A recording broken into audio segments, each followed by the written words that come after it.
Thank you to the Unseen Horrors family. Your likes, comments, and support took us to 99,000 subscribers, right on the edge of 100,000. If you haven't subscribed yet, now's the moment. This is Unseen Horrors' top 10 videos of 2025. And together, we're not just watching, we're exposing what they prayed would never be questioned. Some things you wear never come off.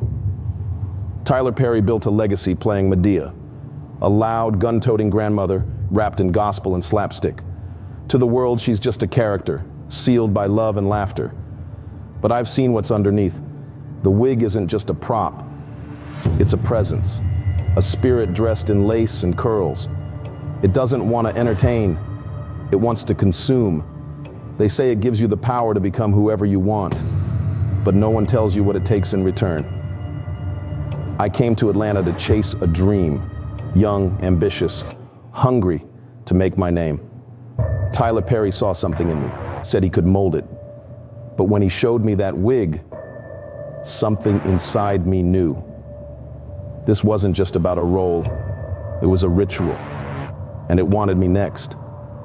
Because sometimes what you wear isn't just a costume, it's a decision about who you really are.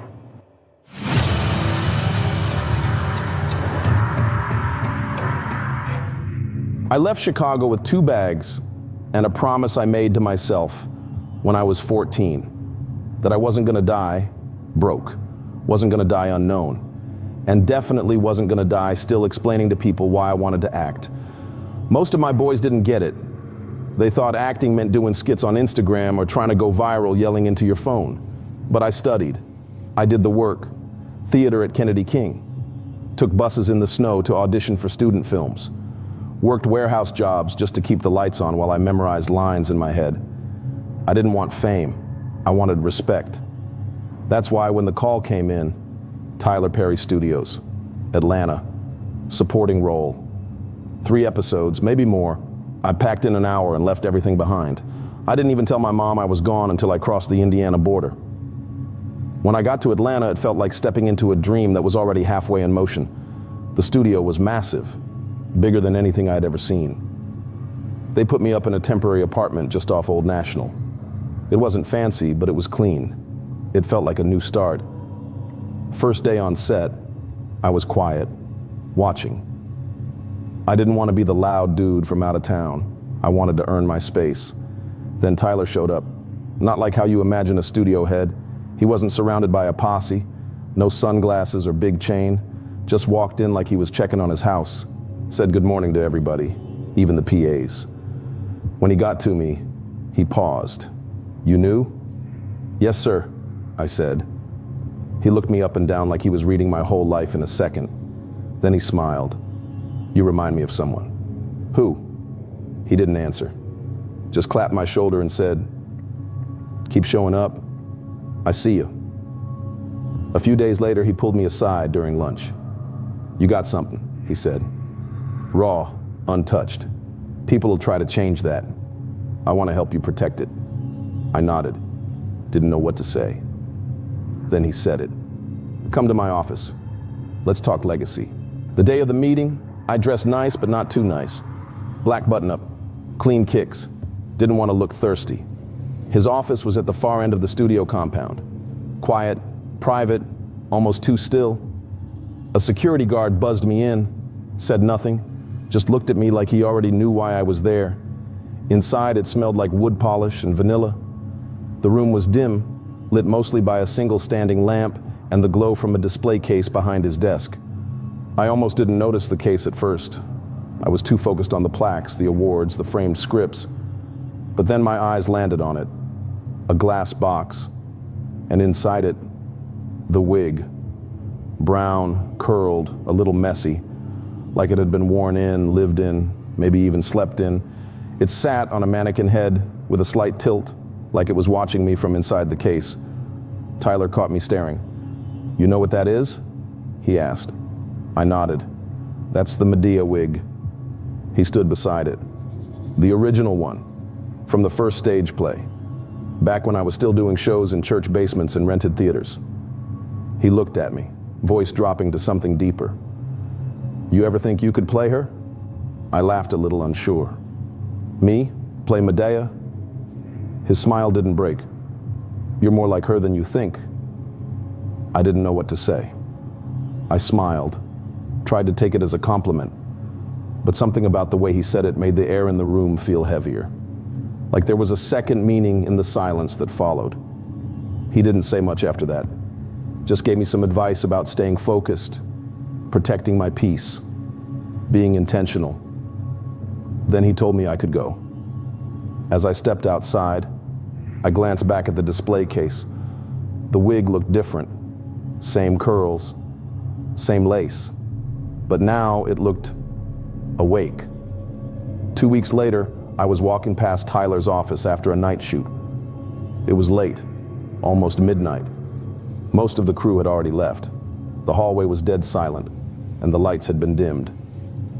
Then I noticed something strange. The door to his office was open. Not cracked, open. The light was on inside, casting a warm yellow rectangle into the hall. I don't know why I stopped. I don't know why I went in. I told myself I was just curious, just wanted to peek. But deep down, it felt like something was pulling me in, like gravity, but emotional. The room was empty, except the display case was open. The wig was gone. The mannequin head sat bare and tilted slightly forward, like it was bowing or waiting. I walked in slow. Every step made the floor creak, even though the carpet was thick. The air felt different, heavy, like I was underwater. I stood in front of the case and just stared at the empty mount. That's when I felt it. Heat on the back of my neck. Not breath, but something close. A presence, like I wasn't alone. Then behind me, "Hey!" I jumped, spun around. It was one of the producers, a stocky guy named Marcus. "What are you doing in here?" he asked. Not angry, just confused. I stumbled over my words. Just got turned around. Long day. He raised an eyebrow but nodded slowly. "Yeah," he said.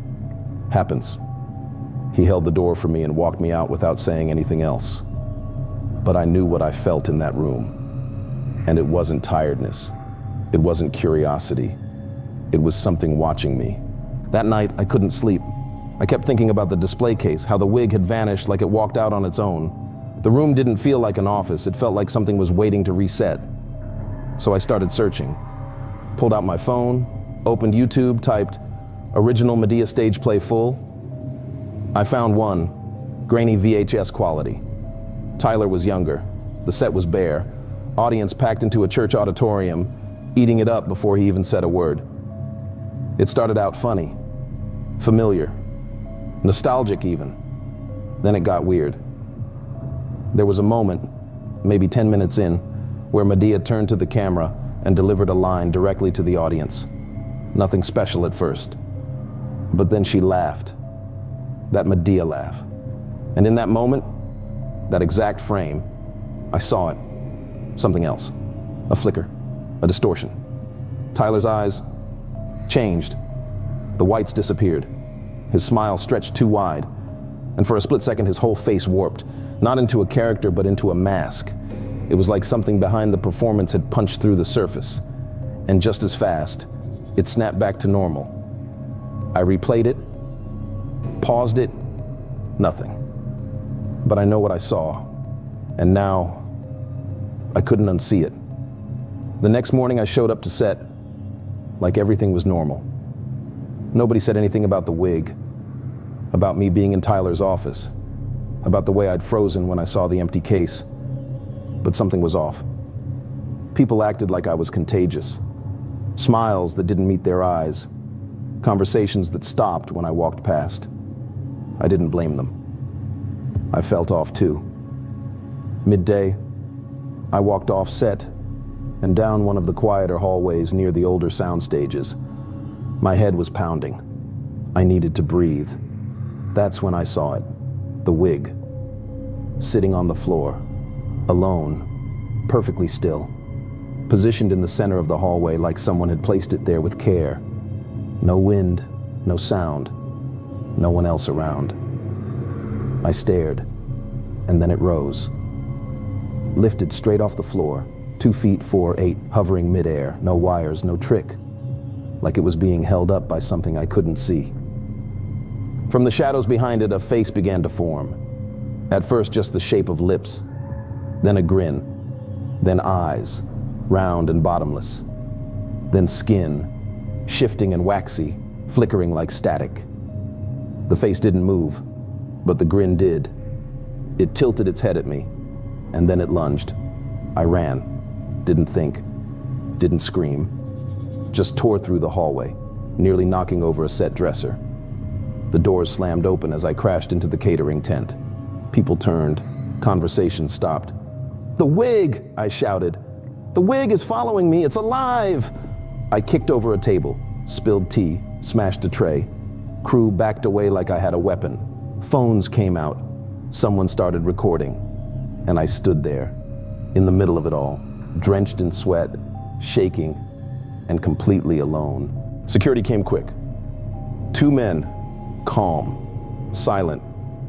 They didn't ask questions. They just walked me out. Everyone watched. No one said a thing. Not, "Are you okay?" Not, "What happened?" Not even a whisper. I sat in my apartment that night staring at the floor.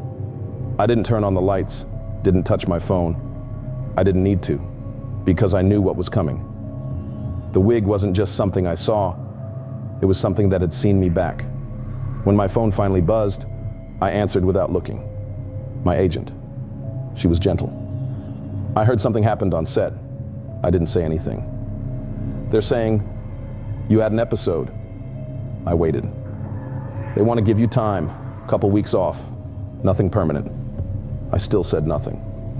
"They think you need rest." "I'm not tired," I said flatly. Another pause. "They just want you to be okay." She hung up. I looked at myself in the mirror that night. Not in a dramatic way, not like in the movies, just looked. And I couldn't tell if I was still me. My eyes felt different, like something was moving behind them, like something was waiting to come forward. And that's when it clicked. This wasn't about the job. It wasn't about acting or opportunity or legacy. This was something spiritual. That wig wasn't just a prop. It was a vessel, and something was trying to pour itself into me. It didn't want me to play a role. It wanted me to become one. I stood up, grabbed my jacket, walked out into the night. I didn't know what I was going to do when I got there, but I knew where I was headed, back to the studio, because I couldn't fight what I didn't understand. And whatever this was, it wasn't finished with me yet. I didn't go back for an apology. I went for the truth.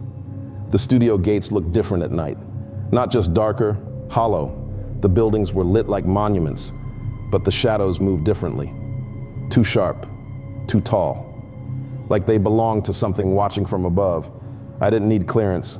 Security saw my face and let me through. No words, just a nod.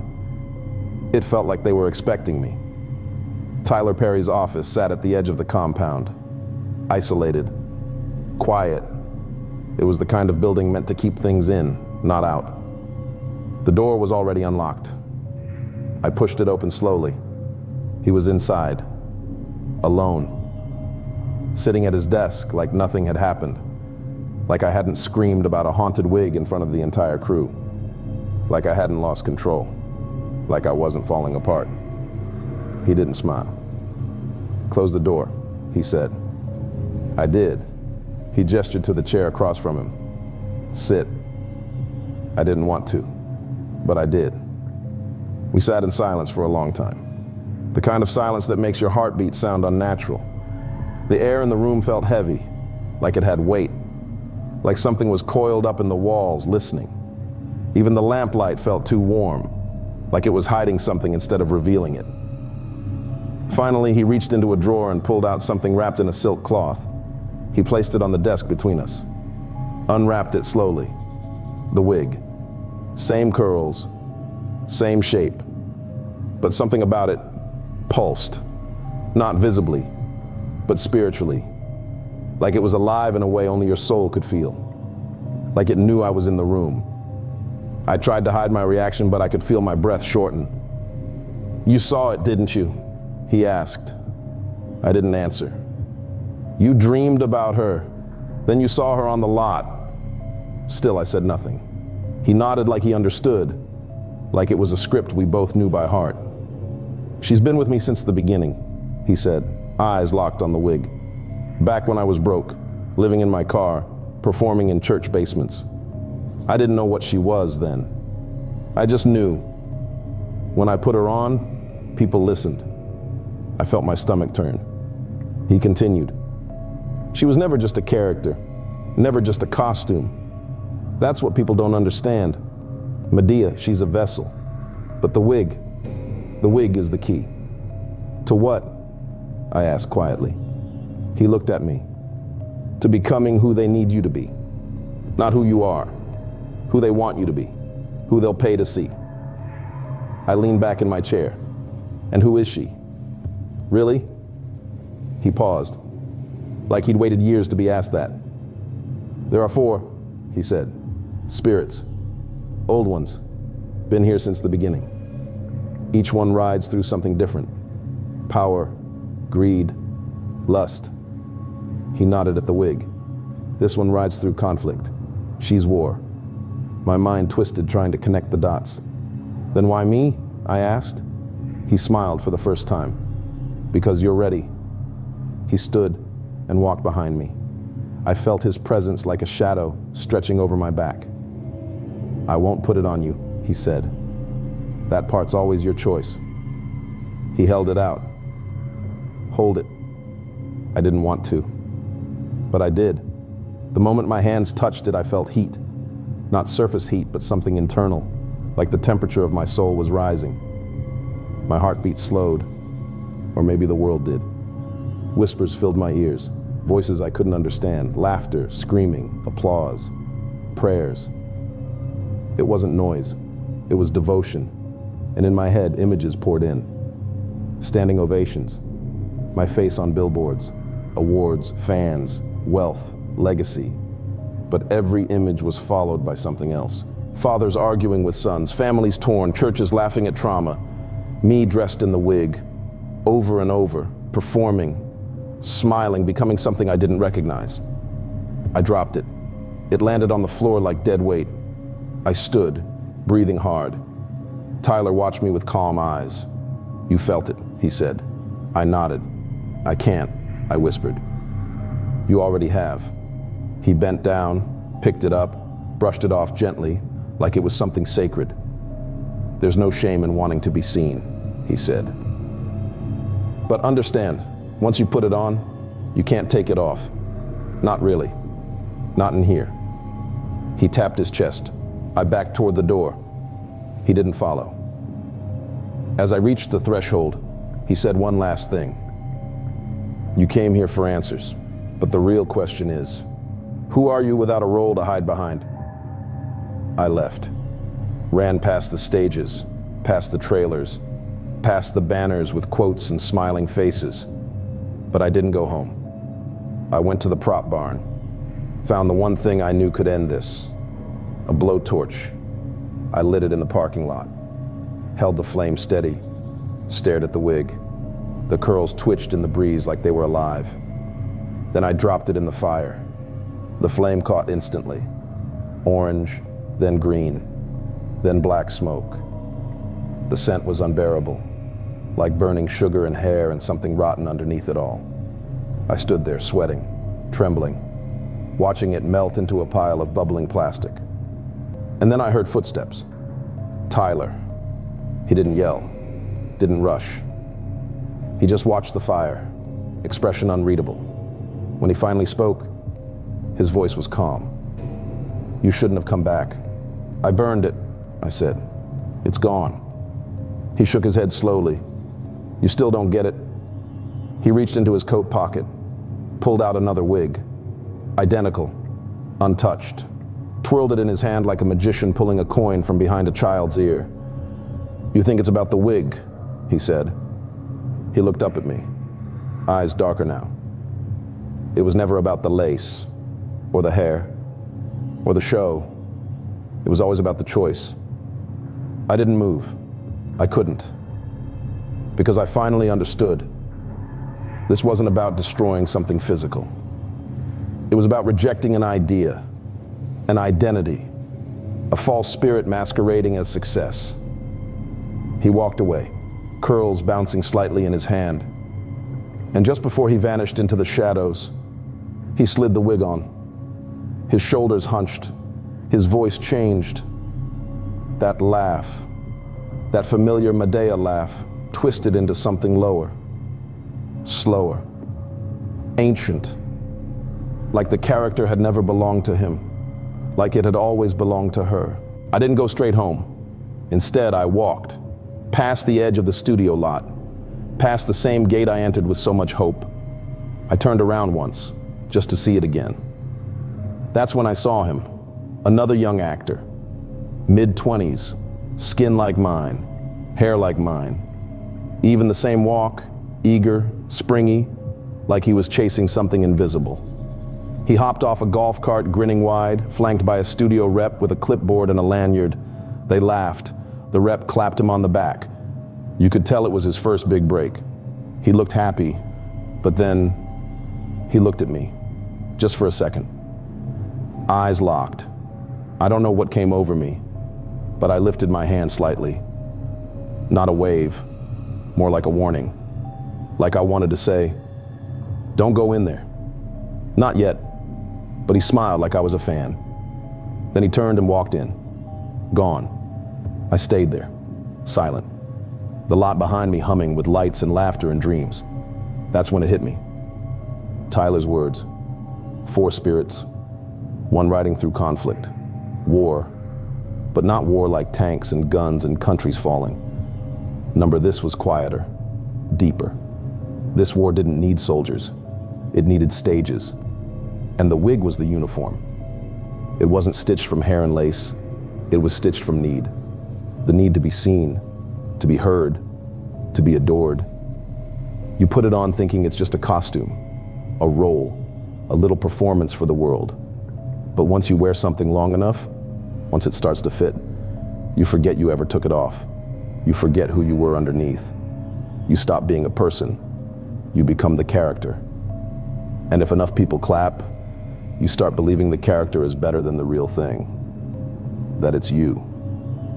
That's how war wins. Not through destruction, but through transformation, through the quiet death of the authentic self. And I wasn't immune, because I wanted it. I wanted all of it. The recognition, the praise, the legacy. I told myself I'd use the platform for good, tell real stories, give back, break barriers. But deep down, I knew the truth. I wanted to be worshipped, and that wig knew it. It didn't choose me because I was innocent.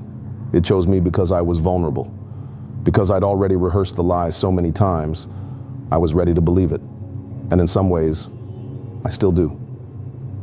I went home, packed my bags, deleted every audition email in my inbox, turned off my phone and left it on the windowsill.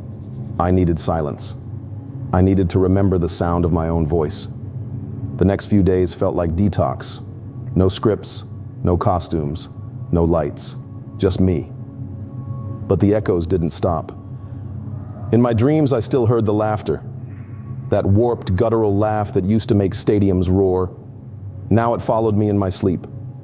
I started writing again. Not plays, not screenplays, just thoughts. Memories of who I was before the dream. The kid in Chicago who used to memorize monologues in the mirror, who thought stories could save people, who believed in art like it was a kind of church. And I wondered, was that kid still in there? Or had he already been rewritten? One night I took a walk, cleared my head, found myself near a small black box theater on the south side. An open mic night was in session.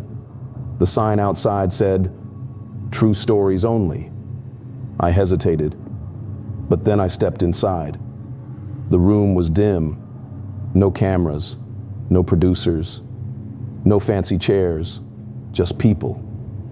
And for the first time in a long time, I told the truth, not the whole thing, Not about the wig, not about Tyler, but about what it feels like to lose yourself in a performance you never agreed to. And something strange happened.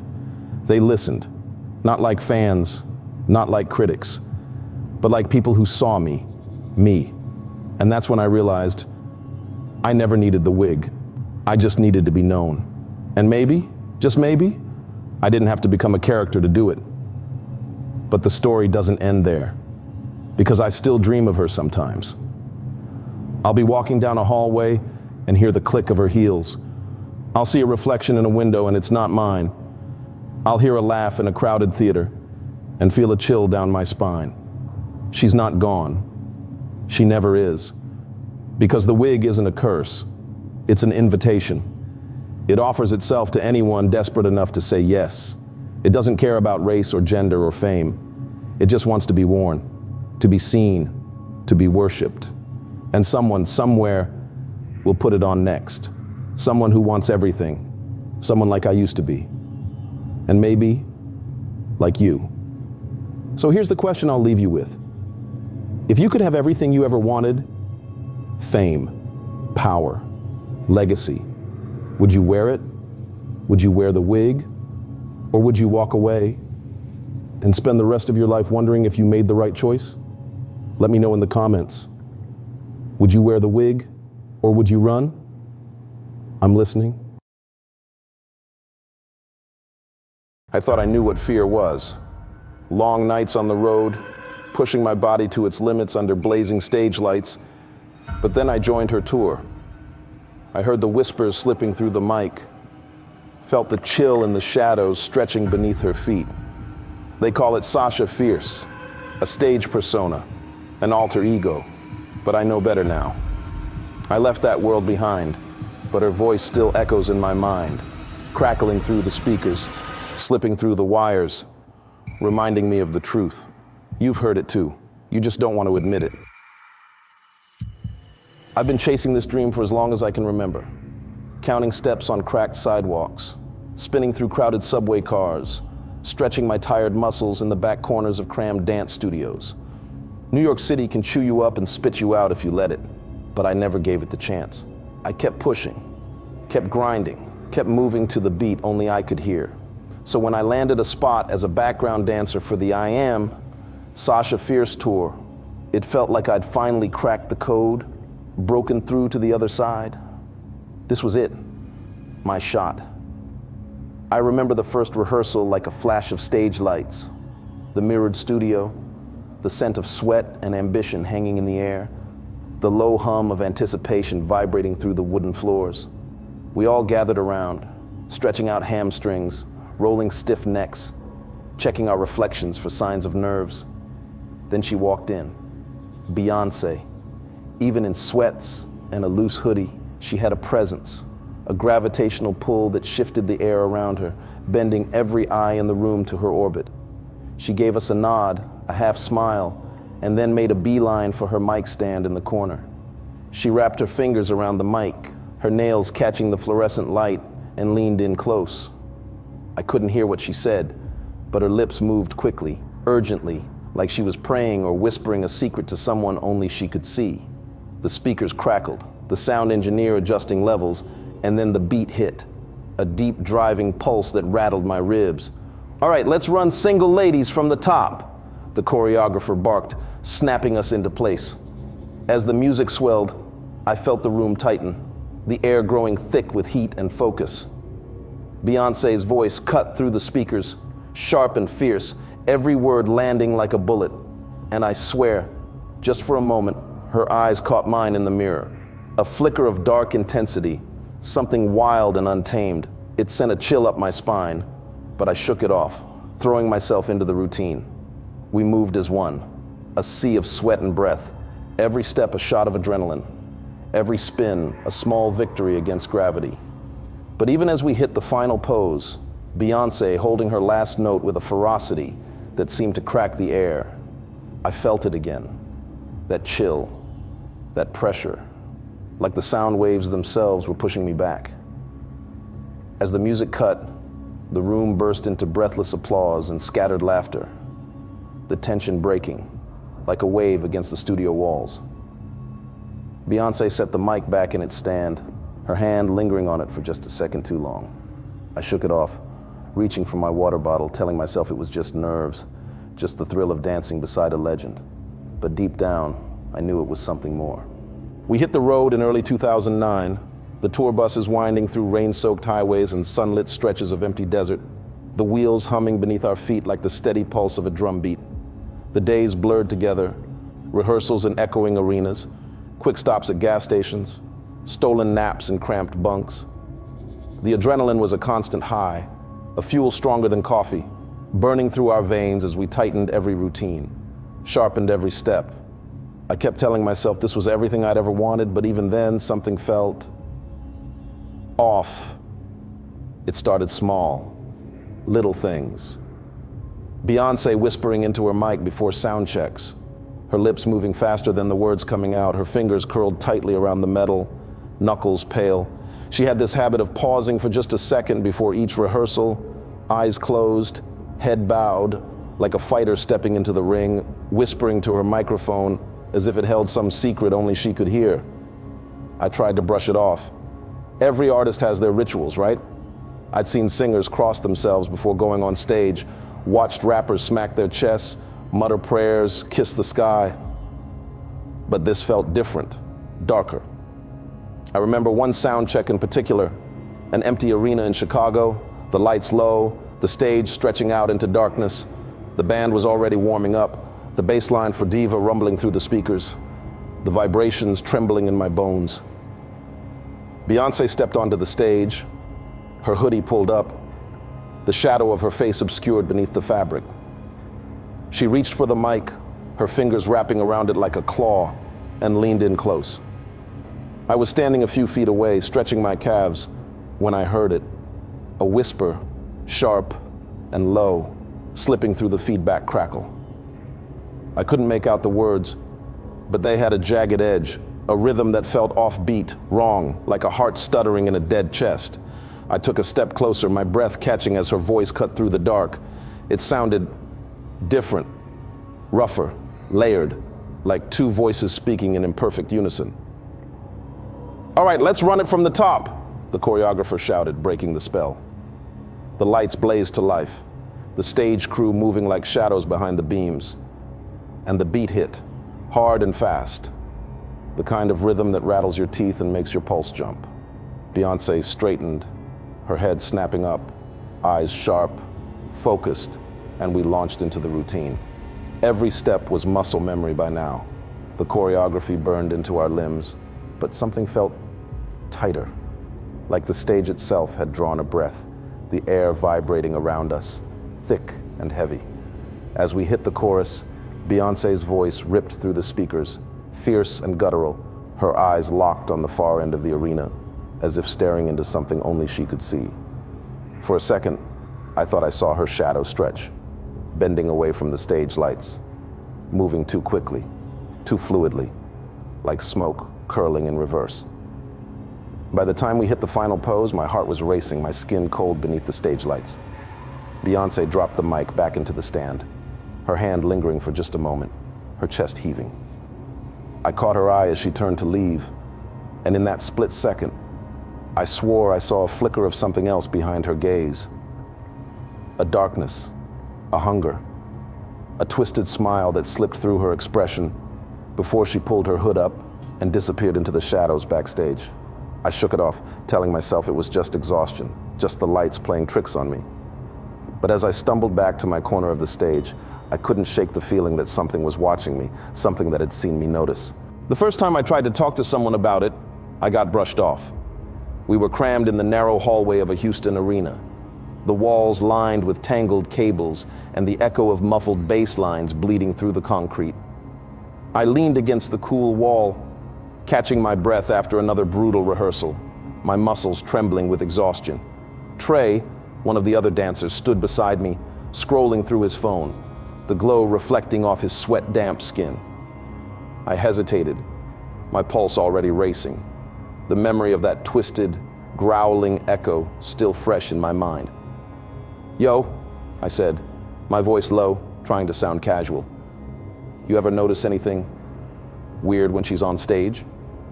Trey glanced up, one eyebrow cocked, a smirk already forming. Weird how? Like, how does she move like that in heels weird? I forced a chuckle, the sound too thin, too forced. Nah, I mean, the way she talks to the mic, like she's whispering to it, like it's alive or something. He blinked, his smile slipping for a fraction of a second before he snorted, shaking his head. Bro, you're just tired. We all are. She's an artist. They do weird shit. Part of the package.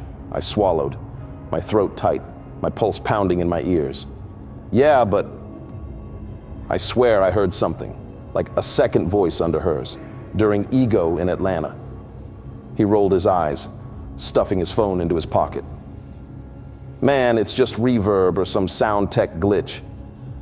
Trust me, the mics are always acting up. Don't let it mess with your head. He clapped me on the shoulder, his hand clammy, and then pushed off the wall, sauntering down the hallway with that loose, effortless swagger of someone who hadn't felt the chill I had, someone still untouched by the shadows creeping at the edge of the spotlight. I watched him disappear around a corner, my breath still shaky, my mind buzzing with half-formed thoughts. I knew what I'd heard.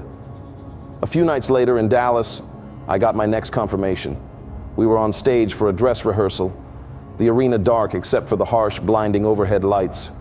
The band hit the first notes of Sweet Dreams, the synths rolling through the speakers, vibrating the stage beneath my feet. As the chorus hit, Beyoncé's voice ripped through the sound system, fierce and commanding, but beneath it, almost hidden in the mix, I heard it again, a second voice, low and guttural, each syllable jagged and raw, cutting through the music like a serrated blade. I stumbled, my foot slipping on the polished stage, my pulse spiking.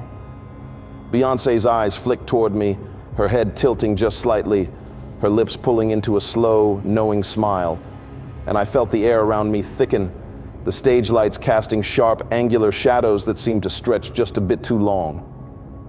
I forced myself back into the routine, my limbs moving on autopilot, but my mind was already racing, my heart hammering against my ribs. I knew what I'd heard, and this time I was sure it had heard me too. I tried to shake it off, to bury the fear beneath muscle memory and heavy bass lines, but the feeling only grew stronger. It clung to me, thick and cold, like the sweat-soaked costumes we dragged off stage each night. We hit Los Angeles a week later, the air crisp and sharp, the kind of dry heat that cracks your lips and leaves your skin tingling. The arena there was massive, a yawning concrete beast that swallowed sound and spat it back in fractured echoes.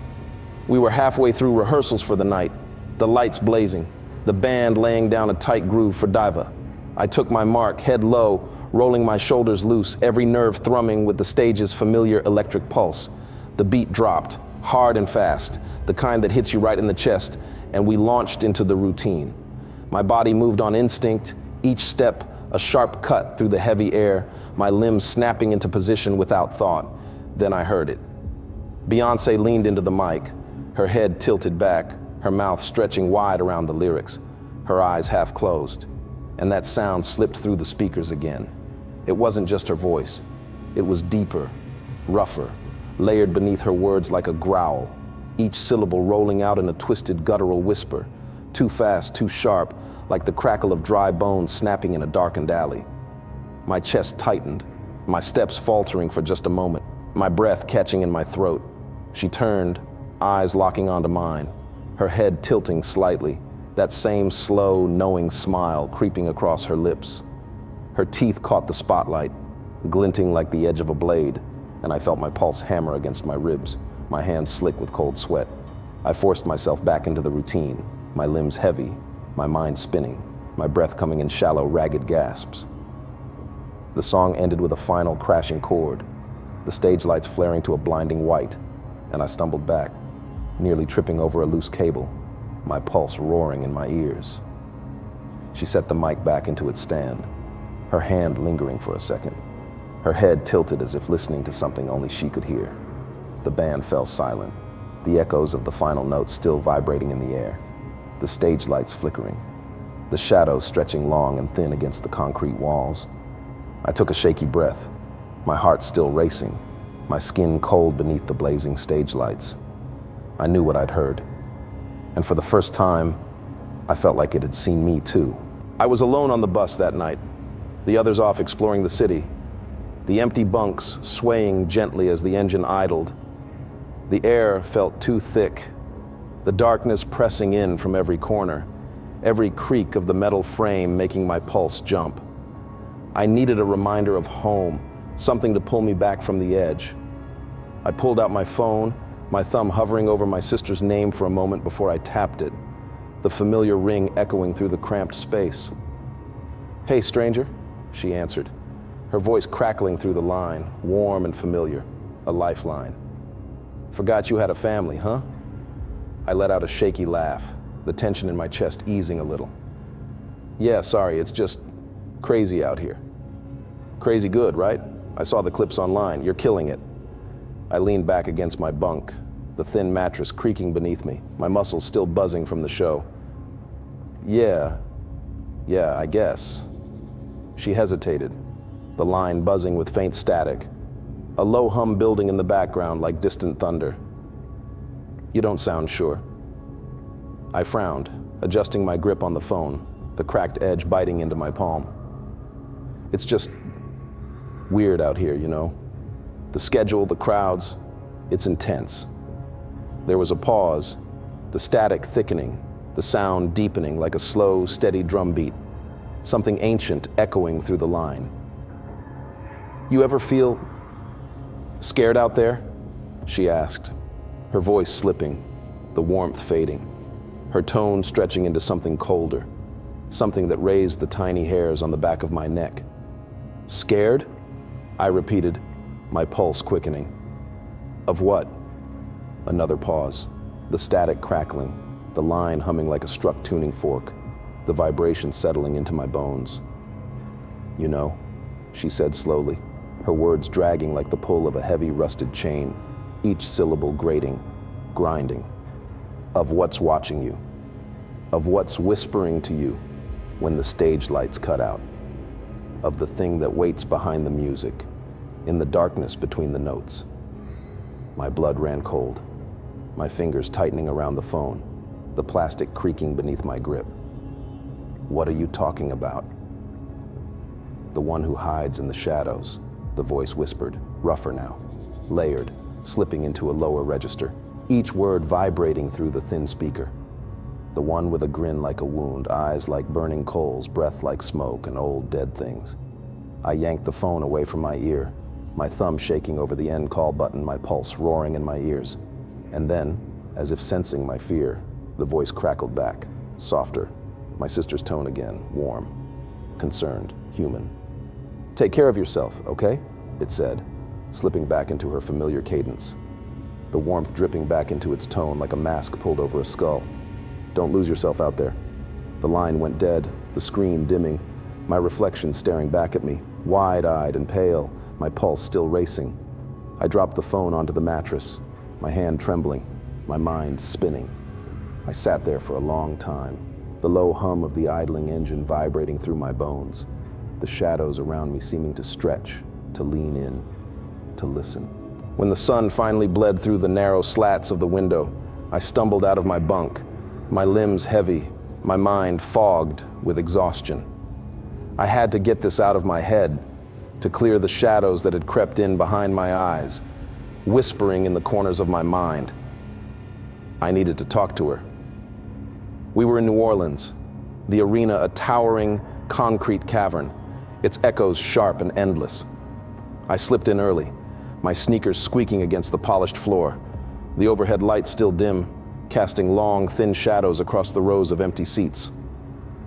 The stage loomed ahead, a dark, skeletal outline against the backdrop of the massive arena, the metal scaffolding stretching up like the ribs of a long-dead beast. As I approached, I realized the stage wasn't empty. The mic stood alone in the center, its stand tilted slightly, the metal gleaming in the half-light, the thick coiled cable snaking down to the floor like a vein pulsing against the concrete. I felt my pulse quicken, my breath coming in shallow, uneven gasps. I stepped closer, my shoes scuffing against the stage, each step echoing back at me, sharp and hollow.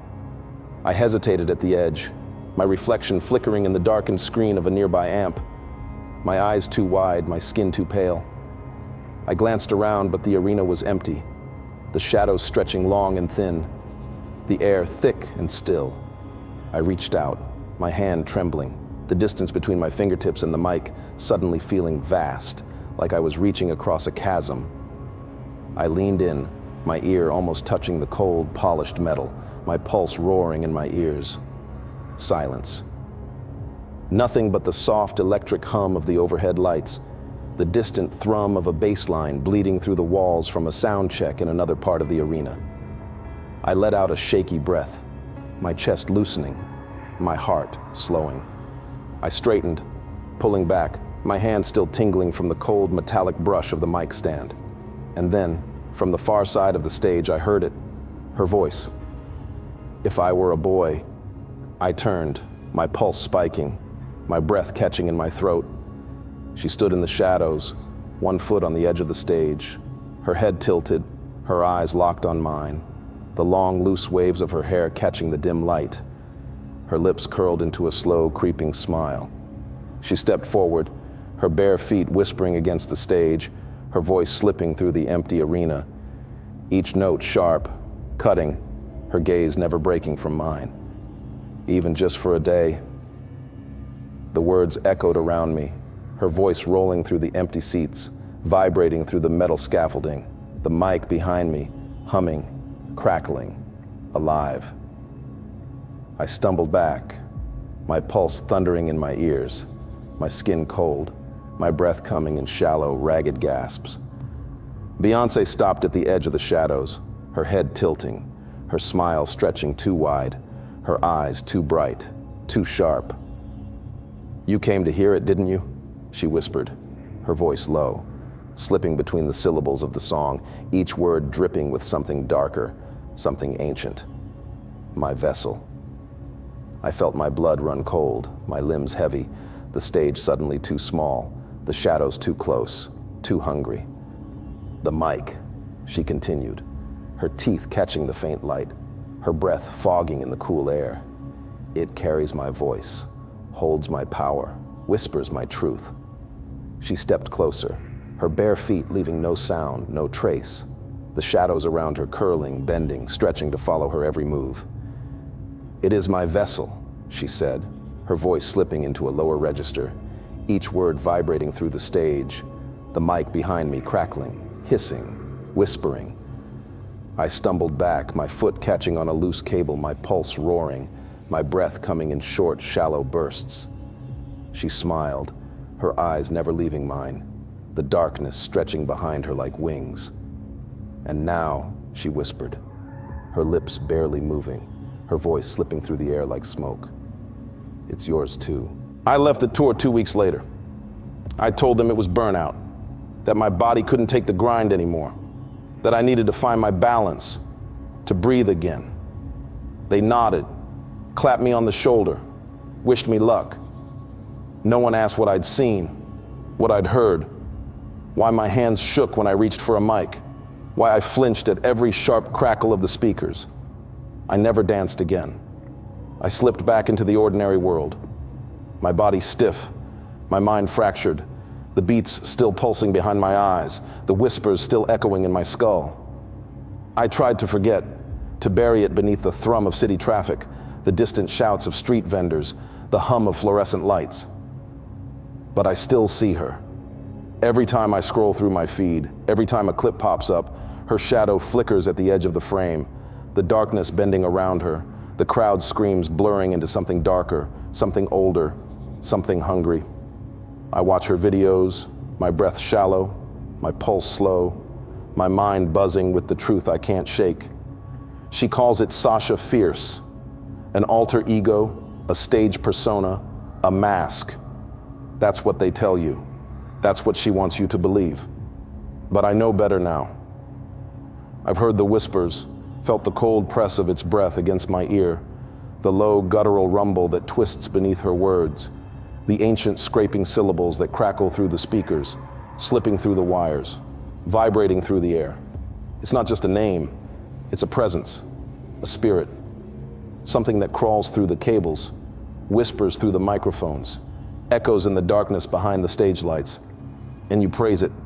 You raise your hands, scream her name, pulse to the beat, your breath catching as she spins, as she snarls, as her shadow stretches, flickers, slips through the light.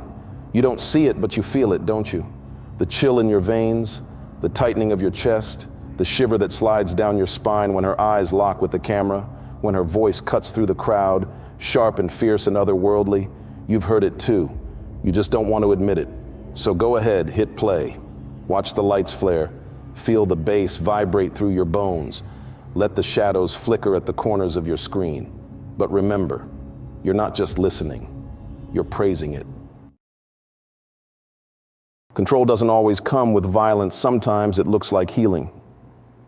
Before the crash that made headlines, before the fiery wreck in Mar Vista, Ann Hetch vanished into a place no one talks about. A wellness facility with no phones, no press, and no exits. They said she was unstable. But what if that's exactly what they wanted you to believe? I know, because I was there. I worked inside the place they took her. And what I saw during those night shifts still haunts me. Ellen DeGeneres wasn't a visitor. She was a presence. She didn't ask questions. She repeated them for hours, like she was rewriting Ann from the inside out. This was the darkest stretch of my life. I've seen death. I've seen madness. But nothing compares to what walked those halls with me. I never thought I'd come face to face with fear itself, but I did. This is what happens when the thing pulling the strings doesn't need chains, just a familiar smile and the right to rewrite who you are.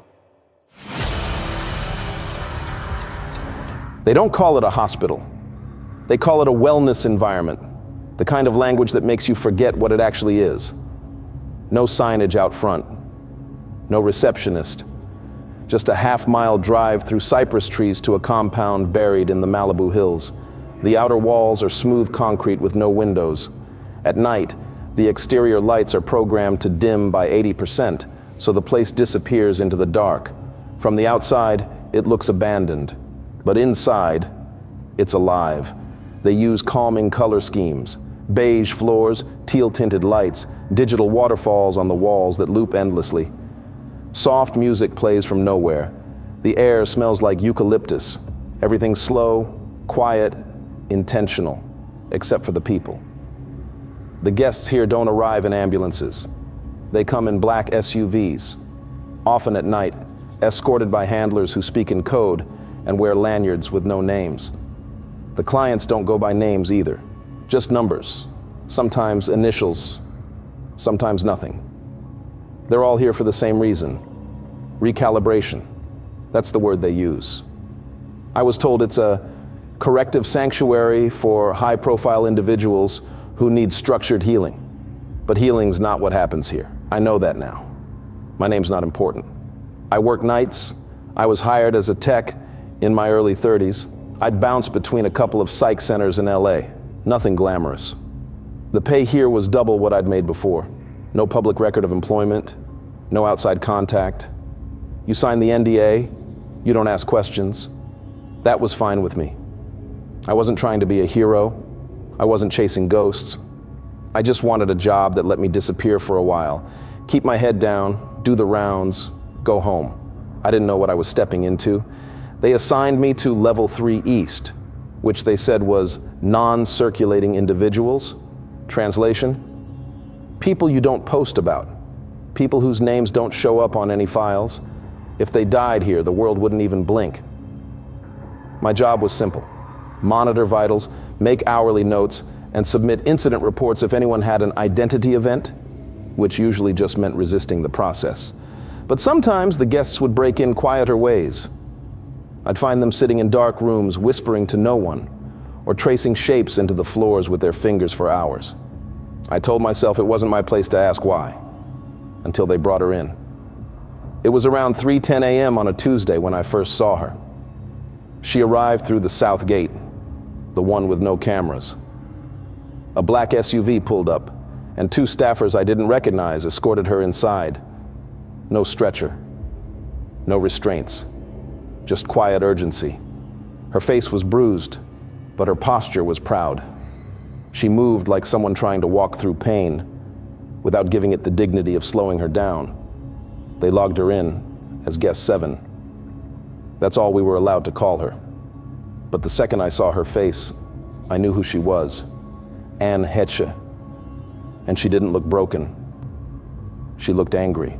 The first few nights, she didn't sleep. Not once.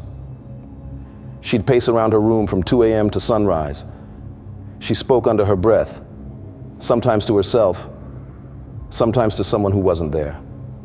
The mic feed didn't pick it up clearly, but I'd catch phrases here and there. I remember everything. She's trying to rewrite it. He knew. That's why they took him.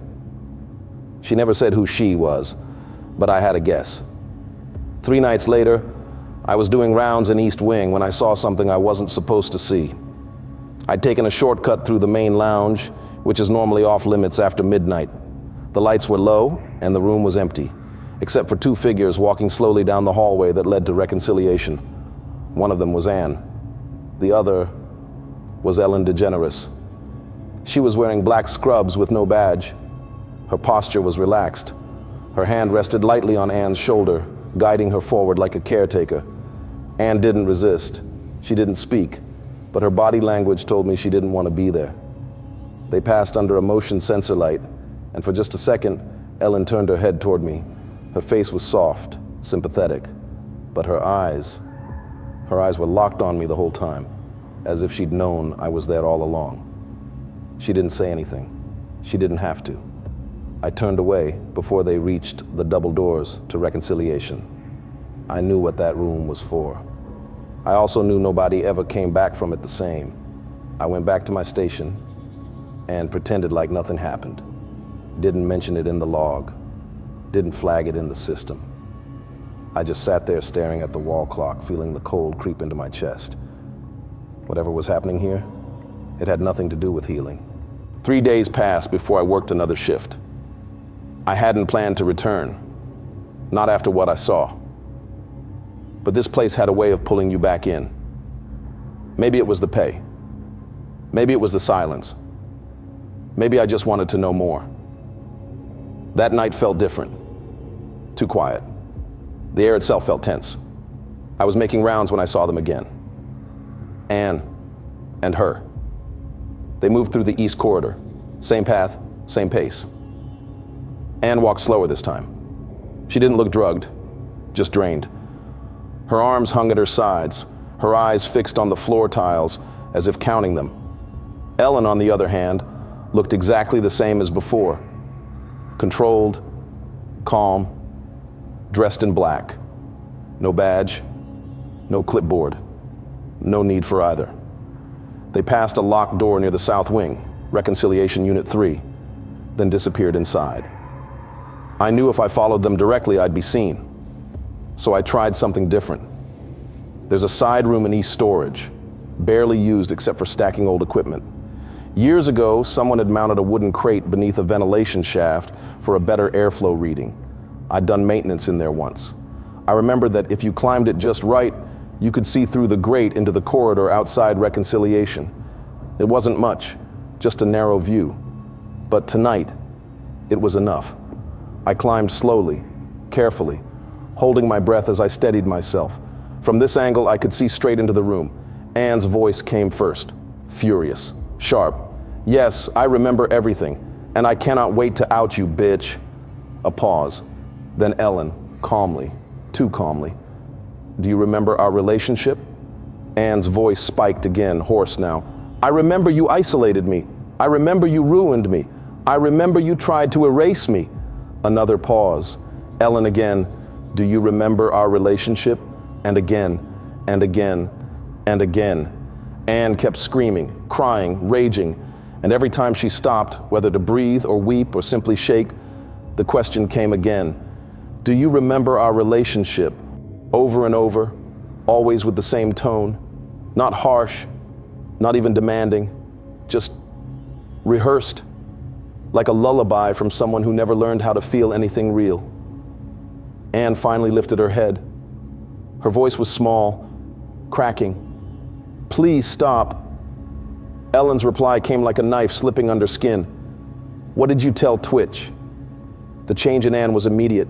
She stiffened, her eyes filled with panic. He had nothing to do with it. Please, don't hurt him. Please. Ellen didn't move. What did you tell Twitch? She asked again. Ann began to cry, real, body-shaking sobs. But Ellen didn't blink. What did you tell Twitch? Over and over, for 3 hours. My legs were screaming. The crate under me creaked with each breath I took. I hadn't moved in so long, my skin felt numb. My fingers trembled as I braced against the edge of the vent. Ann had stopped crying by then.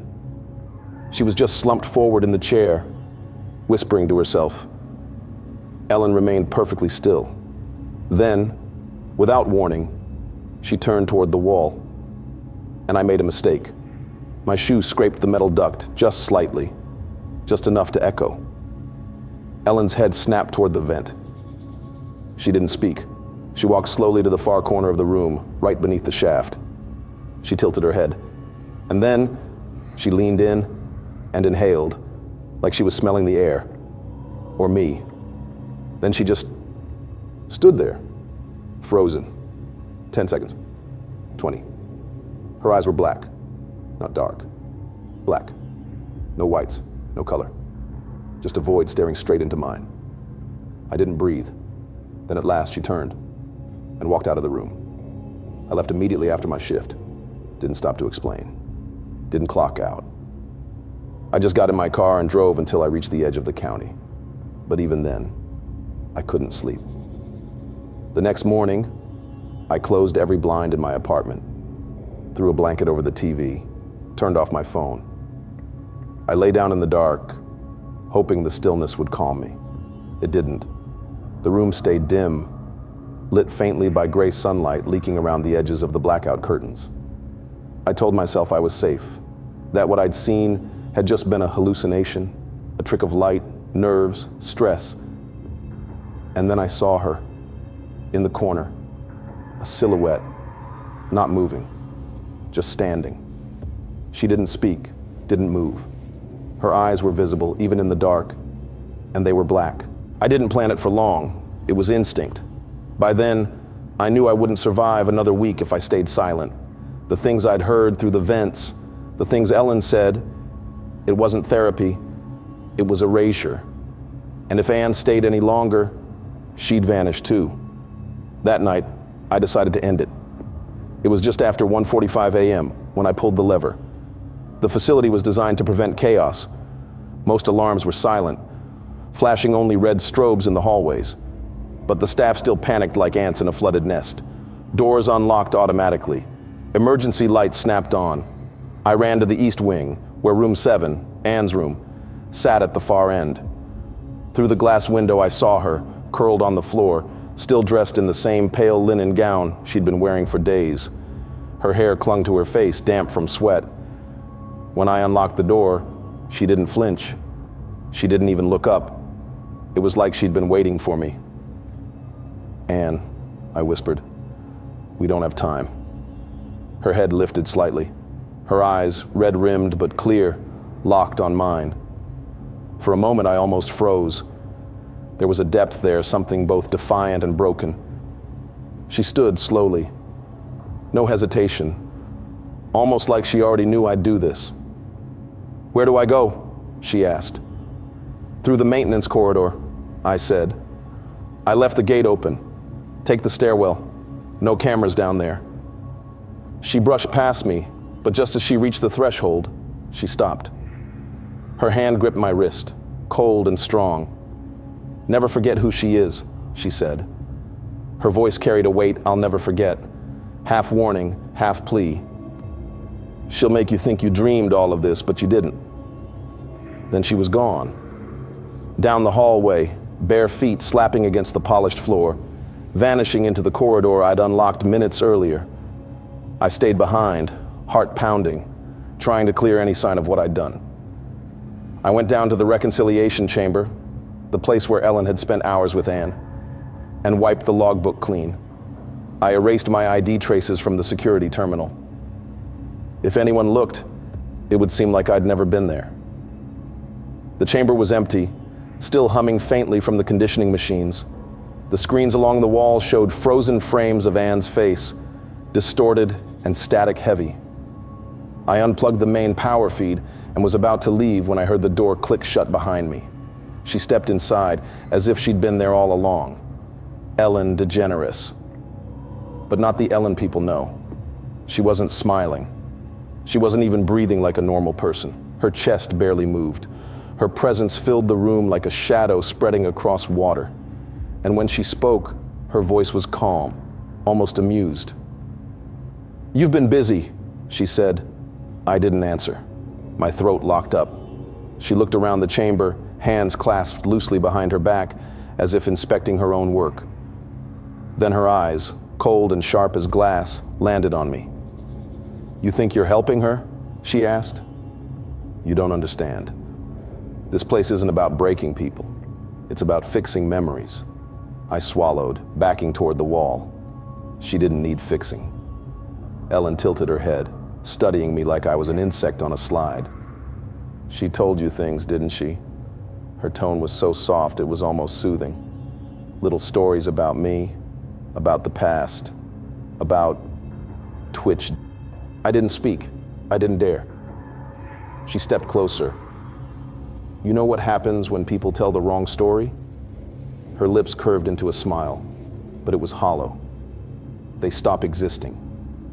She stopped just a foot away from me, close enough that I could see my own reflection in her eyes, and that's when I realized her eyes weren't right. They were black, not just dark, not just brown, black, no whites, no shine, like two holes punched through reality. She asked very quietly, "Do you remember our relationship?" The words froze me. I wanted to say no, but my throat wouldn't work. She tilted her head, watching me, waiting. I felt my pulse pounding in my ears. She asked again, "Do you remember our relationship?" Silence. My breath hitched. For a moment I saw flashes, faces I didn't recognize. A flickering reel of memories that weren't mine. Anne screaming. Twitch looking terrified. Ellen standing over them like a judge. I realized then, she wasn't just asking. She was pulling. She wanted me to forget. She wanted me to give her the answer she'd been craving from Anne. And then instinctively I whispered, "No." The tension in the room broke like a snapped wire. Ellen stepped back, her black eyes gleaming just for a second before they cleared, returning to the pale blue she showed the world. She smiled, a real smile this time, or maybe a reward. "Good," she said softly, like a teacher pleased with her student. "You're learning." And she turned, opened the door, and walked out without looking back. I stood frozen for what felt like hours. By the time I got to the lobby, the fire department had arrived. Alarms blared as firefighters checked every hallway and chamber. They found no smoke, no fire, no cause for the alert. "False alarm," one of the captains muttered. "Back to work, everyone." But I didn't go back to work. I didn't clock out. I didn't even grab my bag. I just walked straight out the back exit, past the trucks, past the staff, past everything. And I kept driving until the building was just a shadow in the rearview mirror. That was the last night I ever set foot in that place. I didn't turn on the news for a few days. I stayed in my car the night I left, slept at a truck stop just past the Arizona border. I didn't eat. I didn't think. I just watched the lights flicker across the highway and replayed one moment over and over again in my head. "Do you remember our relationship?" No. I didn't know if that was the answer she wanted from Anne, but it was the one that got me out of that room. And it felt wrong, like I had given something up. 3 days later, I saw the headline, "Anne Heche critically injured in fiery crash." The article said her Mini Cooper had slammed into a home in Mar Vista. It caught fire. Took firefighters nearly an hour to get her out. They said she had burns, that she was in a coma, that her condition was grave. They didn't say anything about the footage, but I saw it. We all did. There's a video, taken from a helicopter, air support over the scene. The car had already been extinguished. The shell of the Mini Cooper blackened and warped. You can see the gurney, the white tarp covering her body. They're loading it into the ambulance, and just as they reach the back doors, she sits up, violently, furiously, like someone being pulled out of a nightmare. The paramedics jump back. You can hear someone gasp on the helicopter feed. They try to hold her down, but she's fighting, struggling, like she knows this is it. Like she knows she was supposed to be gone already. They sedate her seconds later, and the tarp falls back over her face. I stared at that clip for hours, and all I could think about were her words to me the night she ran. If I move, if you see me move, that means I'm still trying. She was still trying. Even then, they said she died days later. But the timeline doesn't make sense. First they said her condition was stable, then they said it was critical, then brain dead, and then just like that, gone. But the records shifted too fast. Her room sealed, her name scrubbed, her final podcast episodes pulled, the documentary she was working on, gone. And Ellen? No comment, no tweet, not a single public word. 4 months later, it happened again. This time it was Stephen Twitch Boss, found dead in a hotel less than a mile from his home. No note, no warning, no explanation. They said suicide, but the front desk said he didn't seem distressed. Security said they never heard the gunshot, and the timeline again didn't line up. He checked in with a bag, sat at the edge of the bed, and vanished from time. I remembered what Ann said that night in the chamber.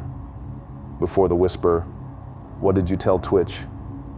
It was always about the tape. Something she gave him, or showed him, or said. Maybe she was trying to warn him.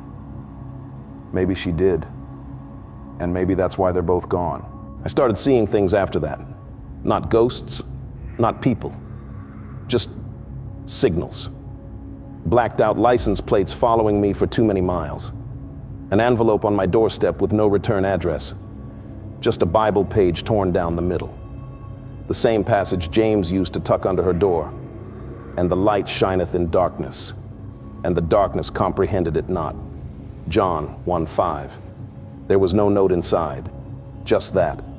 And once, only once, I thought I saw her in the reflection of a store window. Blonde hair, hospital gown, red-rimmed eyes. But when I turned around, no one was there. I know what people say. They say I'm making it up, that I'm mentally unwell, that maybe I took in too much of Ann's paranoia. But I know what I saw. I know what I heard, and I know what she told me. She'll make you think you dreamed all of this, but you didn't. There's one more clip I need you to see. From the Ellen show. Diddy's on stage, joking with Ellen and Twitch. The crowd laughs, claps, eats it up.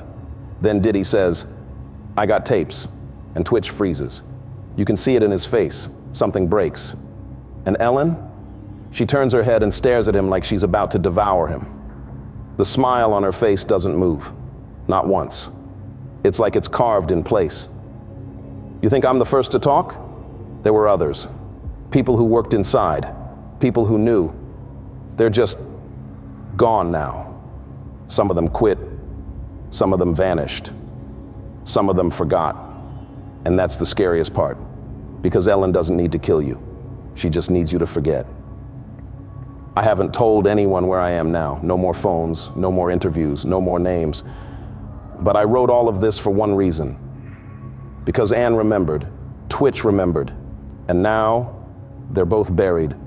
So I'll ask you, do you remember Ann and Ellen's relationship? Let me know in the comments.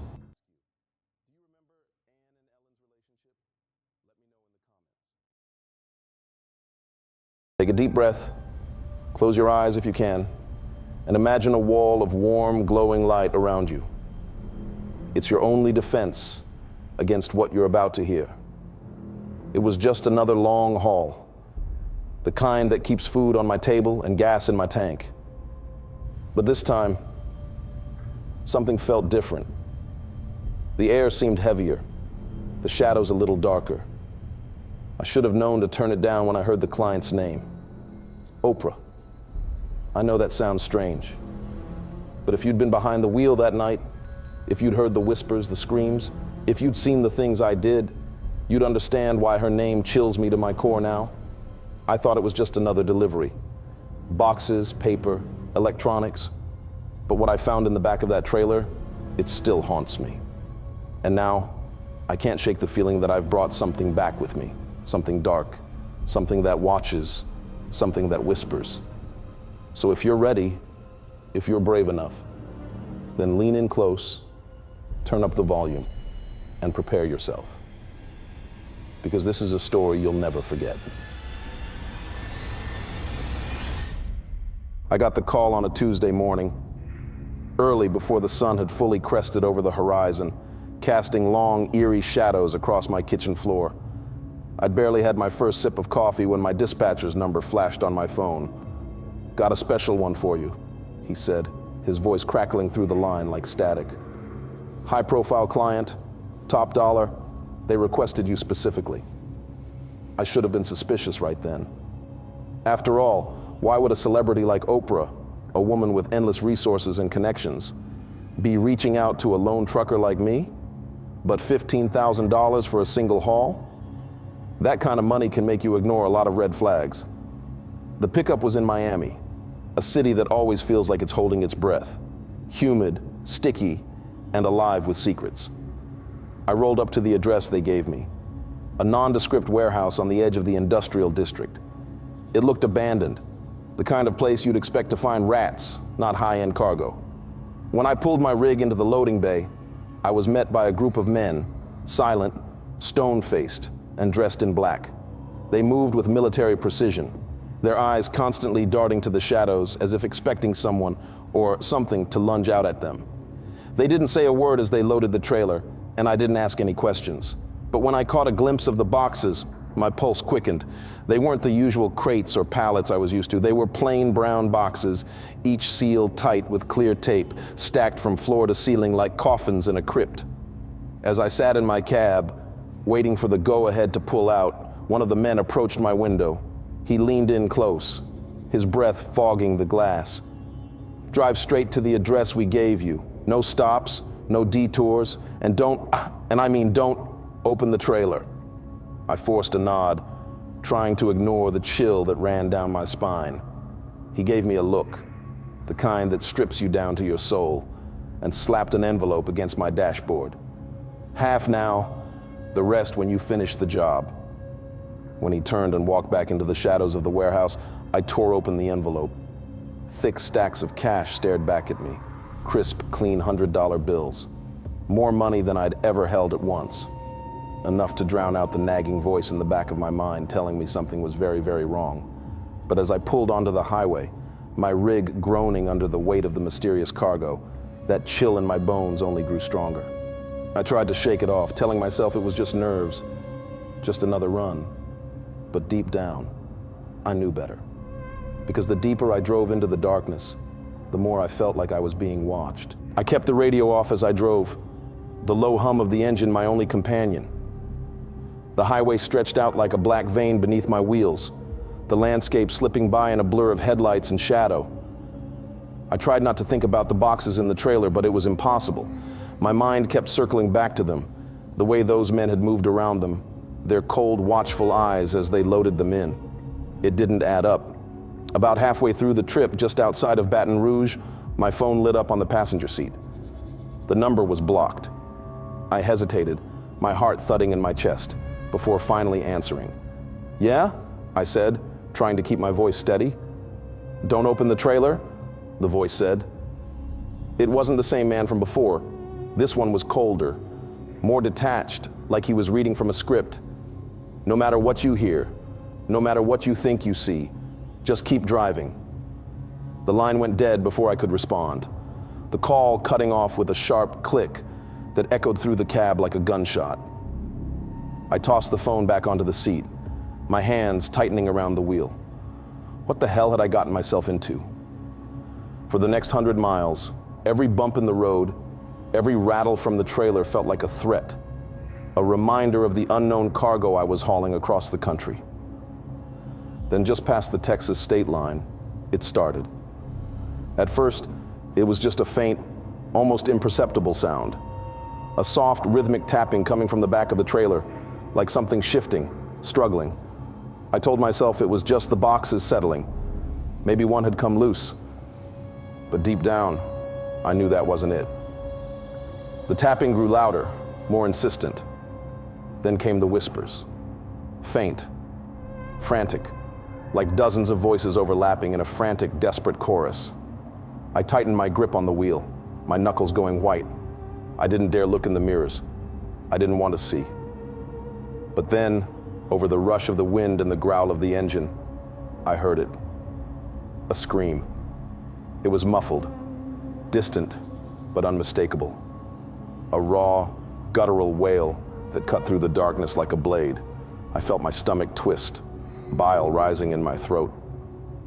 I leaned forward, my eyes locked on the endless stretch of asphalt ahead, refusing to look back, refusing to acknowledge the horror just a few feet behind me. The screams grew louder, more frantic, like whatever was in those boxes had woken up and realized it was trapped. For a moment, I considered pulling over, throwing open the trailer doors and tearing through those boxes to see what I'd been paid to haul. But the memory of that voice on the phone, the threat in his tone, held me back. I forced myself to keep driving, my pulse pounding in my ears, the trailer shuddering behind me like a living thing. Then, as suddenly as it had started, the noise stopped. The screams cut off, the whispers faded, and the trailer fell silent once more, as if nothing had ever happened. But I knew better. I glanced in the mirror, half expecting to see the shadows of those boxes shifting, pressing against the walls of the trailer, but all I saw was darkness. I whispered a silent prayer, my breath fogging the inside of the cab, and pressed my foot down harder on the gas, desperate to put as much distance between myself and whatever was back there as possible. But deep down, I knew that I couldn't outrun it. Whatever I was hauling, it wasn't just cargo. It was something else, something alive, and it was waking up. I pushed through the night, my headlights cutting through the fog that had rolled in from the Gulf. The tapping from the trailer had stopped, but the silence felt heavier, like something was holding its breath, waiting for me to let my guard down. I kept glancing in my mirrors, half expecting to see something peeking back at me from the darkness. But the road behind me remained empty, my taillights casting long, flickering shadows that seemed to stretch and bend like twisted limbs. I tried to shake it off, telling myself it was just my nerves, the isolation playing tricks on my mind. But then my GPS flickered, the screen glitching out before resetting itself. The route had changed. I frowned, gripping the wheel tighter. The original route had me cutting across the desert, a straight shot into California. Now, the GPS wanted me to take a series of back roads, narrow, winding paths through dense, unlit forests. Damn it, I muttered, reaching for my phone to check the route, but the screen was dead, completely unresponsive. A cold sweat broke out on the back of my neck as I realized just how isolated I was. No cell signal, no radio reception, just me, my rig, and the dead, empty road. I took a deep breath, trying to calm my racing heart. Just a glitch, I told myself, just a bad signal. But then the whispers started again. They were louder this time, echoing from the walls of the trailer, seeping into the cab like a cold draft. I felt my pulse quicken, my breaths coming in short, shallow gasps. Then a voice cut through the static, clear, sharp, and right behind me. "Help us!" I slammed on the brakes, the rig lurching forward as my heart hammered against my ribs. My eyes shot to the side mirror, half expecting to see a face pressed against the trailer's thin metal walls, but there was nothing. Nothing but darkness. I forced myself to keep moving, my hands trembling as I shifted gears and eased the rig back onto the narrow, twisting road. The whispers grew louder, their voices overlapping, blending together into a chaotic, desperate chorus. "Help us. Help us. Help us." I tried to drown it out, focusing on the road, my headlights carving through the mist that clung to the trees like ghostly fingers. Then, as I rounded a tight corner, I saw them.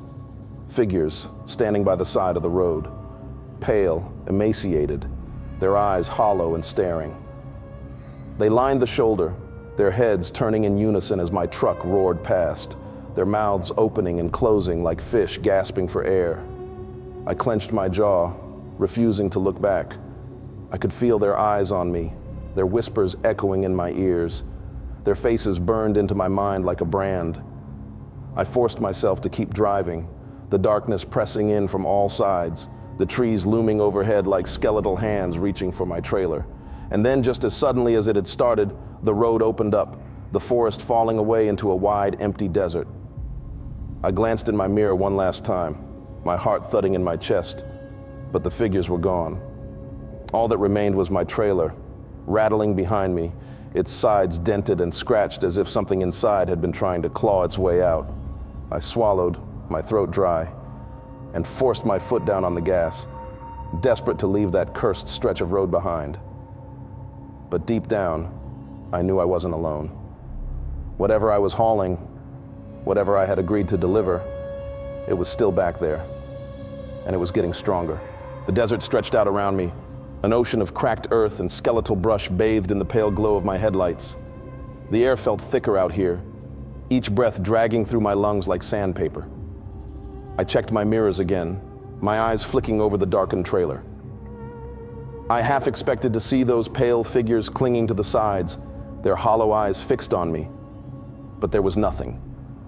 Just the cold, lifeless metal swaying behind me. But I couldn't shake the feeling that I wasn't alone. The whispers had stopped, but the air in the cab felt heavier, like the pressure had dropped, squeezing my chest with an invisible fist. I glanced at the GPS, hoping for some sign that I was getting close to my destination, but the screen had gone dark again, its faint greenish glow flickering like a dying pulse. My hands were slick with sweat, my pulse thundering in my ears. I gripped the wheel tighter, my fingers aching as I forced myself to keep my eyes on the road, ignoring the icy trickle of fear crawling up my spine. And then I heard it. Not a whisper, not a scream, but a deep, resonant thud. A sound so heavy it seemed to vibrate through the frame of the truck, rattling my teeth and making the windshield shiver. I flinched, my foot twitching on the gas pedal.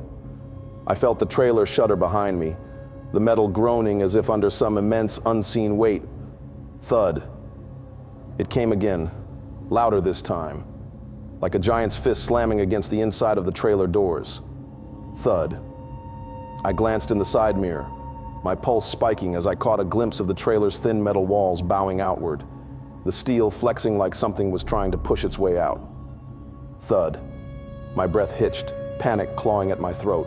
I tightened my grip on the wheel, my knuckles white, the skin stretched tight over bone. Thud. I forced my eyes back to the road, the yellow lines blurring as the sound grew louder, more insistent. A slow, relentless pounding that seemed to echo in my chest, matching the frantic hammer of my heart. I wanted to pull over, to stop and throw open the trailer doors to see what the hell I was hauling, but I couldn't. The memory of that phone call, that cold, detached voice warning me to keep driving, held me in place. Thud. The sound didn't stop. It just kept coming. The vibrations rattling the cab, the mirrors shivering, the engine groaning under the strain. And then, just as suddenly as it had started, it stopped. Silence. I took a shaky breath, my pulse still racing, my hands trembling on the wheel. I tried to tell myself it was just the road, just the trailer settling. But deep down, I knew that was a lie. Something was back there, something huge, something angry. I pressed my foot down harder on the gas, the engine roaring as the rig surged forward, the speedometer climbing higher and higher. But no matter how fast I drove, I couldn't shake the feeling that whatever was in that trailer, whatever I had agreed to deliver, was getting closer. And it was hungry. The miles stretched on, the desert blurring into an endless, lifeless expanse of cracked earth and twisted brush. I felt like I was driving through a dream, or maybe a nightmare. where the road just keeps going and going, the horizon always just out of reach. Then the voices started again. At first it was just a whisper, so faint I thought it was the wind slipping through the cracked seams of the trailer doors. But the longer I drove, the clearer it became. Words rising from the darkness behind me, thin and strained, like the last gasps of dying throats. "She works us." I jolted, my eyes flicking to the rearview mirror. The trailer rattled and swayed, the metal walls creaking under some unseen pressure. All we do is work. The voices overlapped, dozens of them, their tones twisted and warped, male and female, young and old, blending together into a desperate broken chorus.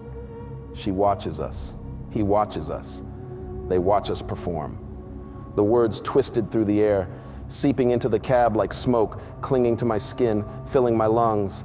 I felt my pulse spike, my breath coming in shallow gasps as the whispers grew louder, more frantic. "We can't stop. She won't let us stop." I gripped the wheel tighter, my fingers cramping, my knuckles white against the leather. I tried to drown them out, to focus on the road, but the voices wouldn't stop. They just kept coming, rising in pitch and intensity, like the wails of the damned. "He watches us perform." I felt a cold shiver crawl up my spine, my heart pounding so hard I thought my ribs might crack. My eyes darted to the side mirror, half expecting to see something staring back at me. A face, a hand, something clawing its way out of the darkness. But there was nothing. Just my trailer, rocking and swaying, its sides dented and scratched, the metal bending inward like a ribcage about to collapse. "He watches. She demands. We perform." The words twisted in my mind, snaking through my thoughts, weaving themselves into my heartbeat, my breath, my very pulse. I felt my grip on reality slipping, the road blurring around me, the darkness pressing in from all sides. We perform, we perform, we perform. The trailer shuddered, the metal screeching like nails on a chalkboard, the entire rig swaying as if something enormous was thrashing against the walls, trying to break free. I forced my foot down on the gas, the engine roaring as I hurtled down the highway, the speedometer needle trembling at the edge of the red. But the voices only grew louder, their words turning into screams, raw and frenzied, their pain and desperation bleeding into the night, echoing through the steel walls, cutting through my thoughts like a blade. I clenched my jaw, my teeth grinding, my mind fracturing under the weight of their terror. I felt my vision blur, the edges of my world turning dark, the road slipping away beneath my wheels as the voices closed in around me. And then, just as I felt myself slipping over the edge, the highway straightened out, the desert falling away into the bright, blinding lights of the city. Los Angeles.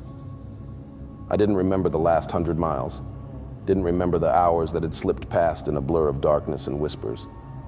All I knew was that I had reached my destination, the mansion. I slammed on the brakes, the rig lurching forward as the trailer rattled and groaned, the metal flexing one last time before falling still. The voices cut off, the silence crashing down around me like a wave, suffocating and absolute.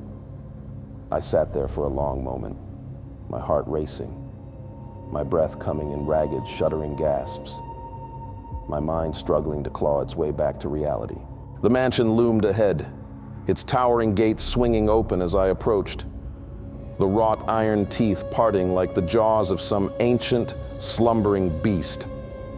My rig groaned as it rolled over the gravel driveway, the headlights casting long, twisted shadows against the manicured hedges and sprawling lawns. A group of men stood waiting in the circle drive, their faces hidden in the deep shadows cast by the grand stone pillars lining the entrance. They moved as one as I came to a stop, their steps precise, their expressions blank, their eyes cold and unblinking as they surrounded the trailer. I killed the engine, my pulse thundering in my ears, my breath coming in shallow, uneven gasps. My hands shook as I unbuckled my seatbelt, the faint stench of sweat clinging to the cab, the echoes of those whispered pleas still ringing in my mind. As I climbed down from the truck, one of the men stepped forward, his face pale in the moonlight, his eyes dead and glassy, like a fish left too long on ice. He gave me a single slow nod, then turned to the trailer, his fingers moving with mechanical precision as he worked the lock. The doors swung open, the hinges creaking like the rusted gates of a forgotten crypt. I stepped back, my heart pounding, my mind screaming at me to look away, to turn and run, but I couldn't. I was frozen, rooted to the spot, my eyes locked on the dark interior of the trailer as the men began unloading the crates. One by one, they lifted the boxes, their movements stiff and unnatural, their eyes never blinking, their breaths slow and steady, like they were moving in slow motion. But as I peered into the trailer, my mind racing, my pulse thundering in my ears, I realized something was wrong. The trailer was empty. My pulse skipped, my breath catching in my throat. The men moved past me, carrying the crates into the mansion, their footsteps echoing against the cold stone, their shadows stretching long and thin across the cracked pavement. But inside the trailer, the space I knew had been filled from floor to ceiling with those sealed, heavy boxes. There was nothing. No crates.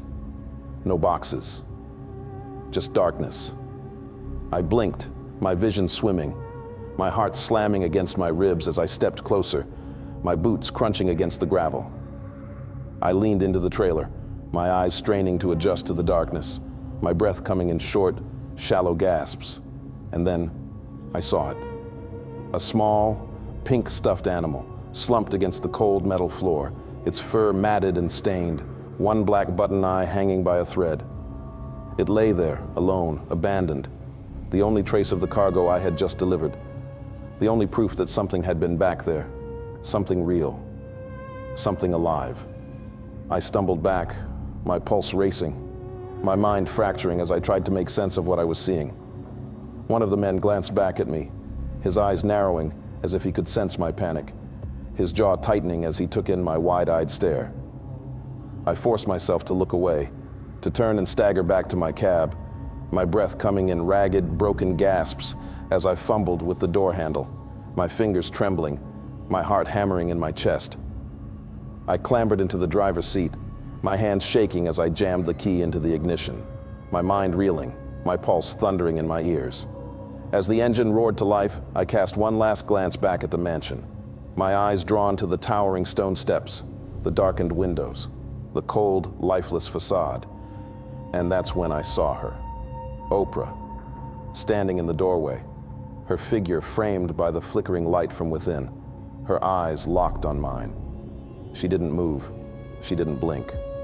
She just watched as I pulled away, her shadow stretching long and thin across the stone steps, her expression unreadable, her gaze unblinking, her presence as cold and unyielding as the darkness that clung to the walls around her.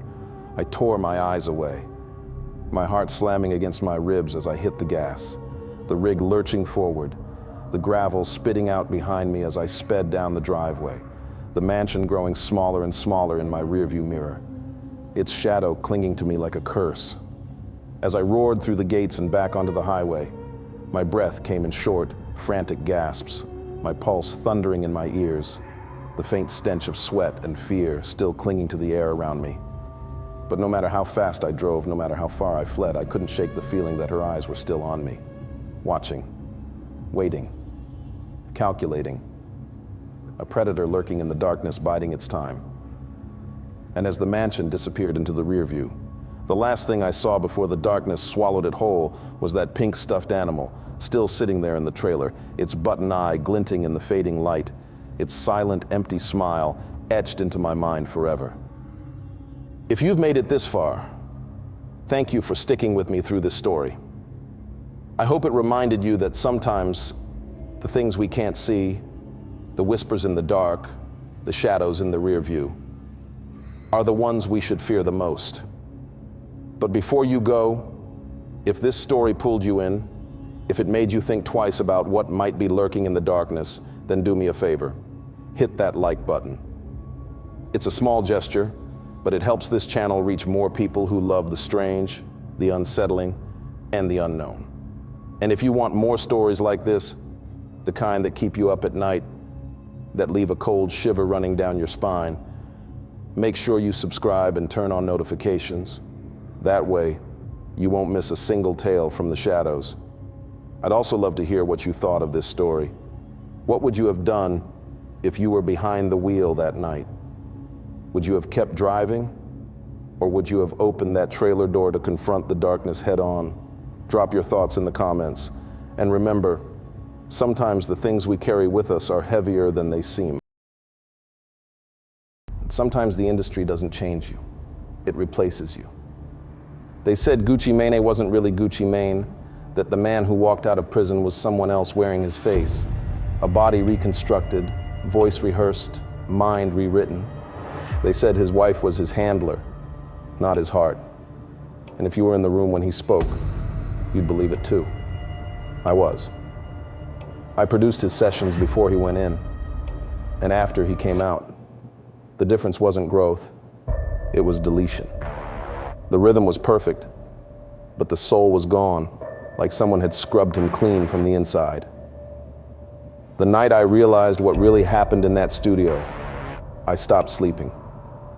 Because the truth isn't that Gucci changed, it's that he never came back.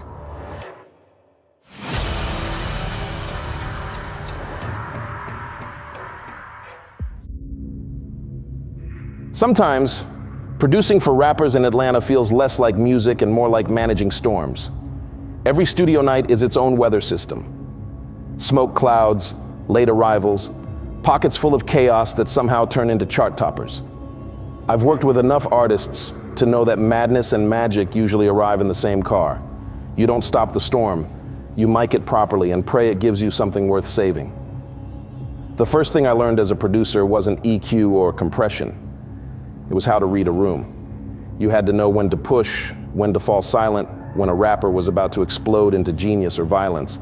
In this city, creativity's currency is chaos, and we get paid to capture it before it burns itself out. Gucci Mane was chaos personified. When I first worked with him, around 2010, he moved through Patchwork Studios like a man haunted by sound. He'd record a verse, then wipe it, then re-record it twice as fast, then tell me the second version was for the next life. Nobody could keep up. He'd pace barefoot across the booth, sweat dripping from his temples, mumbling lines like he was decoding radio frequencies only he could hear. People said he was manic, dangerous, unstable. I never saw that. I saw someone fighting to stay human in a business that eats people whole.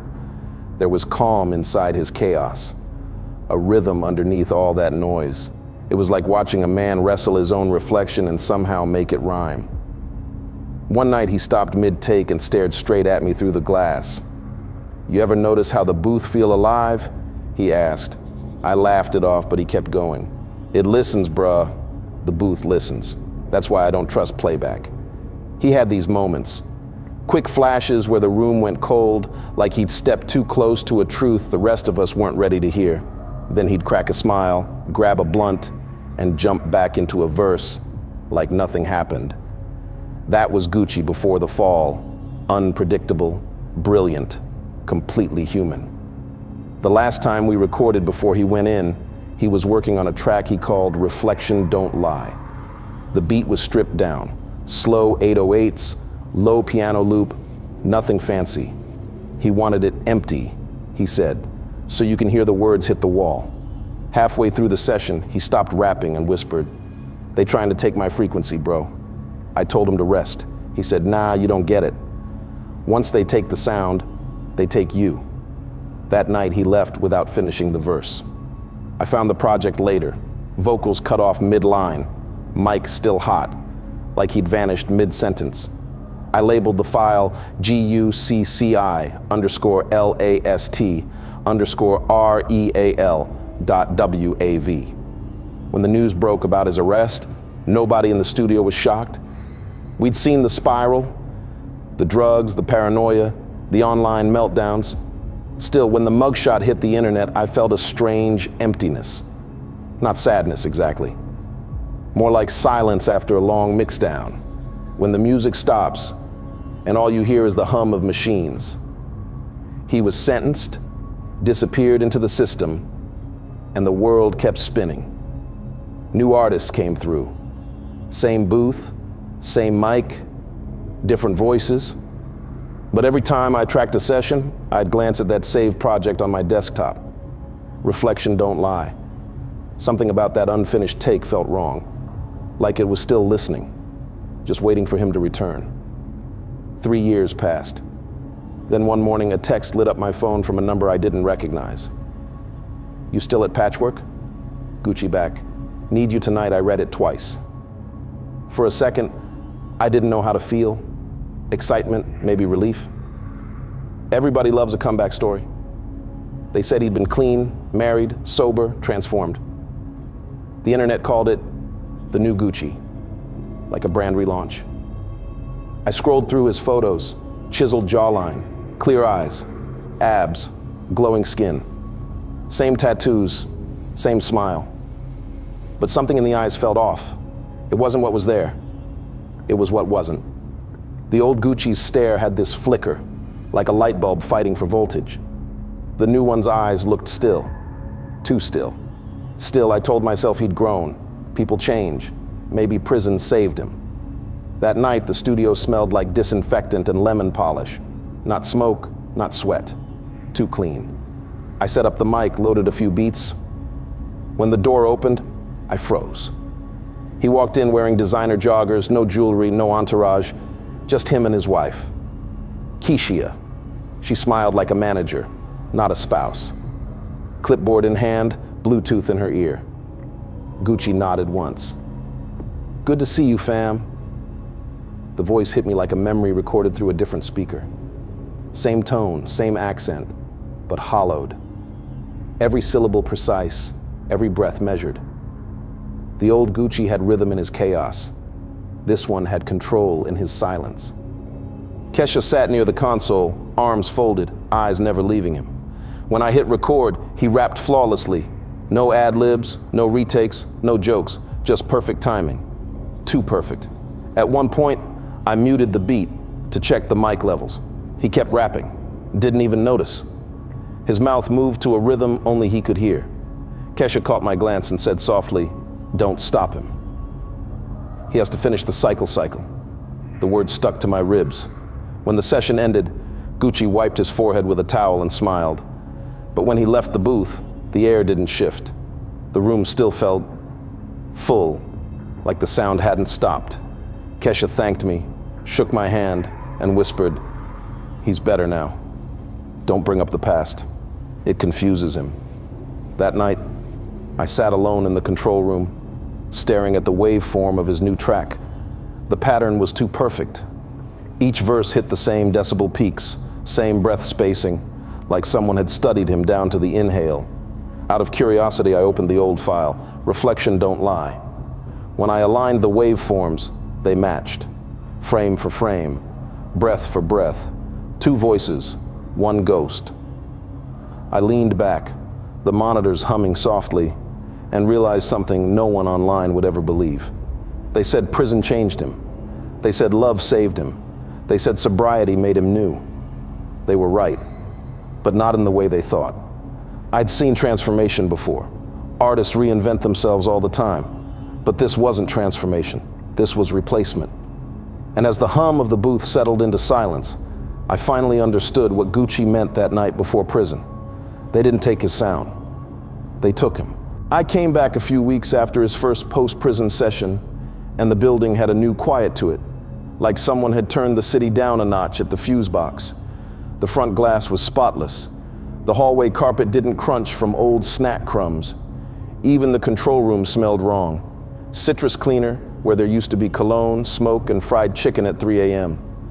The LEDs over the preamps blinked in steady rhythm, each light the same distance from the next. I used to love that sound, the low machine hum that tells you music is close. Now it felt like a hospital monitor waiting for something to flatline. Sessions started on time. They ended on time. Someone had written a new rule on the whiteboard by the booth. Silence between takes. I stared at that sentence for a long minute, trying to remember when silence ever made a great record in this city. They arrived together. They always did now. He entered first, slim, shoulders squared, shades on, though it was midnight. His beard line looked like it had been measured with a ruler. His smile was polite and brief, like a hotel greeting, there and gone. Keisha followed half a step behind, not touching him but close enough to catch a breath before he took it. Clipboard tucked under her arm, phone already unlocked in her palm. She didn't look at the room, she assessed it. Lights, temperature, chair position, pop filter angle. Dim the booth 2 points, she said. He regulates better that way. Good to see you, I told him. You as well, he said. The words landed in even beats. No slur, no slide, no throwaway ad-lib. 2 seconds, exactly. He extended a hand. The grip was firm and quick. 1, 2, release. The old Gucci would have pulled me into a side hug, laughed, talked trash about the last take, asked for something ignorant at 160 beats per minute. This version didn't even look toward the snack table. He didn't ask for water. Kesha set 2 capsules beside the console instead. For focus, she murmured, like we were in a clinic. He took them without looking. I loaded a beat. He stepped into the booth, set his feet shoulder width apart, and lifted the headphones with the care of someone handling lab equipment. I hit record. He delivered the verse in a single pass. No false starts, no punch-ins, no muttered rewrites under his breath. The syllables fell into place as if someone had pre-scored the bar lines in the air. It was good. It was sharp. It was everything a label loves to hear. And it was wrong. I didn't realize how much I missed the mess until it was gone. Old Gucci lived inside bars like they were hallways, kicking doors, checking rooms, knocking pictures, crooked as he passed. He'd start a line too early, then ride it like a wave and land dead on the snare. He'd laugh mid-take and somehow the laugh became part of the rhyme. There was danger in it. Life. The booth had felt alive because a living person was inside it. Now the room felt obedient. Great, Kesha said, eyes on a metronome app that pulsed quietly against her screen. Again. He did it again. Exact same breaths, exact same consonants. The same smile after line 4 that looked like it had been written into the verse. I slid the tempo up a single click mid-take. He adjusted without breaking cadence, as if his voice were chasing a grid only he could see. When I stopped the recording and muted the beat to check levels, he kept going. His lips moved for 2 more bars in perfect time to silence. I glanced at Kesha. She didn't blink. Don't interrupt his cycle, she said softly. It makes him nauseous. Cycle. That word again. Like we were tuning a machine, not cutting a record. I tried to make it feel normal. When he stepped out, I asked about an old inside joke from a 2010 session, the night we tried to see who could stack the most ad-libs before the take collapsed. He looked at me for a long second, not confused, not remembering, loading. Then he repeated the punchline perfectly, the same wording, the same order of words, without the laugh. No wink, no grin, no shoulder bump like we used to do. He delivered a memory like a script. The room went colder than the AC could explain. Kesha never left his side, 6 feet, give or take. She handled everything that didn't involve opening his mouth to rap. Schedules, stems, food, posts, replies. When he answered a question, his eyes flicked to her first, like he needed permission to shape the sentence. If I said, remember, she stepped in with a smooth, practiced smile. We don't dwell on the past. It agitates him. Okay, I said, and something inside me folded in on itself. Between takes, he hummed. Not a tune, a note. The same pitch every time, held for exactly 3 seconds, released on a measured breath. I reached for the talkback to ask if he wanted a different headphone mix, but Kesha gave the smallest shake of her head. I took my finger off the button and let the note hang in the air like a warning you only hear if you've learned the code. I booked the room for a Tuesday. Quiet night, fewer eyes, fewer questions. I told the manager I needed a room from 9 to midnight. No runners, no interns, no drop-ins. I brought my own cables. I cleaned the console myself. I set the mic exactly where it had always stood for him before prison. 1 inch under lip height, slight tilt, the pop filter at a distance that forced him to lean into it when the truth started burning. I dimmed the booth to the color of late memory and killed the decorative LEDs that made everything look like a commercial. Then I did something petty and maybe cruel. I pulled up the old session folder and rebuilt the Reflection Don't Lie chain from scratch. Same preamp gain, same compressor ratio, same plate reverb barely breathing at the edges. I even imported the exact room tone from 2010, a minute of nothing I'd recorded years ago to use as glue between takes. When I played it under a silent channel, I could almost hear the boys laughing again, the careless noise that made the music feel alive. He texted at 8:52 p.m. On the way. At 8:59, the lobby doors clicked. 2 shadows slid down the hall as one, him in front, her half a step behind, the same invisible wire between them that I'd started to feel in my jaw at night. Evening, Kesha said, a professional warmth that never rose above room temperature. We'll do 3, maybe 4. Let's do something different tonight, I told them and forced a smile. I want to hear him alone, just him and the mic. Her eyes never moved from mine, but I watched her fingers tighten on the clipboard. He performs best with support. I'll be right there, I said, tapping the talkback. No one else needs to be. When I'm in the booth, she said, he maintains tone. I looked at him. You remember when we cut Heavy Smoke? I asked. You told me you didn't need a hype man because the truth was loud enough. His mouth twitched. It wasn't a smile, but it knew where a smile lived. He glanced at her, then back to me. It's all right, he said softly. I can do this. No, she said just as softly. You can't. Silence felt like a sharp object in my hands. I set it down gently. 2 takes, I offered. No risk. We'll see how his levels are solo. Then you can go in. She measured the room with her breath. 2, she repeated, like an agreement that had already been written somewhere. We settled into positions. Me at the console, him in the booth, her in the producer's chair just behind me. Close enough to reach for the talkback button with a wrist flick. Headphones okay? I asked. He nodded.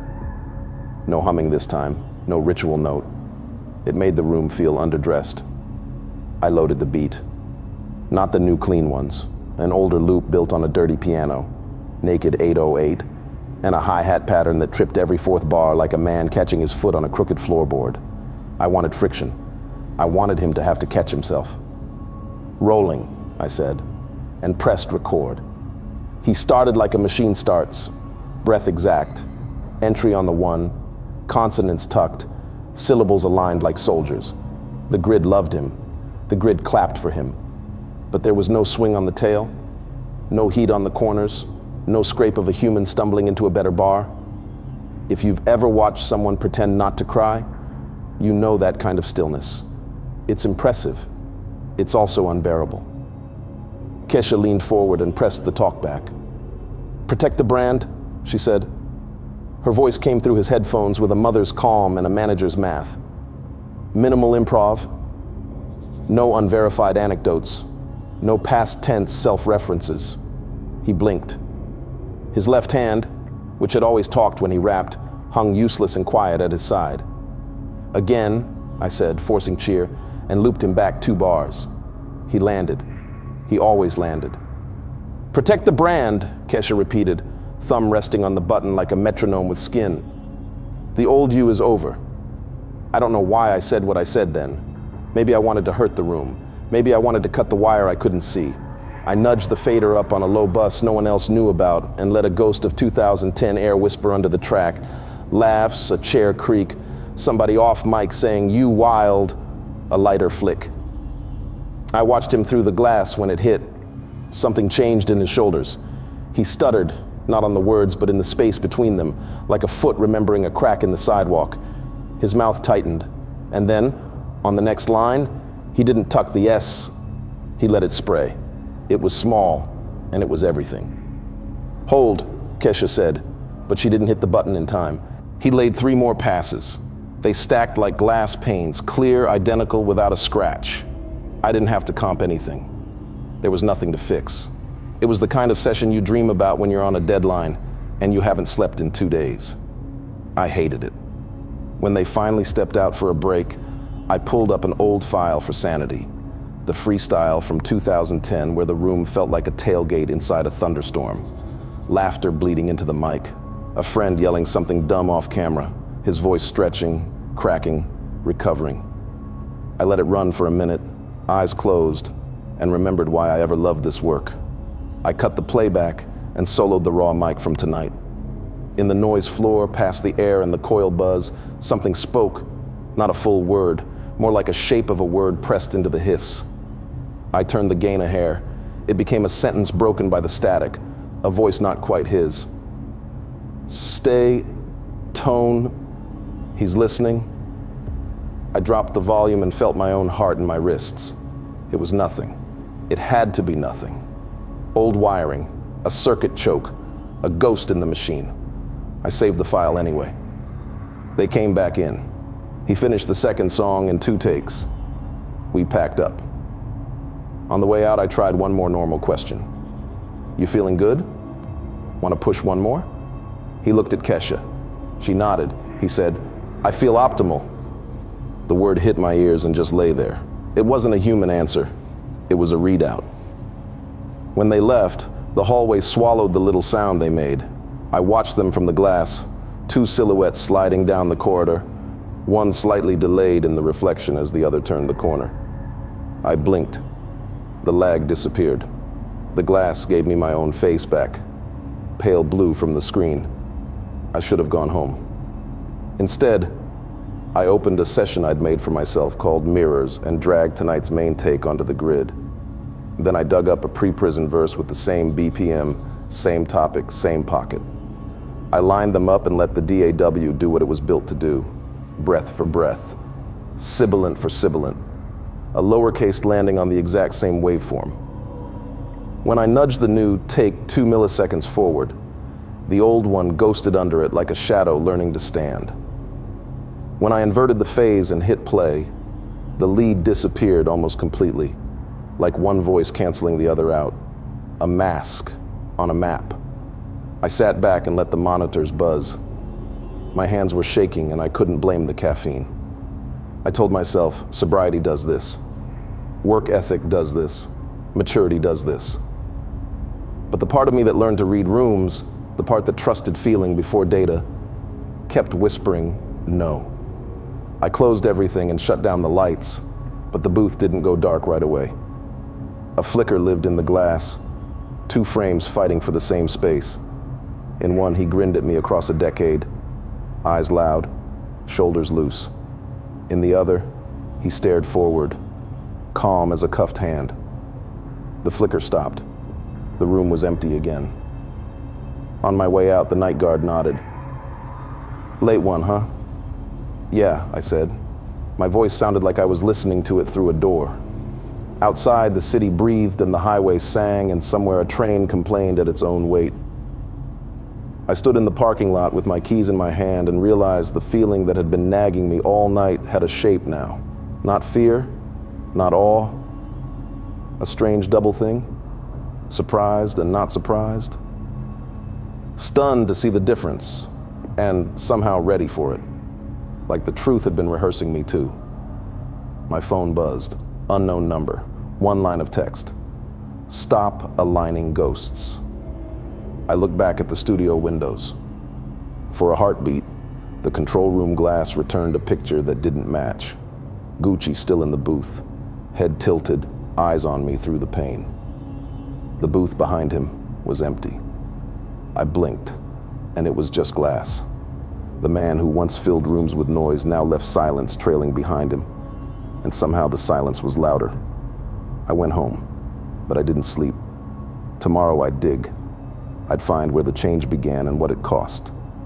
Because somewhere between the verse we saved and the man who walked back through that door, something else learned how to be him. And it was starting to learn me too. He hit the next bar late on purpose, dragging the beat just long enough to find himself again. The grin that followed looked like it had seen God. He leaned closer to the mic, breath fogging the pop filter, and dropped a crooked ad-lib, the kind that made you believe a man even when he lied. "Stop," Kesha said, calm and lethal. "Protect the brand." "From what?" he asked. Not to her, but to the room that remembered him. I killed the click track, let the air breathe, then pushed harder. "You remember Reflection Don't Lie? You said they were trying to take your frequency." He closed his eyes, and for a second his polite face slipped sideways. The man I knew was back, raw, cracked, alive. "I said that?" he whispered. "Cycle break," Kesha snapped, moving toward the door. I muted her channel. "Run it again," I told him. He started rapping like he was tearing skin. Words bled, laughter escaped. The booth pulsed with heat and memory. Then she was suddenly inside the booth. No door opened. "Enough," she said. He froze. The light dimmed. She took his hand. Session complete. When they left, the silence still breathed, like the room had learned how to miss him. The email arrived before sunrise. Subject: employment termination, confidential complaint. No sender, no reason, just effective immediately. I read it 3 times, waiting for sense to form. It didn't.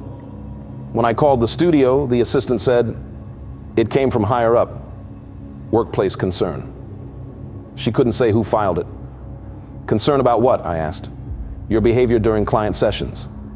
That word, client, hurt more than fired. It meant he wasn't a man anymore. He was property. By noon, my badge stopped working. Security walked me out like we were discussing the weather. Through the glass, the new intern cleaned the mic like a holy object. I called him, voicemail. I called her, number changed. By nightfall, my contacts vanished. Texts left on read. 2 studios said, "Management advised we can't book you." Another claimed I'd interfered with an artist's mental health protocol. For days, I replayed his last session, the moment his real voice cracked through the calm. The sound both haunted and proved me. Then came the knock. 2 short, 1 long. Nobody there. Just an envelope. "You are prohibited from contacting clients." A note scrawled at the top. "This is mercy." Every studio smiled, shook my hand, and said, "We'll call you." None did. I'd been erased. At night, I drove past Patchwork and saw a silhouette in the booth. Same stance, same stillness. Perfect imitation. Never human, never wrong. Months later, a showcase I helped build announced new headliners. Kesha and G, the rebirth session. That night, I packed my life into a trunk and left. The highway stretched out like magnetic tape. Billboards flashed his new face. Gucci Mane, the rebirth experience. Tagline, "He's better than ever." The radio hissed, tapping out a rhythm only ghosts remember. 2 short, 1 long. By dawn, I stopped at a gas station. His video played silently on the TV above the counter. "Crazy comeback, huh?"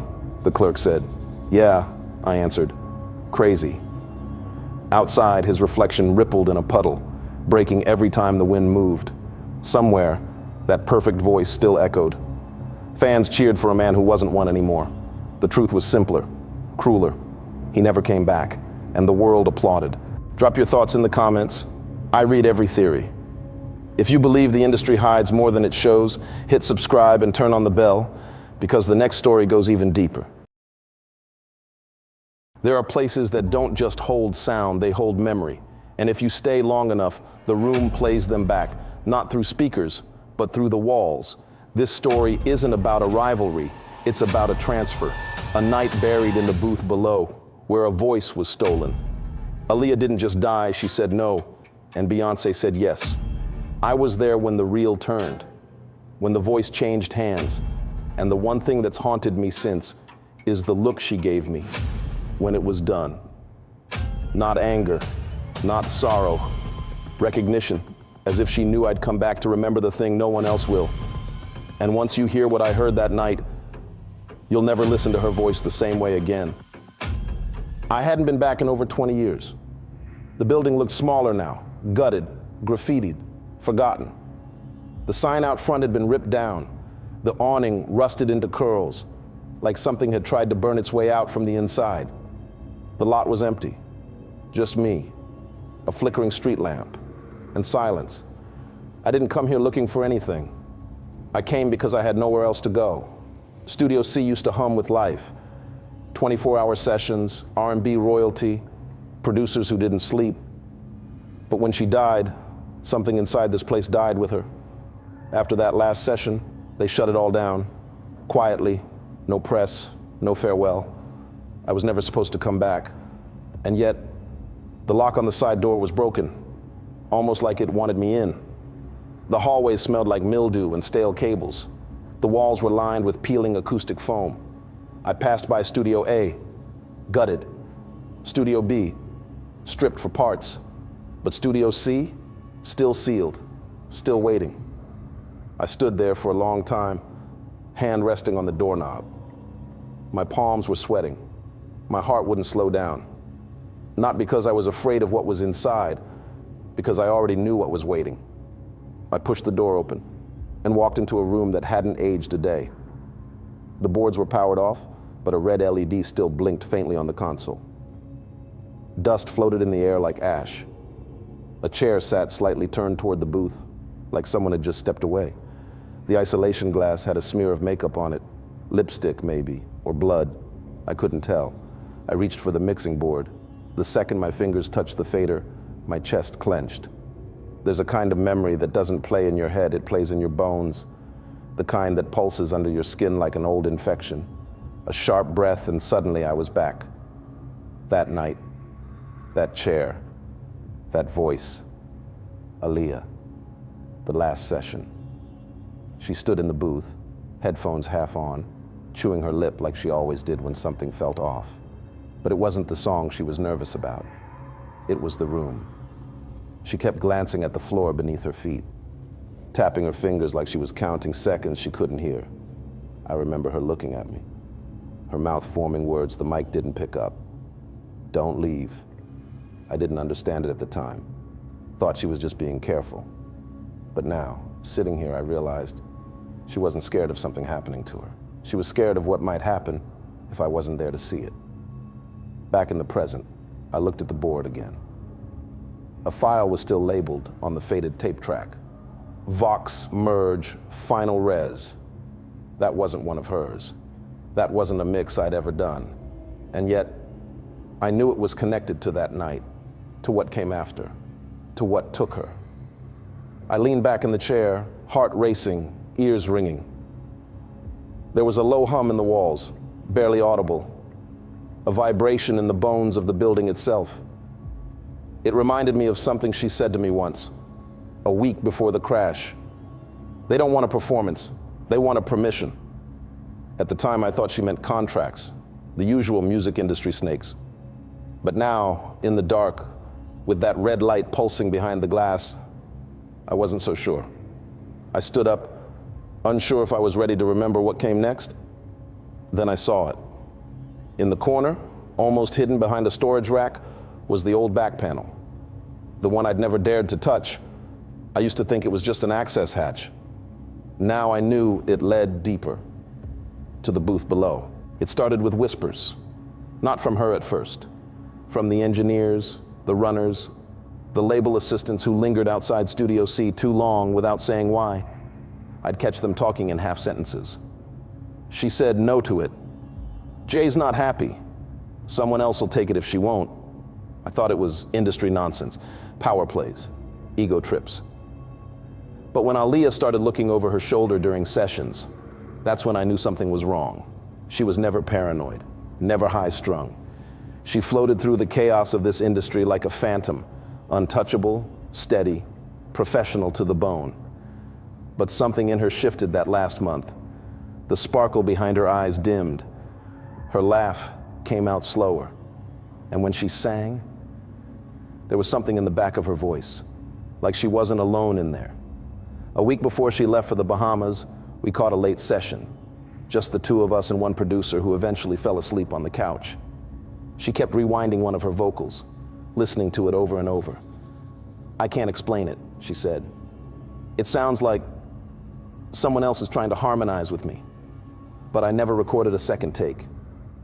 She leaned close to the console, speaking so softly I almost missed it. I think she's copying me. I asked who. She didn't answer at first. Then with no emotion, Beyoncé. I laughed. I wish I hadn't. She didn't blink. She shows up everywhere now. Doesn't say much. Just watches. Her eyes never leave me. I know people say she's sweet, but I feel something when she's near. She shivered. Actually shivered. It's like standing next to an empty hallway with music playing down the other end. But the hallway never ends. I didn't know what to say. She sounded tired, fractured, but not crazy. Then she told me about him. Jay. She didn't call him Jay-Z, just Jay. He brought me to this place, she said. Said it was special. Not a studio, not really, something older. Industry founders only use it when the contract isn't enough. I asked what kind of place. She hesitated. It's a room beneath the studio, soundproofed from everything. No wires, no computers, just a mic hanging over the center of the floor. She looked down at her hands. It wasn't plugged in, but it hummed. I asked what he wanted her to do. Sing. That's all she said. Just that. Sing into the mic and everything changes. You get eternal rights, placement forever. They promised I'd never fade. I asked if she did it. She looked me dead in the eye. It didn't feel like a contract. It felt like a trap. That was the first time I ever saw her scared. Not anxious, not worried about her image, scared. She said Jay didn't get mad. He just said, if you don't want it, there's someone else already rehearsing your harmonies. And then he left her in the room, alone. She said the mic kept humming. The sigils beneath her feet started to glow. She ran. 3 days later, she left for the Rock the Boat video shoot. She didn't want to go. I remember the call. She sounded numb, hollow. They're rushing me, she said, telling me I've got to get it done now, that the plane's waiting. She paused. Then quietly, I think it's because I said no. After the crash, the story came fast. Mechanical failure, overpacked gear, pilot on something. Everything felt too neat, too pre-written. Her funeral was a blur. People we'd never seen before showed up and left without speaking. But what really stuck with me? Beyoncé dropped Work It Out the same week, smiling, confident, perfect timing. And when I saw her live months later, something about her voice made my stomach knot. It was perfect, too perfect.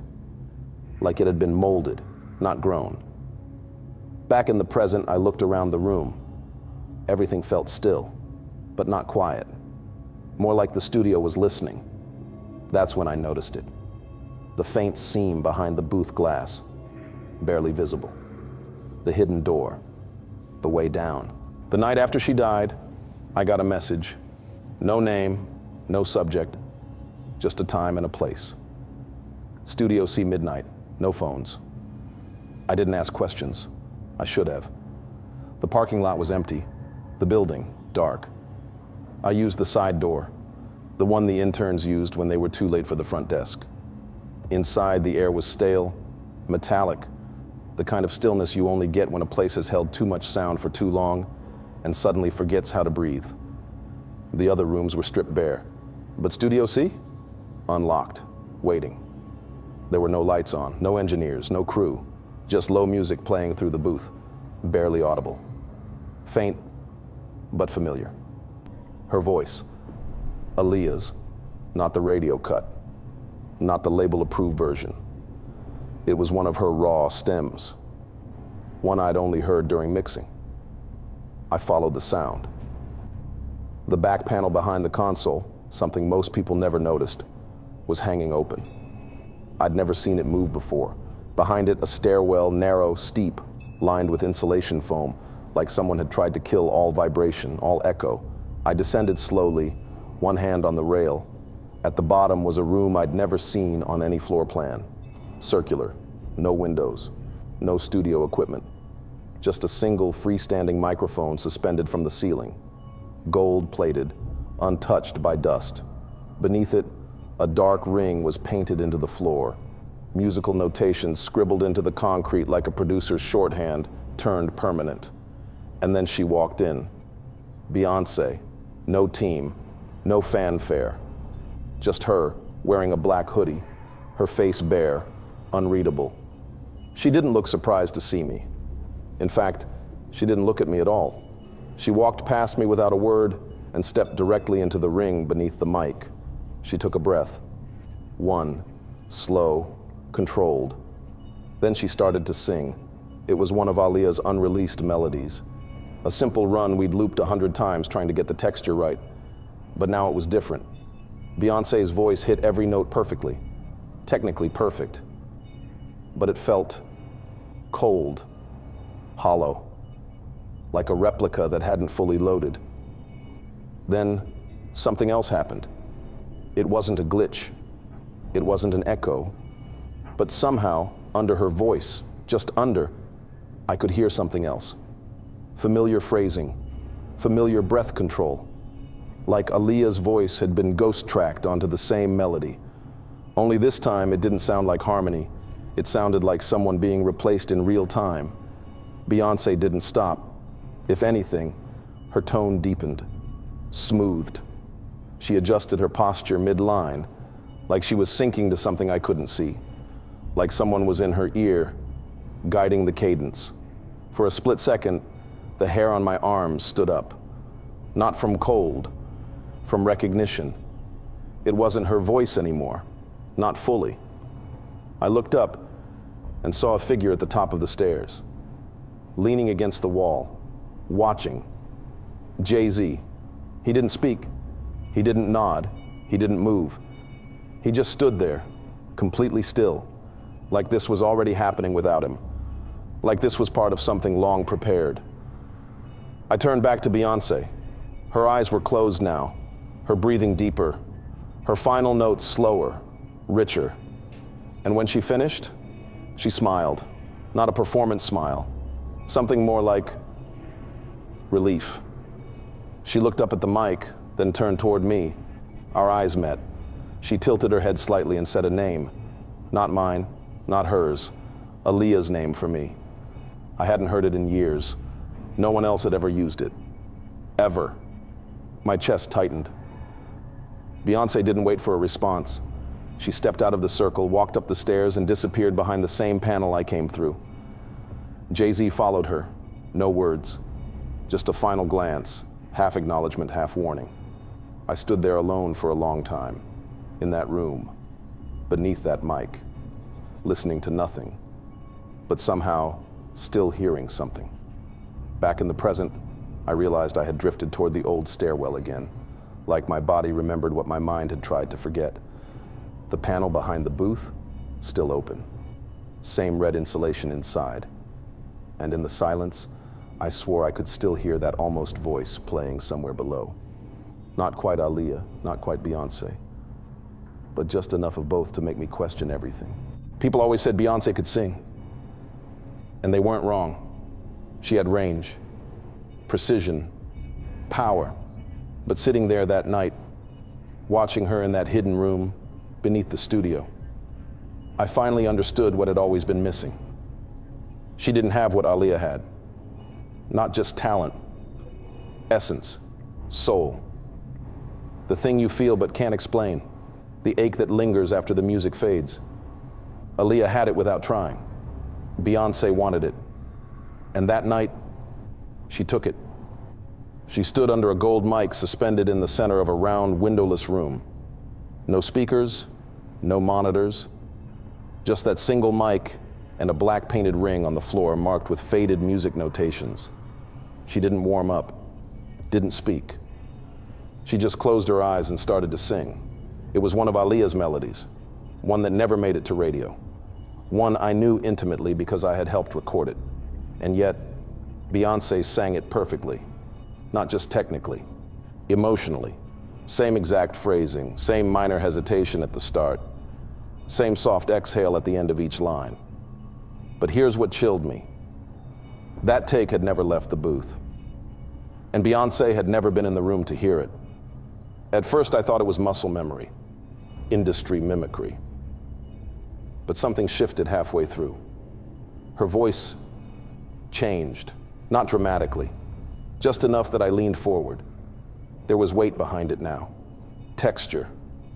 That same haunted softness Aaliyah carried even in upbeat songs. I looked around the room, suddenly aware of how still everything was. Jay-Z stood in the shadows near the stairs, watching, silent. He wasn't shocked. He wasn't moved. He looked like a man waiting for something to finish uploading. As Beyoncé sang, her face stayed calm, but her hands started to tremble, just slightly. She held one against her stomach, grounding herself. Her voice wavered for half a breath, then came back richer, deeper. The room held its breath with her. And in that moment, I heard something else. Not an echo, not feedback. Another layer. Underneath her lead vocal, I heard it. Aaliyah's tone.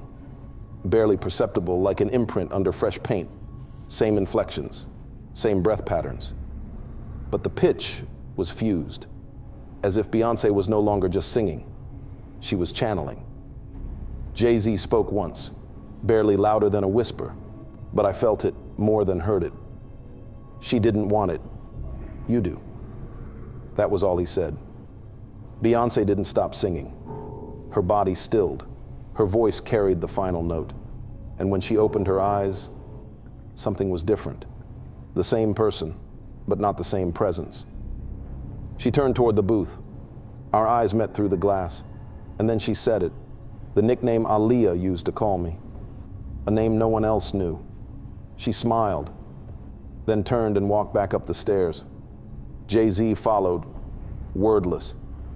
And me? I sat there, alone again, in that silent, padded room. The mic hung still, like nothing had happened. But I knew what I'd seen, what I'd heard, what I'd felt. Back in the present, I stood at the top of the stairwell again, outside the sealed panel behind the booth. My hand hovered over the frame. I hadn't touched it in years. And even though I told myself I came to remember, some part of me knew that once I opened this door, I wouldn't come back the same. The door opened easier than I expected. No resistance, no creak, just silence, like it had been waiting for me. I stepped into the booth, the same one Aaliyah used during her last sessions. The air was dense, musty with old sweat and dust. The foam on the walls was crumbling. One of the overhead bulbs flickered weakly and then dimmed out. I turned toward the far corner. That's when I saw it. A reel-to-reel machine. Old, rusted, covered in grime. It shouldn't have been there. Nobody used analog anymore, not even in 2001. We'd moved on to digital long before then. But this machine was set up, wired, and loaded with a reel. A blank reel. No label, no markings, just slowly turning, as if it had never stopped. I reached toward it, and the second my fingers brushed the cold metal casing, something hit me, hard. Not a sound, not a vision, a memory. A late-night conversation in a parked black SUV, Jay-Z in the driver's seat, Aaliyah in the back. I was outside the car waiting. He leaned toward her and said something I couldn't fully hear, but I caught the tone. Cold, calculated. If you don't want it, we've got the next one lined up. I thought he was talking about a track, a placement. Now I know he was talking about her, about Beyoncé. The memory kept pouring in, fast and uninvited. His visits to the studio ramping up in those final months. Not to collaborate, but to observe. Always standing in corners, never taking notes, always watching her. And the things he said to me, capture everything, raw takes only. Don't delete any stems. Keep the board live even after she stops. At the time, I thought he was being meticulous, controlling, but now I saw it. He wasn't preserving a project, he was preparing a transfer. I staggered back from the reel. My mouth was dry. My ears were ringing. Everything in this booth, every microphone, every channel, Every patch cord suddenly felt like it had been part of something ritualistic, a container for someone else's voice, a vessel. And I had helped set it up. I turned toward the door, but my hand froze on the knob. For a second, I couldn't remember why I'd come in. I looked back at the real machine, still turning, still blank. But in the soft scratch of its rotation, I swore I heard something. A soft hum, a breath, a voice. And it was calling me by name. I turned the knob, nothing. It didn't budge. I tried again, twisting harder, still locked. My stomach sank. The booth door had never locked from the inside. It wasn't built like that. Not for artists, not for engineers, not for anyone. But now it was sealed, like something didn't want me to leave. I pounded on the glass. No echo, no response, just silence. And the faint hum of the old reel turning behind me. I spun around, ready to tear the machine apart, but it wasn't empty anymore. Jay-Z was standing behind it. Not in flesh, in memory, but clearer than he'd ever been. No smile, no warmth, just watching me through the scratched plexi of the booth, holding the reel in his hand like it belonged to him. "Sing," he said, flat, cold, final, then again, louder. "Sing." His voice warped on the second repetition, slightly deeper, distorted. By the third, "Sing." It didn't sound like him anymore. It sounded like something older wearing his voice. The lights flickered above me. The mic above my head crackled on, though I hadn't touched a single switch. I pressed myself against the door, heart racing. "I'm not doing this," I muttered. "This isn't real." But the booth started filling with sound, layered voices, low and rising. Aaliyah, Beyoncé, others I didn't recognize, all looping over one another, all whispering one word: "Sing." Jay-Z stared through the glass, unmoving, as if waiting for me to break. The reel spun faster in his hands, faster. The machine started to whine. The voices turned into a drone, like 1,000 half-remembered songs mashed together into something that felt like a threat. I dropped to my knees, hands over my ears, eyes shut. "I'm not part of this," I whispered. I didn't say yes. The air went still, dead still, and then silence.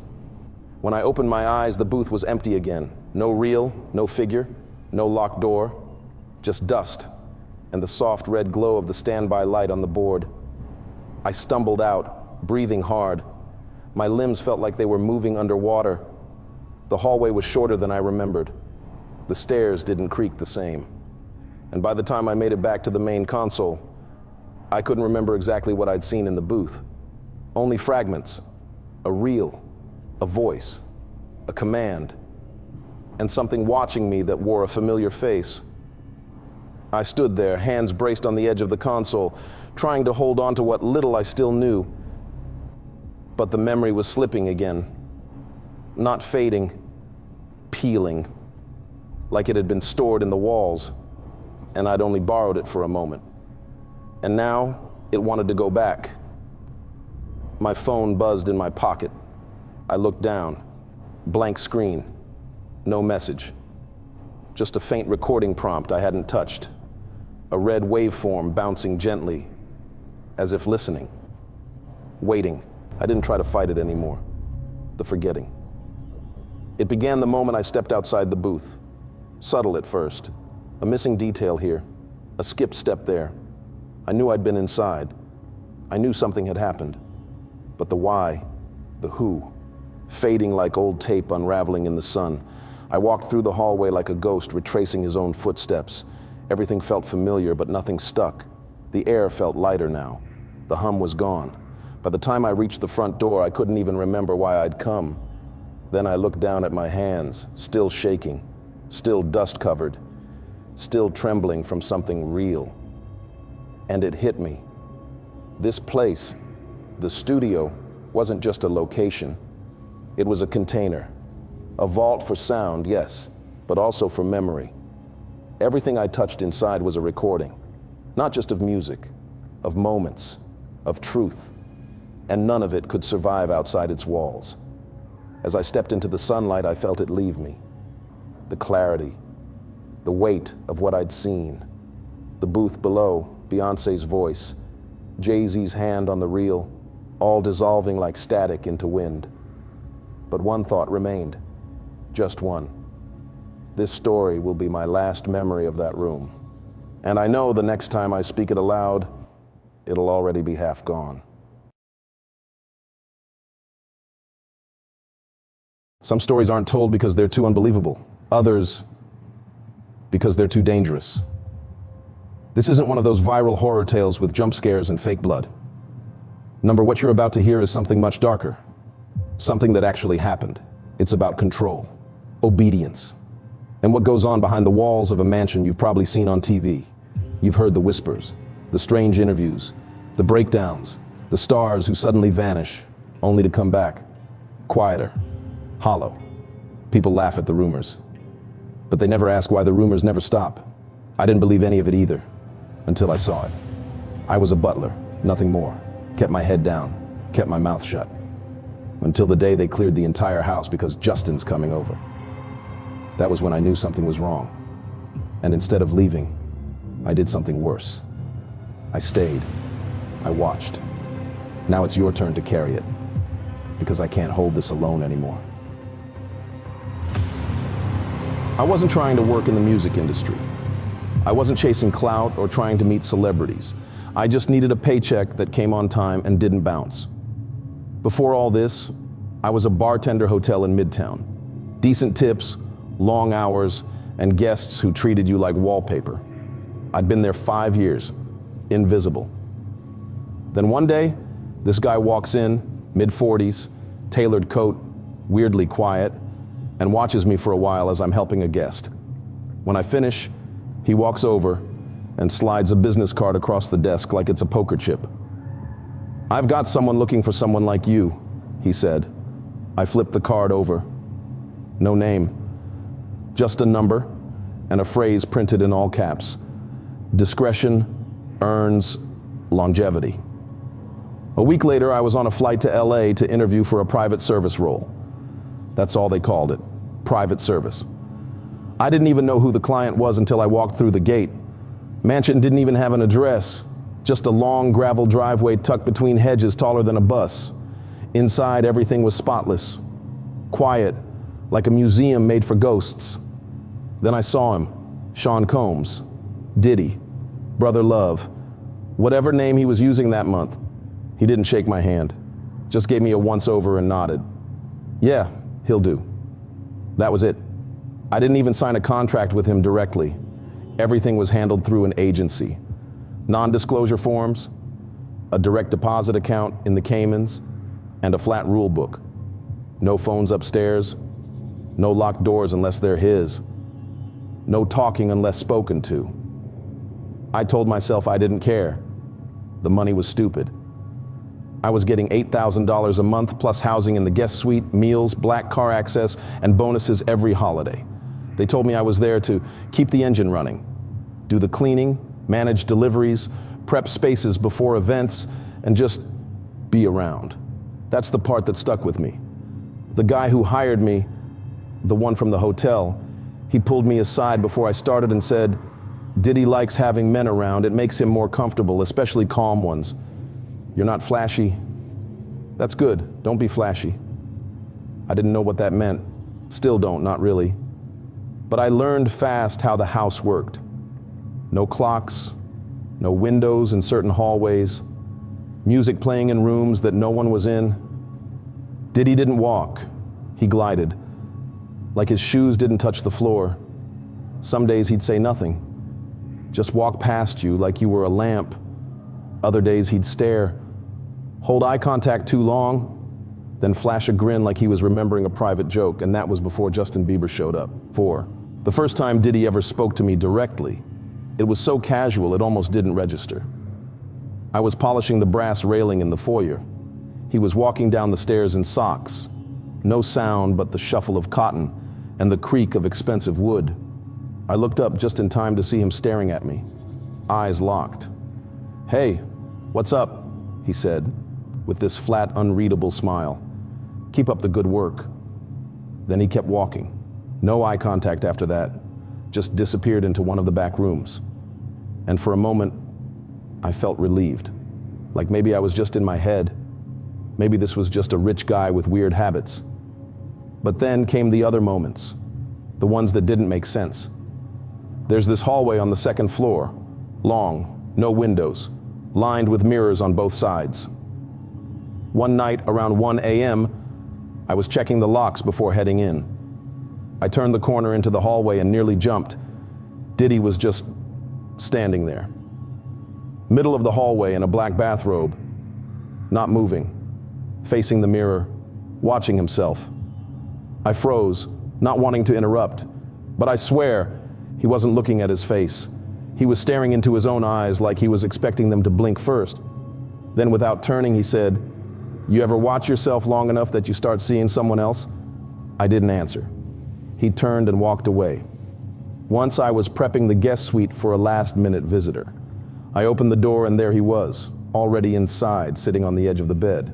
The room had been empty 10 minutes earlier. "Didn't mean to startle you," he said, eyes unfocused, "just making sure it still feels like a bedroom." He stood up and walked past me slowly. As he did, he said, "Weird how some spaces pretend to be normal." I didn't know what to say. I just nodded and waited for him to leave. When I looked at the bed, the covers were folded into a perfect square. On top was a single black glove. Sometimes the house would hum, not from speakers, not from appliances. It was a low, almost wet frequency. You didn't hear it as much as you felt it, in the base of your skull, in your teeth. One night I walked into the kitchen and saw Diddy sitting at the table alone. No food, no drink, just staring at the microwave. The hum was strong in that room. I opened my mouth to ask if he needed anything, but before I could speak, he said, "It's not the house that makes that sound, it's the part underneath." Then he grinned, not at me, just into the room. I told myself I was being dramatic, that rich people get weird when they have too much time and too many yes men. But every little moment stacked on top of the last. And I couldn't shake the feeling that he was watching me, not in the room, not even through cameras, like he already knew where I'd be. It started on a break, mid-shift, late afternoon. I'd just finished organizing the third floor linen closet, one of those chores that sounds small until you realize Diddy has more sheets than some hotels. My legs were killing me, and I ducked into the back patio for 10 minutes of quiet. No music, no movement, just sun on brick. I pulled out my phone, started scrolling. First it was the usual. News, memes, group chats I barely checked anymore. Then by algorithm or fate, it came up, a clip. Diddy and Justin Bieber sitting side by side on a talk show. Justin must have been 15, maybe 16. Hair still swooped across his forehead. Face soft, still boyish. Diddy had his arm around him. They were laughing about something, the way you'd laugh with a cousin or a godson or someone you were trying to make feel safe. But something in me recoiled. I couldn't explain it. Still can't. It wasn't what they said. It was how Diddy looked at him, like he was looking through him, past the smile, down into something smaller, something he thought he owned. I kept scrolling. Another clip. Diddy surprising Justin with a car. Another. Diddy saying Justin was like family, that they used to spend days at the crib, watching movies, vibing. The comments were all jokes. Diddy always got his hands in the next big thing, Lyle. Diddy grooming the next generation of talent. Father-son energy. But to me, it didn't feel funny. Why was a grown man, rich, powerful, surrounded by adults, spending that much time with a teenage boy? Why were there so many clips of them together behind closed doors? Why did no one else seem bothered? I locked my phone and shoved it back in my pocket. That sinking feeling in my gut wouldn't go away. It was like watching someone smile right before a car crash. Your brain can't explain it, but your body knows it's coming. Later that week, the house changed. Security started hovering more than usual. Rooms that were normally silent buzzed with coded walkie-talkie chatter. Diddy stopped leaving the property altogether. Everything felt tense, like something was being cleaned up or prepared. Then one of the guards walked into the main lounge where I was dusting and said flatly, "You need to clear out. Now." I blinked. Why? Is something wrong? Diddy's bringing Bieber over. That's when everything clicked. The gut feeling, the videos, the way he stared at that microwave humming like it was singing to him, all of it came rushing back. I didn't leave. I told the guard I was heading out, then slipped into the hallway that ran parallel to the main living room, the one with the crawl space access panel hidden behind a false cabinet door. I'd used it before when electricians came in. It connected through the walls to 3 rooms: the study, the theater, and the guest performance space. I wedged myself inside, phone in hand, heart punching against my ribs. I needed proof. Whatever was going on between them, I had to see it for myself. 10 minutes passed. Then I heard voices. Diddy's was smooth, casual. "All you gotta do today is show me what you got." A beat of silence, then Bieber's voice, quieter than I remembered. "He?" Diddy laughed. "Nah, I meant, I gotta see you perform." That word, perform, felt like a blade sliding into my spine. This wasn't a meeting. This was a test. And I was the only one watching from the dark, knowing something no one else dared say out loud. That kid wasn't safe. The wall space I hid in wasn't built for comfort, just wires and wooden slats, sharp nails sticking out like teeth. I crouched there with my head tilted toward the sliver of light spilling through the crack in the closet door. From where I was, I could see the edge of a room I'd never known existed. A hidden space inside the house, not on the blueprints, not part of the tour I was given. The floor was dark stone, a single velvet chair in the center, lights overhead. Not normal lighting, but soft amber stage lights. Someone had turned this into a performance room, one with no audience, except for one man. Diddy walked in first. He moved slowly, hands clasped behind his back, wearing all black. Behind him, Justin followed, hesitant, eyes flicking across the room like he was still figuring out if this was a prank or a test. Diddy turned and smiled. "All right," he said, clapping once. "I want to see you perform." Justin looked confused but nodded. He cleared his throat and started to sing softly. Something acoustic, something sweet. But Diddy cut him off with a wave of his hand. "Nah," he said, voice dipping. "I don't want to hear you sing. I want to see you perform." The silence that followed stretched out like a thread about to snap. "Be your authentic self," Diddy added. "Don't hold back. Whatever comes from your heart, that's what I want to see." Justin just stood there, frozen. From my hiding place, I felt every second drag against my skin like sandpaper. Something about Diddy's tone had changed. There was no mentorship in it now, no warmth, just hunger wrapped in patience. Justin shifted on his feet. He said, "Like, dance? Whatever you feel," Diddy said. "Let it out, right here, this moment. It's just you and me. This is where stars are made." The room went quiet again. And then Justin moved. I won't describe what he did. I can't. I won't. All I know is it wasn't music. It wasn't art. It was survival. His body did what it had to do. His face tried to stay neutral, but his eyes were screaming. And Diddy just watched, leaned forward like a judge at the edge of a sick talent show. There was a red light glowing faintly on a camera tucked behind the chair. He was recording it. Why? Why did he need footage of this? Who was it for? Who else would ever see it? I don't know how long it lasted. Could have been 10 minutes. Could have been 2 hours. My body gave out at some point. I slid down into a crouch, hands over my ears, eyes squeezed shut. But I still heard the words, Diddy's voice. "You always gonna remember this moment. You always gonna remember me." And Justin, he laughed, but it wasn't real, not even close. It was this hollow, breathless sound, the kind people make when their brain starts splitting from their body, a laugh to cover a scream, and I could hear it shake. When it was over, I heard footsteps, doors opening, a quiet, final click. They were gone, but I couldn't move. My legs were numb. My stomach was tight. And for the first time since I took the job, I thought about running. Not quitting, not resigning, running. When I finally moved, my body didn't feel like mine.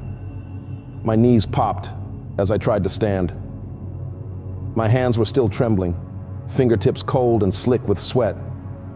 I crawled backward through the narrow crawl space like an animal, scraping my back against wires and wood, trying to breathe through my nose so I wouldn't throw up. I needed out. I didn't care about my job anymore.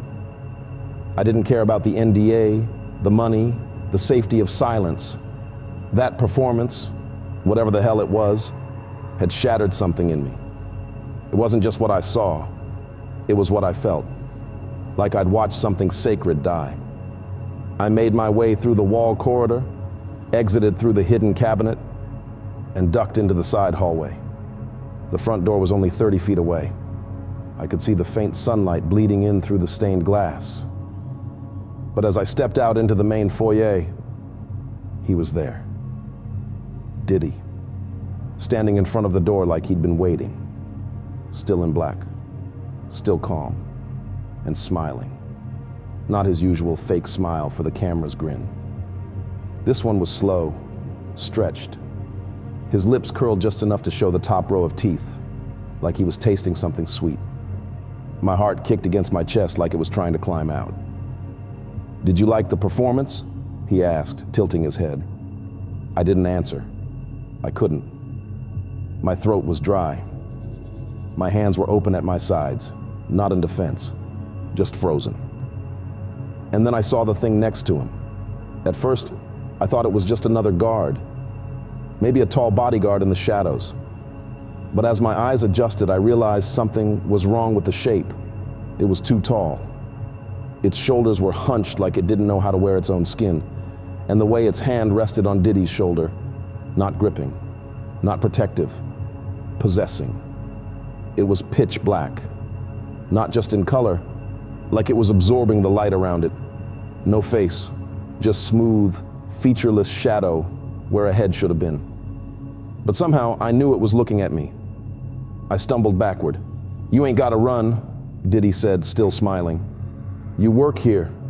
You're part of the house."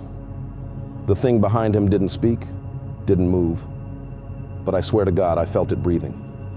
Not air, but something else. Like heat off an open furnace. Like hunger. That's when I broke. I turned and ran. I don't even remember opening the front door. I don't remember the stairs or the path. All I remember is gravel crunching under my shoes and my own heartbeat pounding in my ears like a war drum. I didn't stop until I saw the security SUV parked behind the garage, engine still warm, keys still in the ignition. Someone had left it idling. I didn't think. I jumped in, slammed the door, threw it in drive, and peeled out down the private road so fast the tires screamed. I didn't care if I got caught. I didn't care if there were cameras. All I wanted was distance. But even as the mansion faded behind me in the mirror, that smile stayed in my head. And that thing, whatever it was, whoever it was, had looked right through me, like it already knew where I was going next. I didn't stop driving for 20 straight minutes, didn't even check the GPS. I just kept turning, weaving through side streets and back roads, trying to put as much distance between me and that mansion as possible. The SUV still had the scent of leather and pine cleaner. But to me, it smelled like the inside of a coffin. Every time I blinked, I saw his face, that smile, that thing beside him. I passed a gas station on the edge of a rundown neighborhood, sign cracked, half the pumps taped off. It looked like the kind of place nobody lingered, and that made it perfect. I pulled in, killed the engine, and sat there for a second with my hands shaking on the steering wheel. Then I got out, grabbed my phone, and walked to the payphone booth on the side of the building. It wasn't even operational. but I needed the illusion of being out of reach. I opened Uber and booked the longest ride I could afford. Destination LAX. When the driver arrived, I told him I had just left a bad gig and didn't feel like talking. He didn't ask any questions. Bless him for that.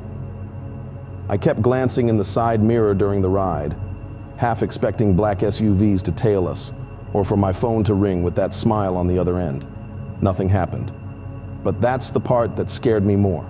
I got to the airport with nothing but the clothes on my back, my phone, and $900 in cash I had stashed in my sock drawer for emergencies.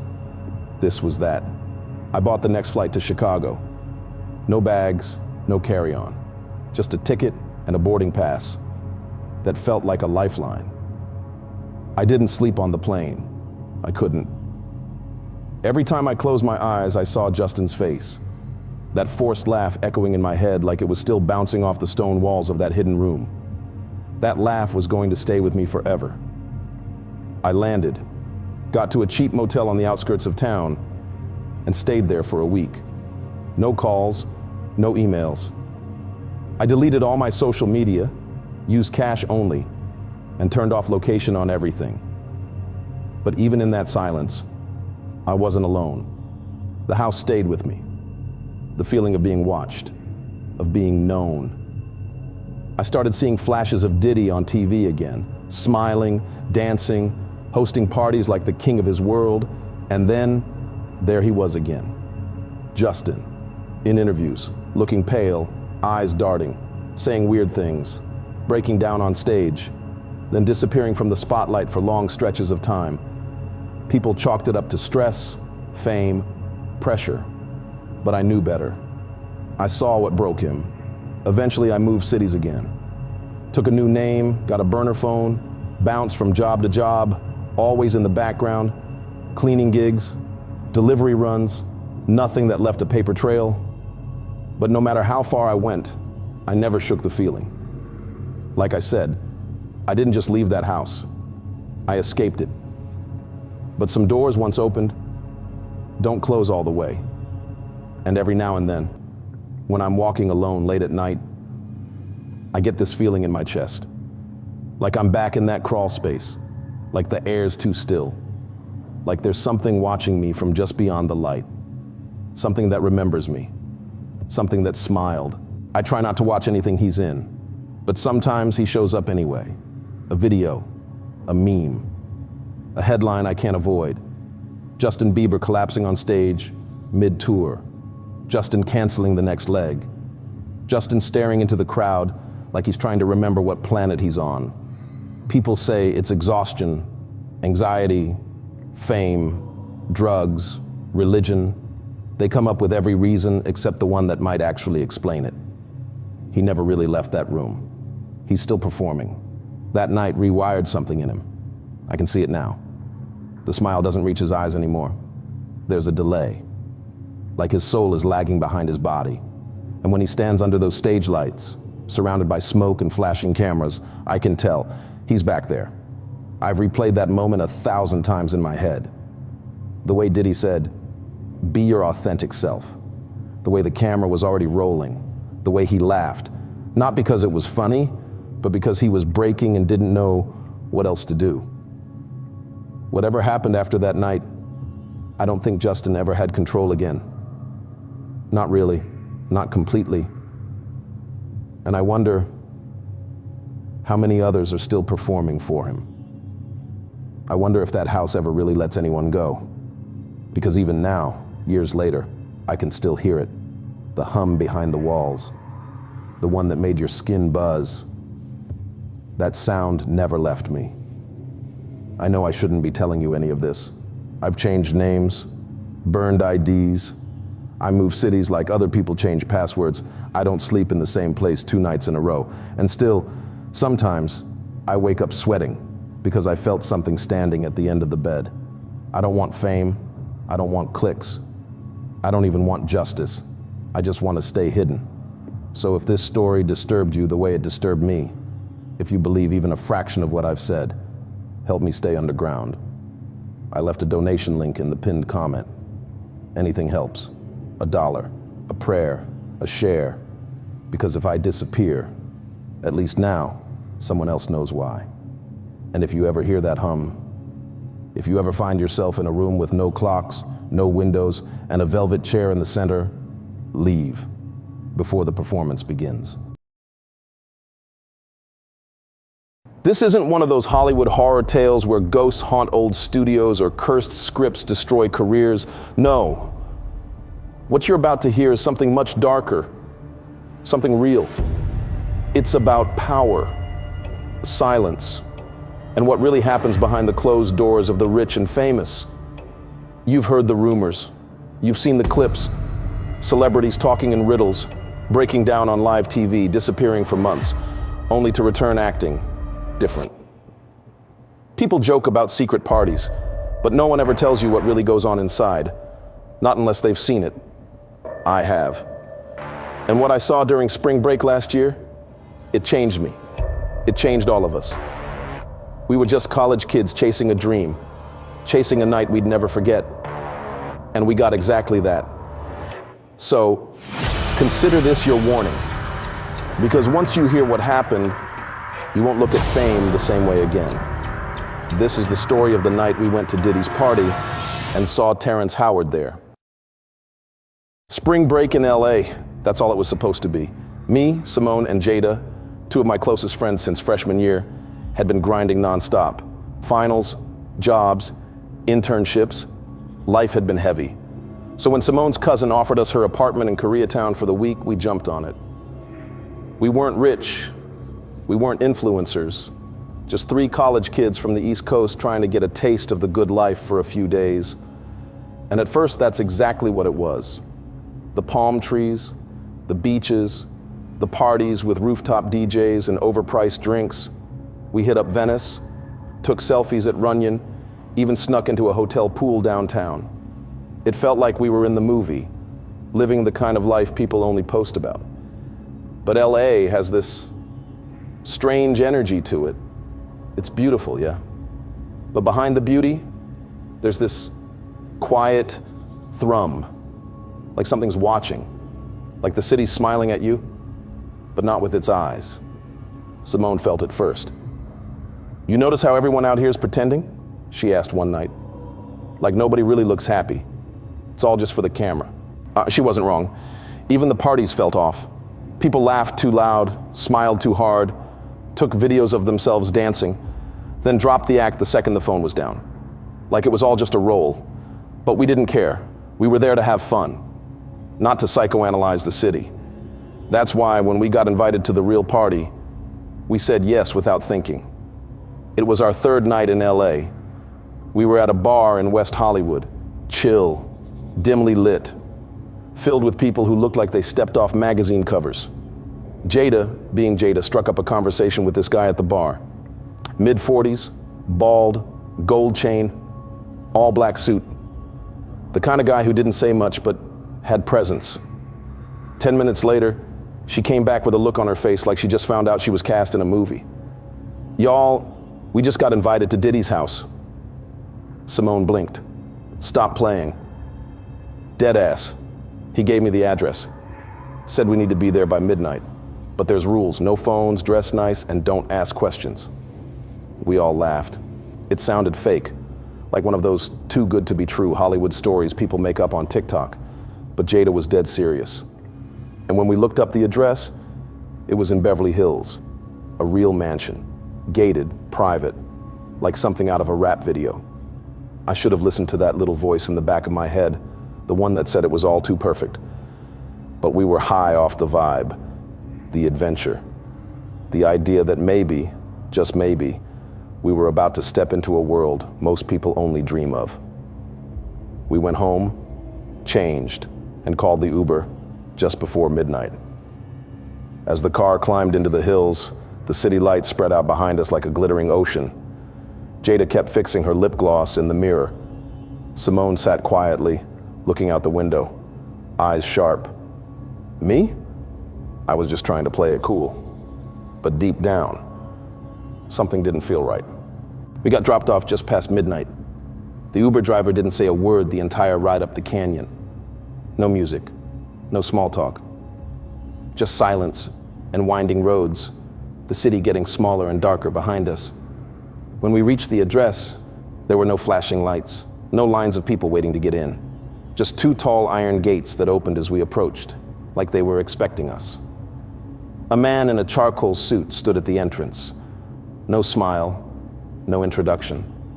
He looked us over from head to toe, then nodded once and said, "Phones." We handed them over, hesitating. He dropped them into a black velvet pouch, sealed it, and handed us a claim ticket like it was dry cleaning. "Follow the lights, don't wander." Then he turned and walked away. We looked at each other, unsure. But the gate was already closing behind us. The driveway was lined with tiny flickering lights embedded in the concrete like runway markers. The mansion at the end rose out of the darkness like a monument. Sleek black glass and concrete.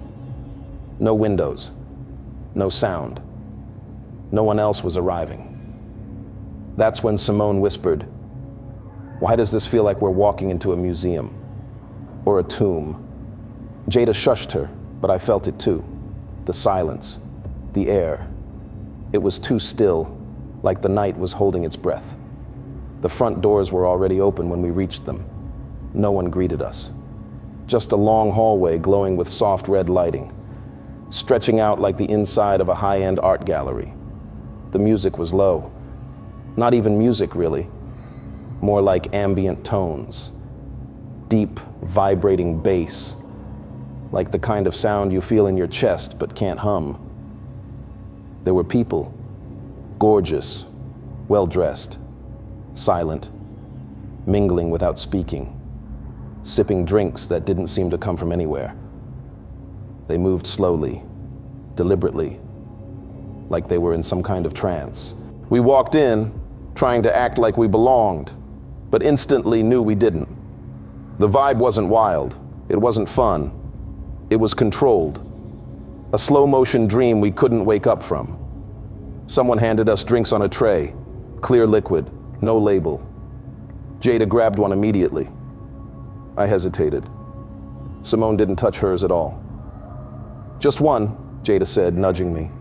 But Simone leaned in. "Watch the crowd. Nobody's drunk. Nobody's dancing. That's not a party. That's a performance." She was right. Every face around us wore the same empty, frozen smile, like they were waiting for something, like they were all in on some secret, and we were the only ones who didn't know the rules. That's when I saw him, across the room, by a floor-to-ceiling window that looked out over the city. Terrence Howard, not on a stage, not performing, just standing there, alone. He looked exactly how he does in interviews, that smooth but strange energy, like he was thinking 10 thoughts at once. But there was something else too, a weight in his shoulders, like he was tired of carrying something he couldn't put down. Jada grabbed my arm. "Yo, is that who I think it is?" Before I could answer, he turned and locked eyes with me. Not with all of us, just me. And in that moment, I swear to God, it felt like he recognized me, like he'd seen this exact night play out before, and knew exactly how it would end. He didn't say anything at first, just stared. Then slow and steady, Terrence Howard started walking toward me, cutting across the room like a ghost through smoke. The people around us didn't even seem to notice, like he wasn't really there. He stopped a few feet away, looked at me, and said, "You ever feel like you walked into a place you already dreamed about?" I didn't know what to say. This house, these people, all of it, it's a rerun. Different cast, same story. His voice was soft, but it carried, smooth, almost hypnotic. "You look like you still got yours," he said. I blinked. "Got what?" He smiled, but not like he was happy, more like he pitied me. "Your man card." I don't know what you mean." Terrence leaned in closer, just enough so I could hear the tremble in his voice, like he was holding something back. "They'll come for it. They always do. Maybe not tonight, maybe not next week, but eventually they'll ask. They don't take it all at once, just enough to make you feel like you owe them, enough to make you dependent. And once you give it up, you start disappearing from the inside. I stood there, heart pounding. I didn't know if he was crazy or brilliant or both. Why are you telling me this? He looked over my shoulder. His whole body tensed. Because he's watching you now. I turned, Diddy, standing across the room, talking to someone, laughing softly, but his eyes were locked on me. Not on the girls, not on the crowd, me. He's already chosen, Terrence muttered. You'll think it's just a drink, a conversation, a small request, but it's not. It's the door. The first one's always the easiest. After that, you start handing pieces of yourself away like candy. I looked back at Terrence to ask more, but he was already gone, like he'd never been there at all. Simone appeared at my side, eyes narrowed. What did he say to you? Nothing, I lied. It was nothing. But it wasn't nothing, because Diddy was walking toward us now, grinning.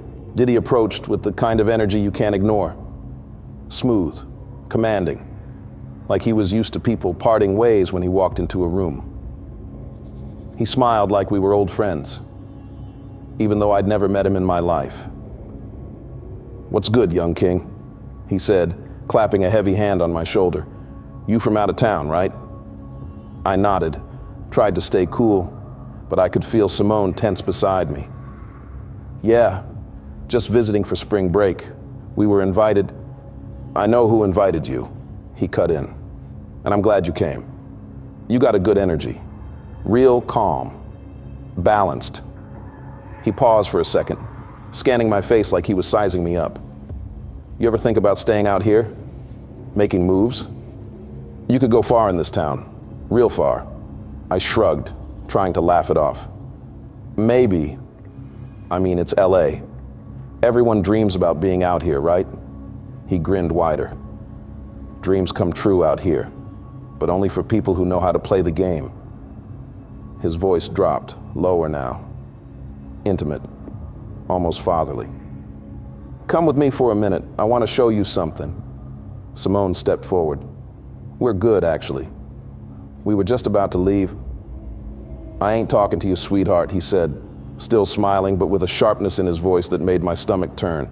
He looked back at me. Come on, just 5 minutes. I looked at Simone. Her eyes said, don't go. Every instinct in my body said the same, but I went. He led me down a long hallway, deeper into the house. The noise faded behind us, or maybe it just got absorbed by the walls. The further we walked, the darker it got. The lights turned red, diamond soys, intimate. At the end of the hall was a black door. He opened it. Inside was a small lounge, low lights, leather furniture, mirrors, and something else, a presence. He gestured for me to sit. You got a lot of potential, he said, pouring 2 drinks from a crystal decanter. But potential don't mean shit if you ain't willing to give something up.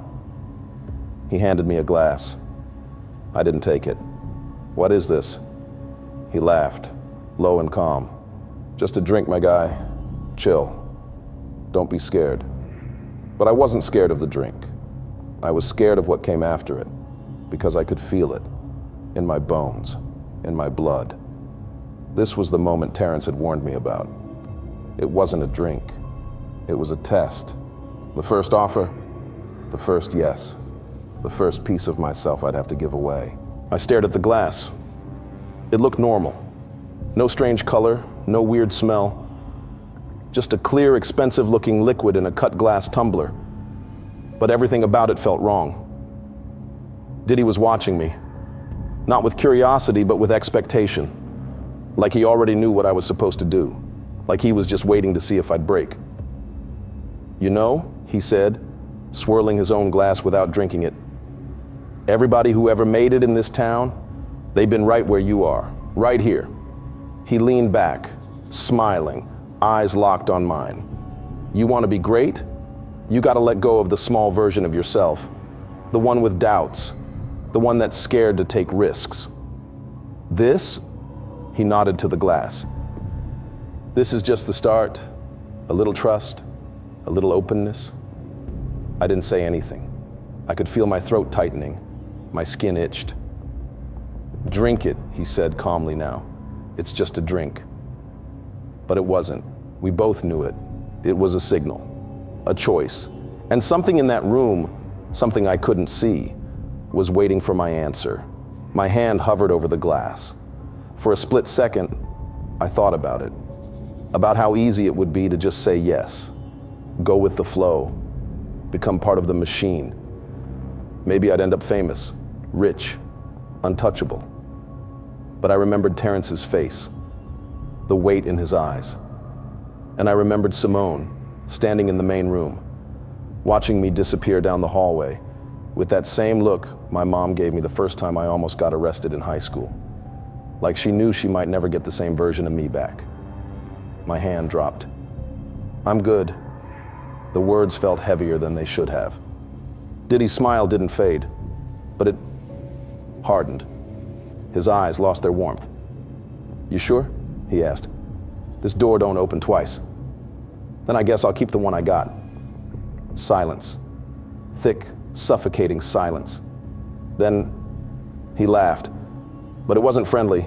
It wasn't funny. "All right," he said, standing. "Your call." He opened the door. "Go back to your friends." But the tone had changed. I was no longer a guest. I was a disappointment. And in that moment, I knew exactly what Terrence meant. Because when you don't play the game, when you say no, they don't get angry. They get interested. Like they want to see how long you can survive without them. Like they start watching. I didn't go back to my friends. Diddy didn't let me. The hallway didn't lead back the way I came. I turned around, and the door we'd walked through was gone. Just a blank wall of matte black concrete. I spun around, heart thumping, breath quickening. He was still there, calm, collected, unbothered. "I tried the soft approach," he said, stepping forward. "But you're one of those thoughtful types. Think too much. Gotta feel it to believe it." "Where's the exit?" I asked. He chuckled. "You think this house got exits?" Then he pointed down another corridor. This one narrower, darker, a long black hallway that seemed to shrink the deeper it went. "Come on, you came this far." I should have run, but I didn't. Maybe I thought I could talk my way out. Maybe I thought I could see where the trick was. Still pretending this was just a Hollywood mind game, some twisted initiation ritual. But as I followed him, something changed. The lights overhead dimmed. The air got thick, heavy, like walking through syrup. The hallway pulsed with low vibrations, like there was something alive beneath the walls, breathing. We stopped at a single steel door, deadbolted from the outside. Diddy looked at me, more serious than he'd been all night. "You keep looking at me like I'm the one you should be scared of." He placed a hand on the bolt, unlocked it. "I'm just the handler." "Handler for what?" He opened the door. Inside was nothing. Just blackness. A darkness so deep it wasn't just absence of light. It felt like it ate light. The air turned cold. Not breeze cold, deep freezer cold. I could feel it crawling under my skin into my chest. I was about to speak when I heard it. Breathing, but not like a person. Slow, deep, wet, like lungs that hadn't taken air in centuries. I didn't see anything, but I could feel it. A presence, massive, ancient, wrong. Diddy didn't move, didn't flinch. "It lives with me," he said softly. "Grew up with me." At first, I didn't know what it was. Thought it was ambition, thought it was drive, but it's hunger, pure and simple. It don't want money, don't care about awards. It wants submission. Wants you to hand over the last piece of yourself, the piece that says, "Nah, I'm still mine." It needs that, over and over, to stay quiet, to stay fed. I stepped back. My mouth had gone dry. "You feed it?" He looked at me, smiled. "Everyone does. Some just call it different names. And if I say no," he tilted his head, Then it waits, follows, doesn't go away. You'll hear it, feel it, in the moments you're alone, when you doubt yourself, when your back's against the wall. He nodded at the dark room. You'll remember this place. You'll remember me. And one day, you'll wish you said yes. I turned to leave, but the hallway behind me was gone, swallowed by shadow. He stepped closer, put a hand on my shoulder, and his voice dropped, almost kind. This is the part where you stop being a boy, where you give it over like the rest of us did. Just once. That's all it takes. So I'll ask you again. He turned toward the darkness. The air shook. Something shifted in that black space. Something moved. And then I asked him, when do you do it? He grinned. That same cold, charming grin. Whenever it gets too hungry. Whenever I feel like I'm slipping. That's when I feed it. That's when I take a man's card. I don't remember how I got out. Not clearly. 1 second I was staring into that room, into that living, breathing absence. And the next, I was outside, standing barefoot in the middle of a cul-de-sac. No phone, no jacket, just me, under a sky that looked unfamiliar. The mansion was gone. Not like I walked away from it, like it never existed at all. Behind me, there was just a tall hedge, no driveway, no gate, no house. I stood there for a while, trying to catch my breath, trying to slow my heartbeat, but my body wouldn't listen. Something inside me was still screaming. I wandered until I hit a main road, found a gas station, borrowed someone's phone, called Simone. She answered on the first ring. "Where the hell are you?" I didn't even know how to respond. They'd been looking for me. Jada was crying. Simone had almost called the cops. They'd waited outside the house for an hour. Then just like that, the gate shut, the lights went off, and no one answered. They thought I left with someone.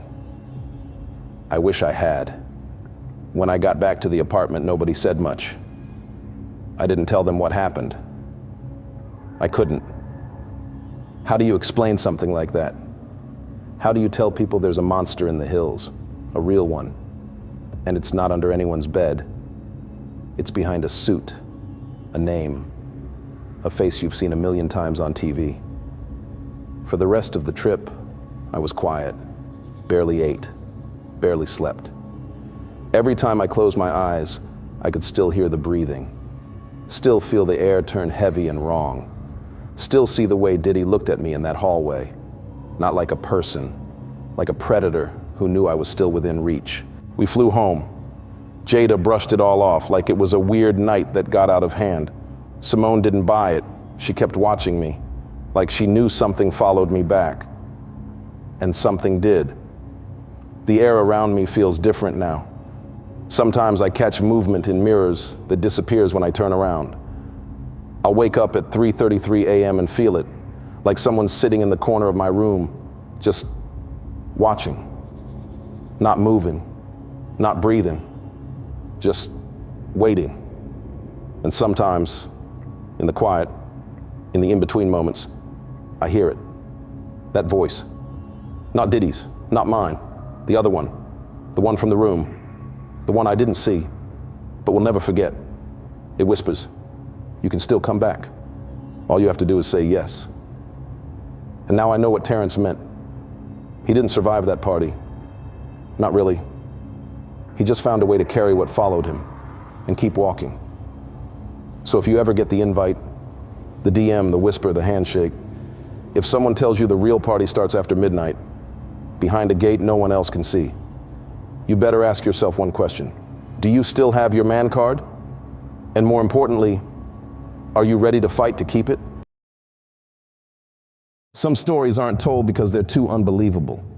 Others, because they're too dangerous. This isn't one of those viral horror tales about ghosts or killers in the woods. What you're about to hear is worse than that. It's about hunger, the kind that doesn't come from the stomach, but from the soul, the kind only money can feed, the kind that whispers through corridors you'll never be allowed to see. You know the houses, the hidden estates, the people who live behind mirrored glass and blood-sealed gates. You've heard the stories about underground menus, elite parties, things served in courses with no names. Most people laugh it off. I did too, until I was hired to deliver to one of them. I wasn't special, just a van driver for a catering company. Signed an NDA, followed the GPS, dropped the food at the door. That's it. But I peeked, I looked inside, and I brought part of it home. Now I know what they eat, and if I don't tell someone, I'm afraid it'll rot inside me. I never used to take last-minute gigs. Not anymore. When I was younger, I'd jump at anything that paid, no matter the time, distance, or sketchiness. But I'm not that guy now. I've got a mortgage, a wife recovering from surgery, and a van with 180,000 miles on it that only starts when it feels like it. So when dispatch called me at 7:12 p.m. offering an urgent, high-paying catering run, I almost said no. Almost. It's for a private estate, the dispatcher said. Top-tier client, short notice, big payout. I asked why they weren't using the usual luxury courier service. There was a pause. They specifically asked for low visibility, she said. You'll be picking up from a private prep facility, not one of our regular kitchens. That raised a flag. But then she added, you'll need to sign a non-disclosure. Just standard protocol. No stops, no photos, no questions. I pulled the doc up on my phone.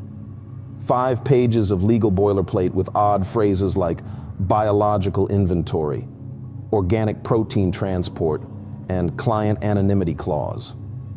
At the bottom, a signature field and the payout, 4 times what I usually make for an overnight delivery. And we needed it. The insurance deductible for my wife's surgery had drained everything. Rent was due. And the van was leaking something, I still didn't know what. So I signed. That's when she sent the address. It wasn't a kitchen. It was just Valley Prime, Bay 6. I texted my wife before leaving. Late run. Be home after 2. Don't wait up. She sent back a red heart and a thumbs up. When I arrived, the place looked more like a storage facility than a kitchen. No logo, no signs, just a long white building surrounded by cameras and chain link fencing. The air smelled like bleach and cold metal. 2 men were waiting by the loading bay. Both wore black aprons, rubber gloves, and mirrored sunglasses. At night, they didn't smile, didn't introduce themselves. They rolled out 6 stainless steel coolers, waist high, on thick dollies. No wheels, no handles, no markings. One of them nodded at me. Van open? I unlocked the back. They loaded in silence. As I strapped the last cooler down, one of them stepped closer. He had a faded scar down the side of his neck that looked like a burn. Drive safe, he said, and don't open anything. Then he added, almost like a joke, but without smiling, they're already hungry. He slapped the side of the cooler, and it made a sound I wasn't expecting. Not a hollow thunk. It was a shift, like a weight moving. Something soft and heavy sliding inside. I swallowed, nodded, got in the van, and pulled out onto the highway.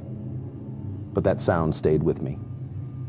And the more I thought about it, it didn't sound like meat. The road into the canyon was darker than I remembered.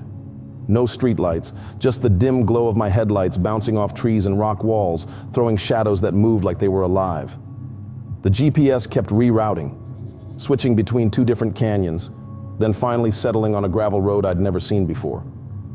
As I climbed, I kept glancing in the rear view, watching the coolers. They didn't move, but I couldn't shake the sound one of them made when it was loaded. That sliding weight, that wet thunk, like something large and raw shifting in a bag. I told myself it was pork, or maybe beef. Something vacuum sealed, dense. But that was just me trying to believe the easy version of this story. About 20 minutes in, I noticed a smell. Not strong, just off. Metallic, but sweet. Like copper and citrus. Not rot, not blood exactly. Something in between. Like someone had wiped down the inside of a butcher shop with orange cleaner and hadn't rinsed it well enough. I rolled down the window. The smell got stronger. It was coming from the back. I tried to distract myself by turning on a podcast. But even that didn't help. I kept thinking about the containers, how they didn't have any markings, how they didn't need refrigeration, because they were already ice cold. How nobody had smiled. Not once. I remembered the guy with the burn scar saying, "They're already hungry." Who says that? About catering? I knew high-end clients had strange tastes. I'd delivered some weird stuff before. Ostrich meat, foie gras, unpasteurized cheese from small European farms. But there were always invoices, labels, names. This was different, sterile, secret. And the deeper into the canyon I got, the more it felt like I wasn't supposed to be there. Then the phone rang again. Unmarked number. I answered through the hands-free. "Do not stop." The voice was different this time. Not my dispatcher. A man's voice. Cold. Director. "You're on private property now. No lights, no calls, no interference." I cleared my throat. "Who is this?" There was a pause. "The client is tracking your position. They don't appreciate delays." "Okay," I said. "Look, do not stop." I wasn't going to, I'm just saying, they know how many containers you're carrying. They know the weight. They know if you've tampered with anything. Another pause. "And they're very hungry." Click. I sat there for a few seconds, jaw clenched, heart thudding in my chest. My hands were slick on the steering wheel. I almost missed the turn. A barely visible gravel path between two giant pines, totally unmarked. As I turned onto it, the van bounced hard, and one of the coolers in the back shifted. A single muffled thud echoed through the cabin. I hit the brakes. The smell wafted forward again, stronger now. Wet metal, something primal. It hit the back of my throat. I looked in the rearview mirror again. Nothing moved, but I could have sworn. I heard a sound, just barely. A slow, wet sliding noise, like something raw peeling away from plastic. I sat there for a while, foot on the brake, hands frozen. That was the moment. The moment I could have turned around, said screw the money, dumped the load and gone home. But I didn't. I told myself I was imagining things, that it was stress, fatigue, that I'd deliver the coolers, collect the cash, and go home to my wife, and never speak of this again. I took my foot off the brake and kept driving. I wasn't going to stop. I kept telling myself that as the road twisted deeper into the hills, no signs, no street lights, no turnarounds. My headlights barely cut through the dense trees, but the smell was getting worse. More than metallic now, heavier, like iron left out in the rain. It coated the inside of my nose and settled on the back of my tongue. I could taste it. I cracked the window again. It didn't help. When I saw a small rest stop up ahead, just a gravel turnout with a single dim lamp and a bench, I didn't even think. I pulled in. I told myself it was just to breathe, to check the straps in the back, stretch my legs. But the second I stepped out, the cool air hit me, and that smell came with it, thicker now, like it had been waiting for release. Still, I opened the van's rear doors. The coolers sat in a neat row, perfectly still, but I noticed something new. There was condensation on one of the lids, beading at the corners, a faint drip down the side. I wiped it with my sleeve. The sweat on my arms told me I was more nervous than I wanted to admit. "It's just meat," I whispered. "That's all it is."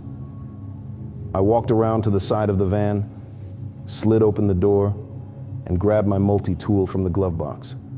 I knew better, but I was tired, broke, scared, and maybe part of me needed to see something normal, something human. I wedged the tool under the lip of one cooler's biometric lock and gave it a light pry. The seal hissed, that soft pop of released pressure. Cold mist puffed out. Inside was a black vacuum-sealed bag, thick as a pillow and wet with frost. I peeled back a corner. Meat, marbled clean rich red with thick white fat, almost purple in places. It looked like high-end beef, or pork, or something in between. My chest loosened. I laughed, quiet and bitter. Jesus, it's just meat. I stared at it for a few seconds. Then I did something I still can't explain. I took a pack out, just one, sealed, solid, heavy in my hands. I slid it into my personal cooler behind the front seat. Then I took a second. They won't miss two, I told myself. Hell, they probably expect the driver to help himself. I closed the cooler lid. The gravel road narrowed the deeper I drove. My van rattled over uneven dips as trees closed in on both sides. The GPS had gone dark 5 minutes ago. Just a spinning circle now. Then, without warning, the trees opened. And there it was, the mansion. Modernist, stark, all concrete angles and glass walls like something built for function, not comfort. There were no windows open, no lights on inside. Just a faint golden glow spilling from sconces by the front door, like the place was waiting in silence. I slowed to a crawl. A set of black iron gates loomed up ahead. They parted as I approached, sliding open without a sound. I pulled into a turnaround already lined with luxury cars, a Rolls, a blacked-out Tesla, something German I didn't even recognize. No people, just wealth parked in silence. I killed the engine. Almost immediately, a man in a black suit appeared from the shadows. He didn't look like security. No earpiece, no weapon, but the way he moved said he was in control.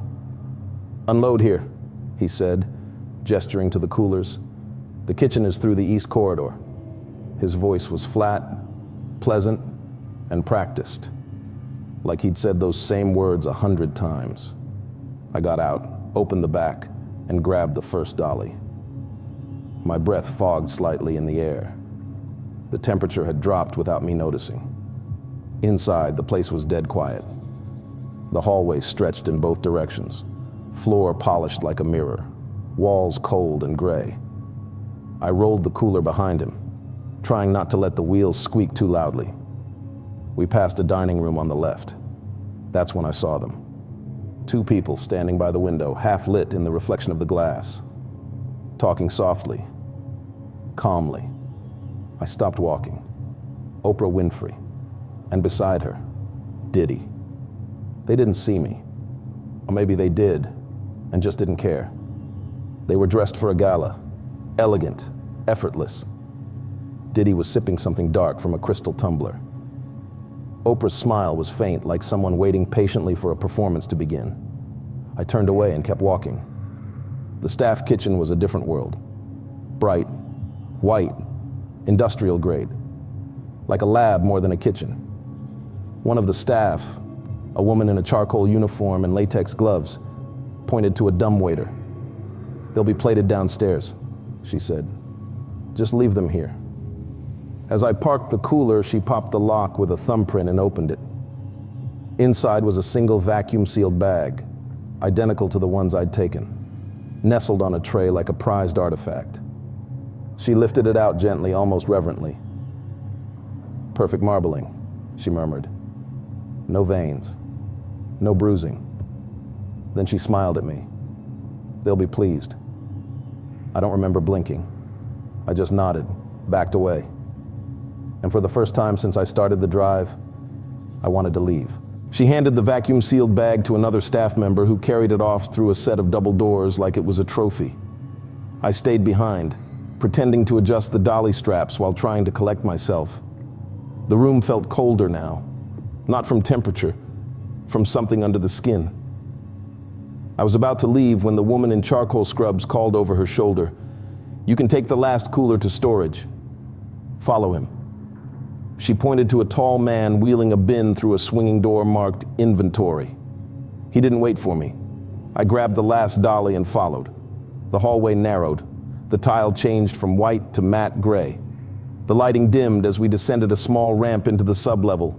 No signs, no noise except our wheels echoing softly. At the end was a heavy metal door with a biometric scanner.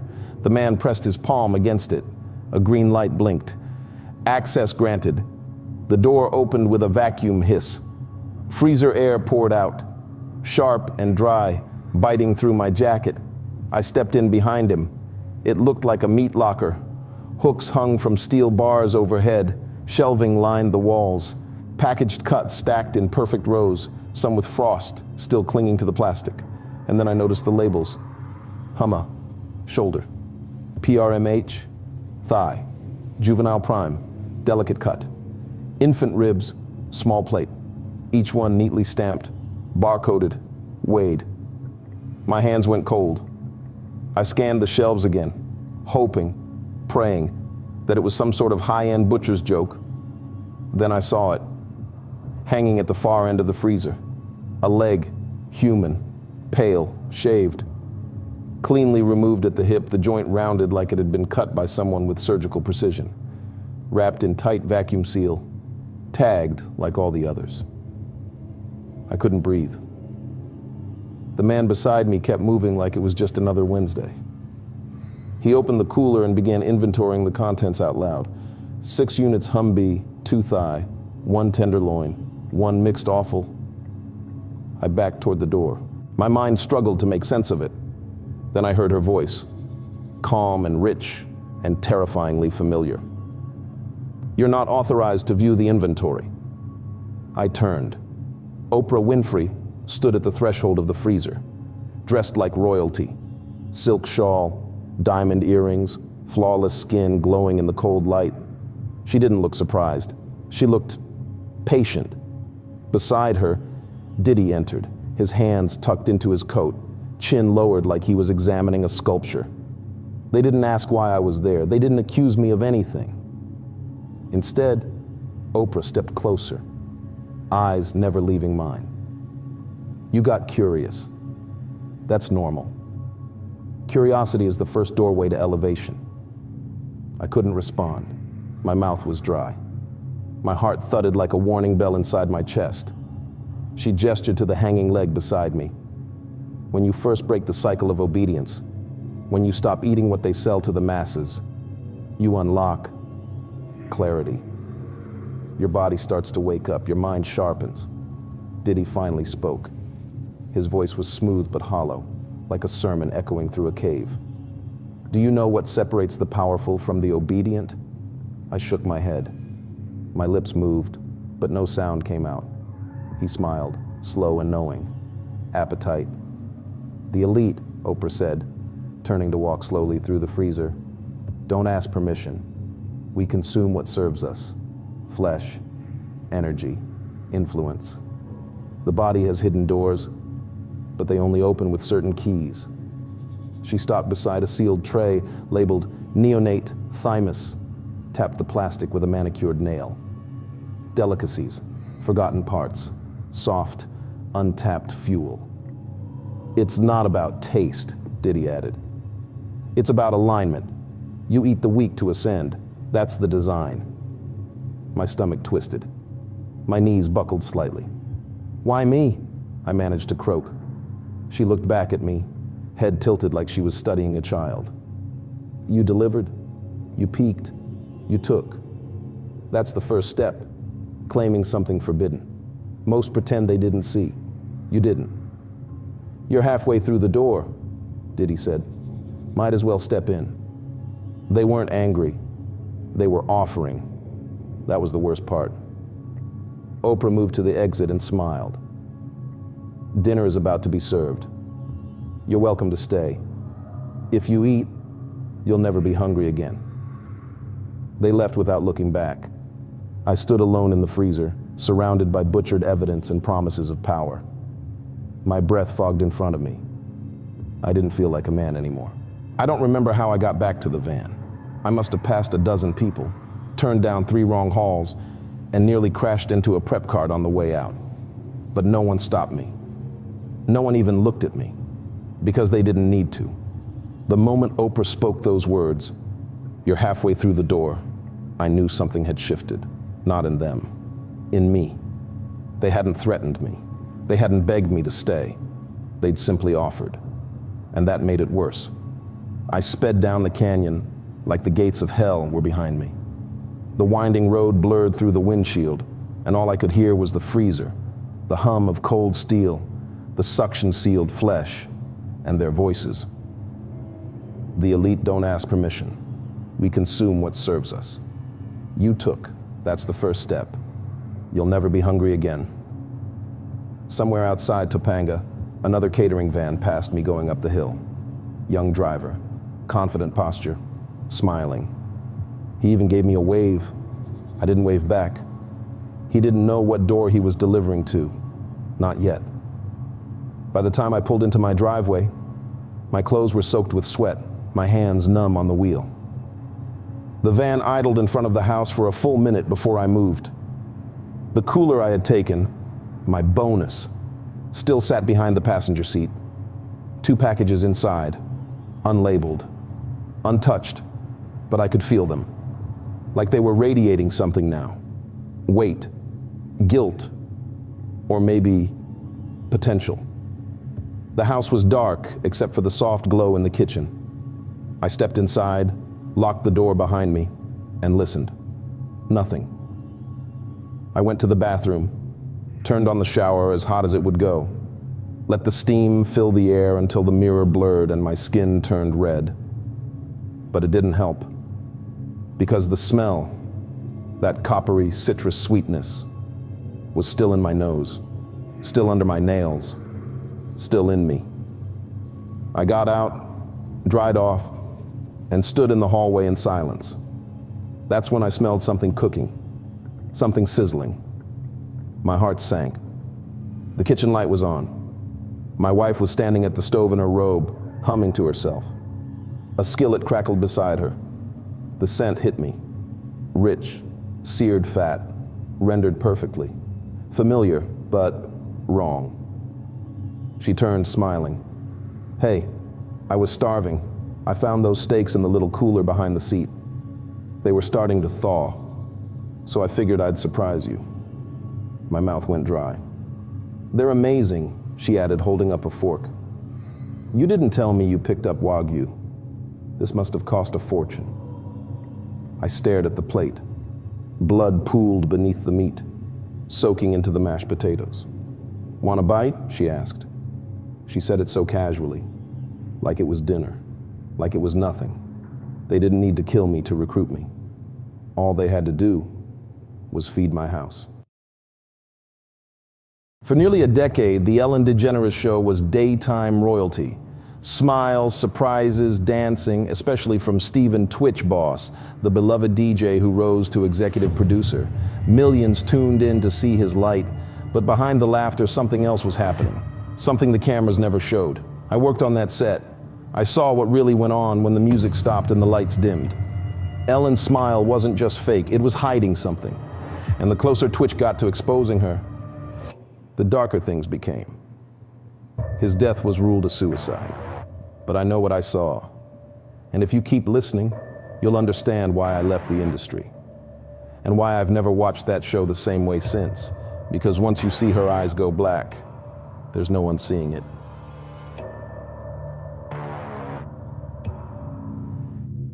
When I got the job, it felt like I'd finally made it. After years of editing sizzle reels for failed pilots and doing freelance audio cleanup for shady YouTubers, I landed a spot on the Ellen DeGeneres Show. Not some temp gig or assistant's assistant. I was hired onto the post-production crew full-time. It felt like winning a golden ticket to something sacred. Everyone told me how lucky I was. My mom cried on the phone. My friends joked about getting VIP passes. Even I started believing the myth that this show was some beacon of light in a cynical industry. And Ellen, well, Ellen was a household god. Kind, funny, safe. But almost immediately, something felt off. It wasn't anything obvious. No red flags, just little moments. Micro glitches in the experience. I noticed it the first week while walking the hallways between segments. I'd pass the framed photos of celebrity guests and feel like the eyes in the pictures followed me. Not metaphorically, actually followed me. I thought I was being paranoid, maybe just overwhelmed, but it kept happening. Sometimes I'd be alone in the sound booth and feel pressure on my chest, like someone was leaning on it, watching me breathe. I'd turn around, heart in my throat, but no one was there. There were no footsteps, no shadows, just an invisible gaze that made my spine seize up. I started calling it the glass.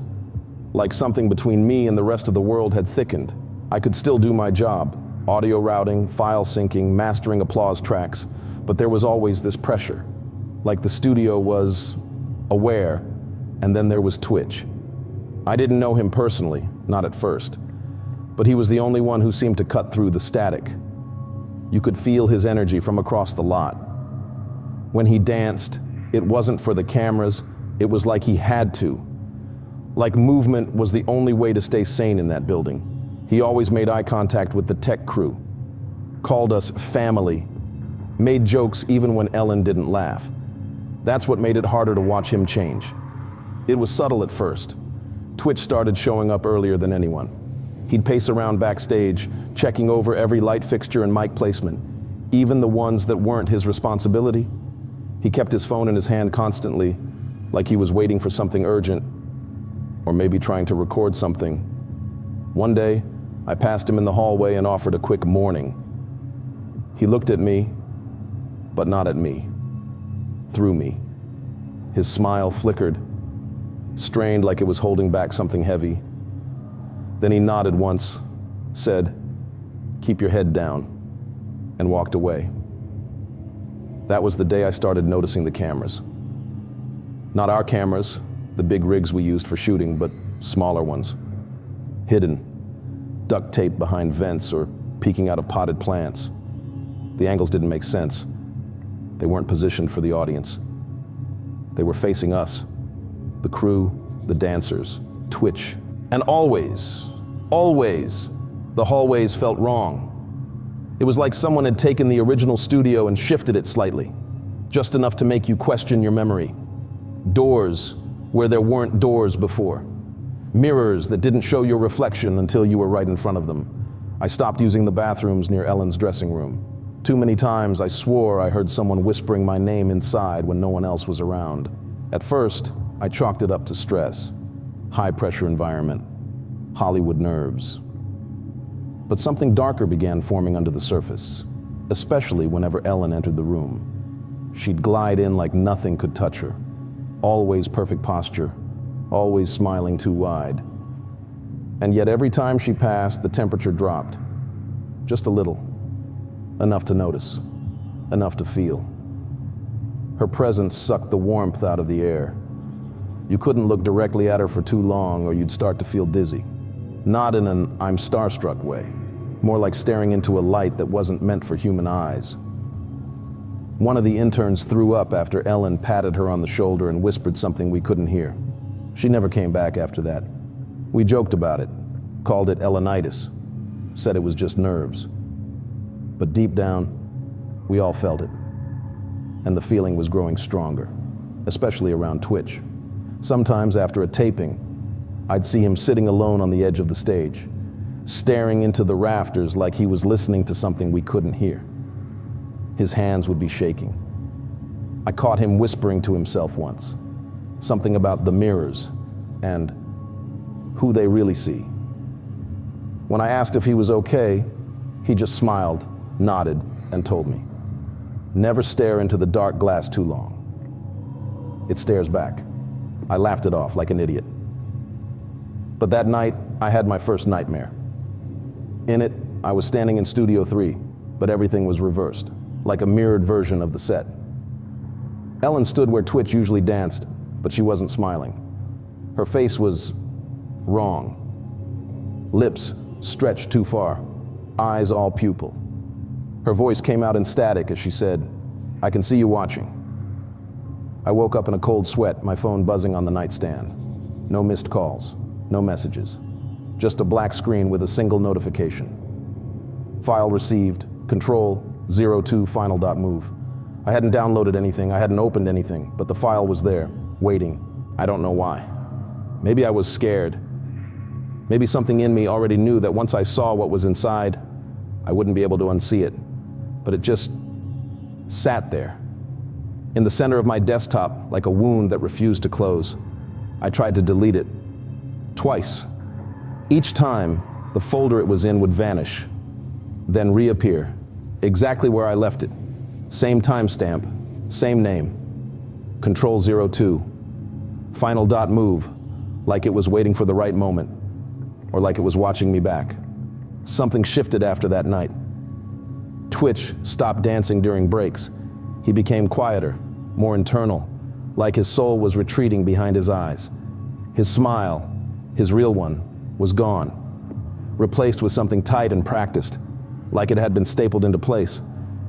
I'd see him some mornings pacing the hallway behind stage B, muttering things under his breath. Once I got close enough to hear, she knows I'm pulling back. She doesn't like resistance. I didn't know who she was, but part of me already knew. Ellen was still herself. On the surface, the energy on set was still light, the jokes still rehearsed, but off camera, her expressions seemed to linger too long. Her voice dropped half an octave. When she laughed, it never touched her eyes, and she always seemed to be watching Twitch, from doorways, from behind crew members, from her office window, not looking at him, watching him. The studio started enforcing new rules. No lingering near Twitch's green room. No unscheduled conversations. No eye contact during rehearsals. They didn't call it that, of course. The memo read, "New safety protocols for cast and crew synergy alignment. Please avoid personal disruptions or unscheduled engagement." Corporate nonsense. But we all knew what it meant. One day after a late wrap, I finally opened the file. I waited until I got home, locked my door, drew the blinds, put on headphones, and pressed play. The video was grainy, clearly ripped from a security feed, a static angle inside Twitch's private dressing room. He sat alone, looking directly into a small handheld camera. His face was pale, eyes bagged, sweat on his forehead. He leaned forward and whispered, "If you're watching this, I didn't do it to myself." I froze. "I can't leave. Not yet. She doesn't let people leave unless she's done with them. And she's not done with me." He glanced over his shoulder like he'd heard something, then back to the camera. "She's not just a person. I thought she was. I thought maybe she was just cruel or manipulative. But there's something underneath her skin. Something that feeds. She needs obedience. It's like a hunger." He pulled out a torn piece of paper, burnt at the edges, and held it up to the lens. "This is her real name." But the frame glitched, skipped. The paper blurred, pixels scrambled. When the video resumed, Twitch was crying. "Please don't trust the smile, it's just a mask. I thought I could hold on. I thought maybe dancing would keep her out of my head. But I hear her now, even in silence." A sudden bang, loud and jarring, cut the footage. The screen went black. Then one final frame flashed for half a second. Static image. A warped version of Ellen's face, mirrored, stretched, her eyes fully black.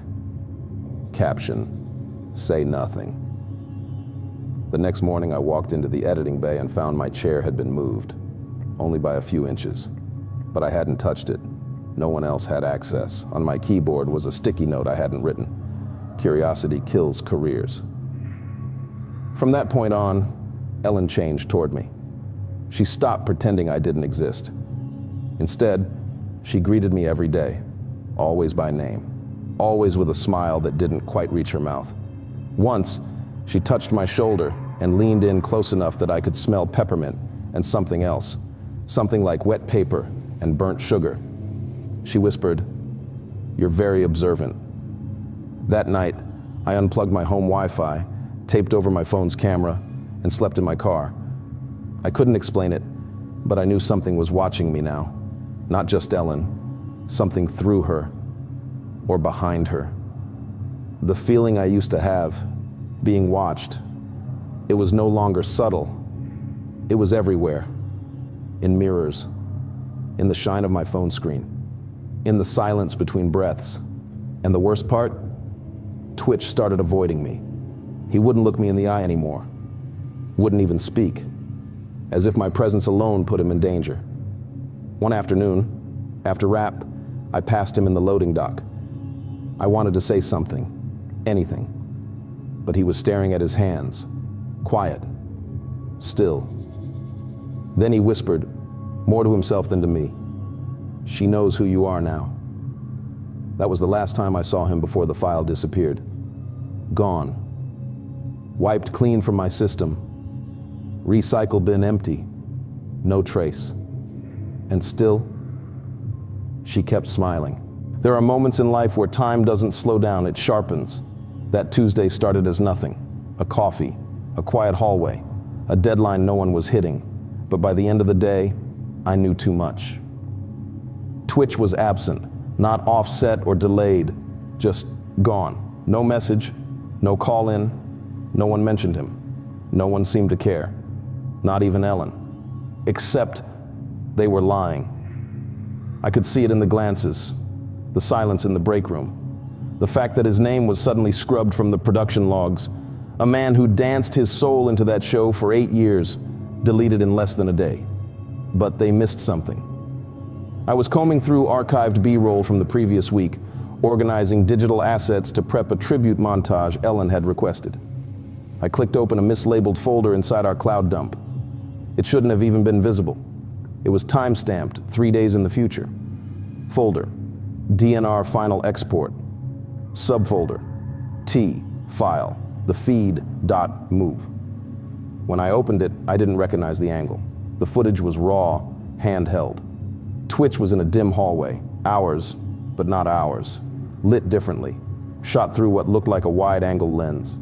He wasn't performing. He looked terrified. He whispered to the camera, "If this gets out, if you see this," I didn't give up.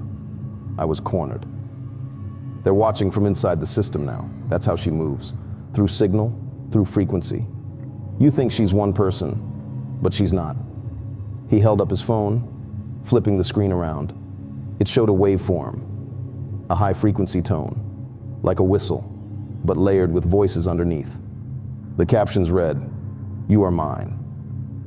Then Twitch said something I'll never forget. She told me, "Control isn't about fear, it's about worship," and I stopped believing.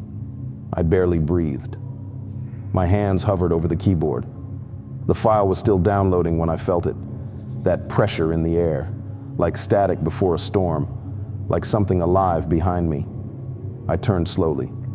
Ellen was standing in the doorway. No knock, no footsteps, just there. "Got a second?" she asked, smiling. Her teeth didn't match her voice. She didn't wait for a response, just turned and walked down the hall. I followed. Something in me needed to follow. Maybe it was curiosity. Maybe it was fear. Maybe it was her. We entered her office, clean, pristine, white orchids on the desk, diffuser humming in the corner. But the temperature was wrong, humid, like a greenhouse. And the lighting, it didn't come from anywhere. It was just there. She gestured for me to sit. I didn't. "I know what you found," she said. Her tone was calm, but something pulled at the edges of my vision, like the walls were breathing. "You think I'm a monster?" I said nothing. "You think I hurt him?" Still nothing. Then she walked toward me, slow, deliberate. Her smile stayed the same, but her eyes began to darken. The whites faded to gray, then black. "You think this world runs on kindness?" she said. "But kindness is a trick, a leash made of sugar." I tried to step back. My body didn't move. "You don't become me by being nice. You don't bend millions by asking them. You command. You pulse through the air. You plant yourself in their thoughts until they obey without knowing why." Her voice had dropped to a whisper now. "Control is the highest form of love." I swallowed. "What did you do to him?" She tilted her head. "Nothing he didn't agree to. He danced for me. That was his offering. But then he stopped. He thought he could unbelieve me." She walked behind me now, fingers grazing my shoulder. Her touch felt cold and wet, like something freshly dug from the earth. "That's the problem with light," she whispered. "It always forgets who owns the switch." I turned around, but she was gone. The room was empty, silent, the air back to normal, the lights dim. Only the orchid on the desk remained, and it was rotting, black petals curling inward like burned paper. I didn't speak to anyone after that. I didn't sleep. I barely ate. I backed up the video file 3 different ways, 2 on drives, 1 on a burner cloud, then wiped my computer clean, and I quit the show. No explanation, no notice. I just walked off the lot one evening and never came back. No one followed up. No one asked why. 2 months later, the news broke. Steven Twitch boss found dead in a Los Angeles motel. Suicide. I stared at the screen for what felt like hours. I already knew. The hardest part wasn't leaving the show. It was knowing that none of it was over. Even after I walked off that lot, no goodbye, no emails, no final checks, I knew I hadn't really left anything behind. I moved cities, changed numbers, scrubbed my social media, ghosted every name that had ever been on a crew call sheet. But she stayed. Not Ellen DeGeneres, the celebrity. Her. Whatever had been inside her. It started small. My TV would flicker whenever I walked past it. I'd come home and the Bluetooth speaker in my kitchen would be softly playing nothing. Just this low, humid hiss. And always around the same time. 3:33 a.m., I'd wake up to static. No device on, no input source, just static. I saw her in my dreams, but not like a memory. More like a signal. She'd be standing still in a crowd that was moving, or dancing behind me in a reflection I wasn't supposed to see. And her voice, that sweet, familiar, daytime smile of a voice, would whisper things that only made sense after I woke up. You're already mine. Don't run, stay framed. Light dies where love hides. It wasn't like being followed. It was like being kept. When the news broke about Twitch, I wasn't surprised. Shocked, yeah. Hurt? Of course. But surprised. Not even a little. The headlines came fast. Beloved dancer dies by suicide. Fans mourn a tragic loss. He had so much light. But none of them knew what that light had to fight against. They didn't know how heavy he'd become toward the end. The way he moved on set like someone trying to outdance a shadow. The way his body tensed when certain jokes were made, or how he'd flinch when someone touched him from behind. That wasn't depression. That was fear with choreography. I played his final message in my head for weeks. That shaky, desperate video, his eyes red-rimmed, sweat across his brow, whispering secrets he knew were going to kill him. I don't have the file anymore. The drives are gone. One of them, no exaggeration, caught fire. I plugged it in, and it just lit. No warning, no spark, no smell, just heat. Like the data inside didn't want to be touched again, like the truth had an expiration date. People still ask me why I left the industry, especially people who knew how long I'd worked to get there, how hard I fought for a foot in the door. I used to lie, said I burned out, said I wanted to write my own stuff, said I got tired of the grind. But the real answer is quieter. The real answer is, I didn't feel alone anymore. Even now, writing this, I feel it. Not in a I'm being watched kind of way. That's too easy. It's deeper, more subtle, like being held gently underwater. Like the silence is listening to what I type. Sometimes I'll stare at a blank screen for hours because I know if I write the wrong thing, she'll notice. Not because I believe in curses, but because I believe in signals, and she moves through them. A few months after the funeral, I drove past the old studio. I told myself it was just curiosity, just closure, just wanting to see it one last time. But I know better. It was compulsion, the kind you can't ignore. The sign was gone, windows blacked out. The lot looked abandoned, but it didn't feel empty. It felt like a mausoleum that never forgot the screams inside it, like something still breathing, but trying to stay very, very still. I parked, just sat there. No music, no calls. Then my phone buzzed. No caller ID, no number, just a notification. New shared file, say nothing final dot move. I didn't open it, didn't even hesitate. I deleted it and threw the phone out my car window into a drainage ditch, watched it disappear in the murky runoff, and I didn't look back. I still haven't replaced it. I know what that file was, and I know what it would have done to me.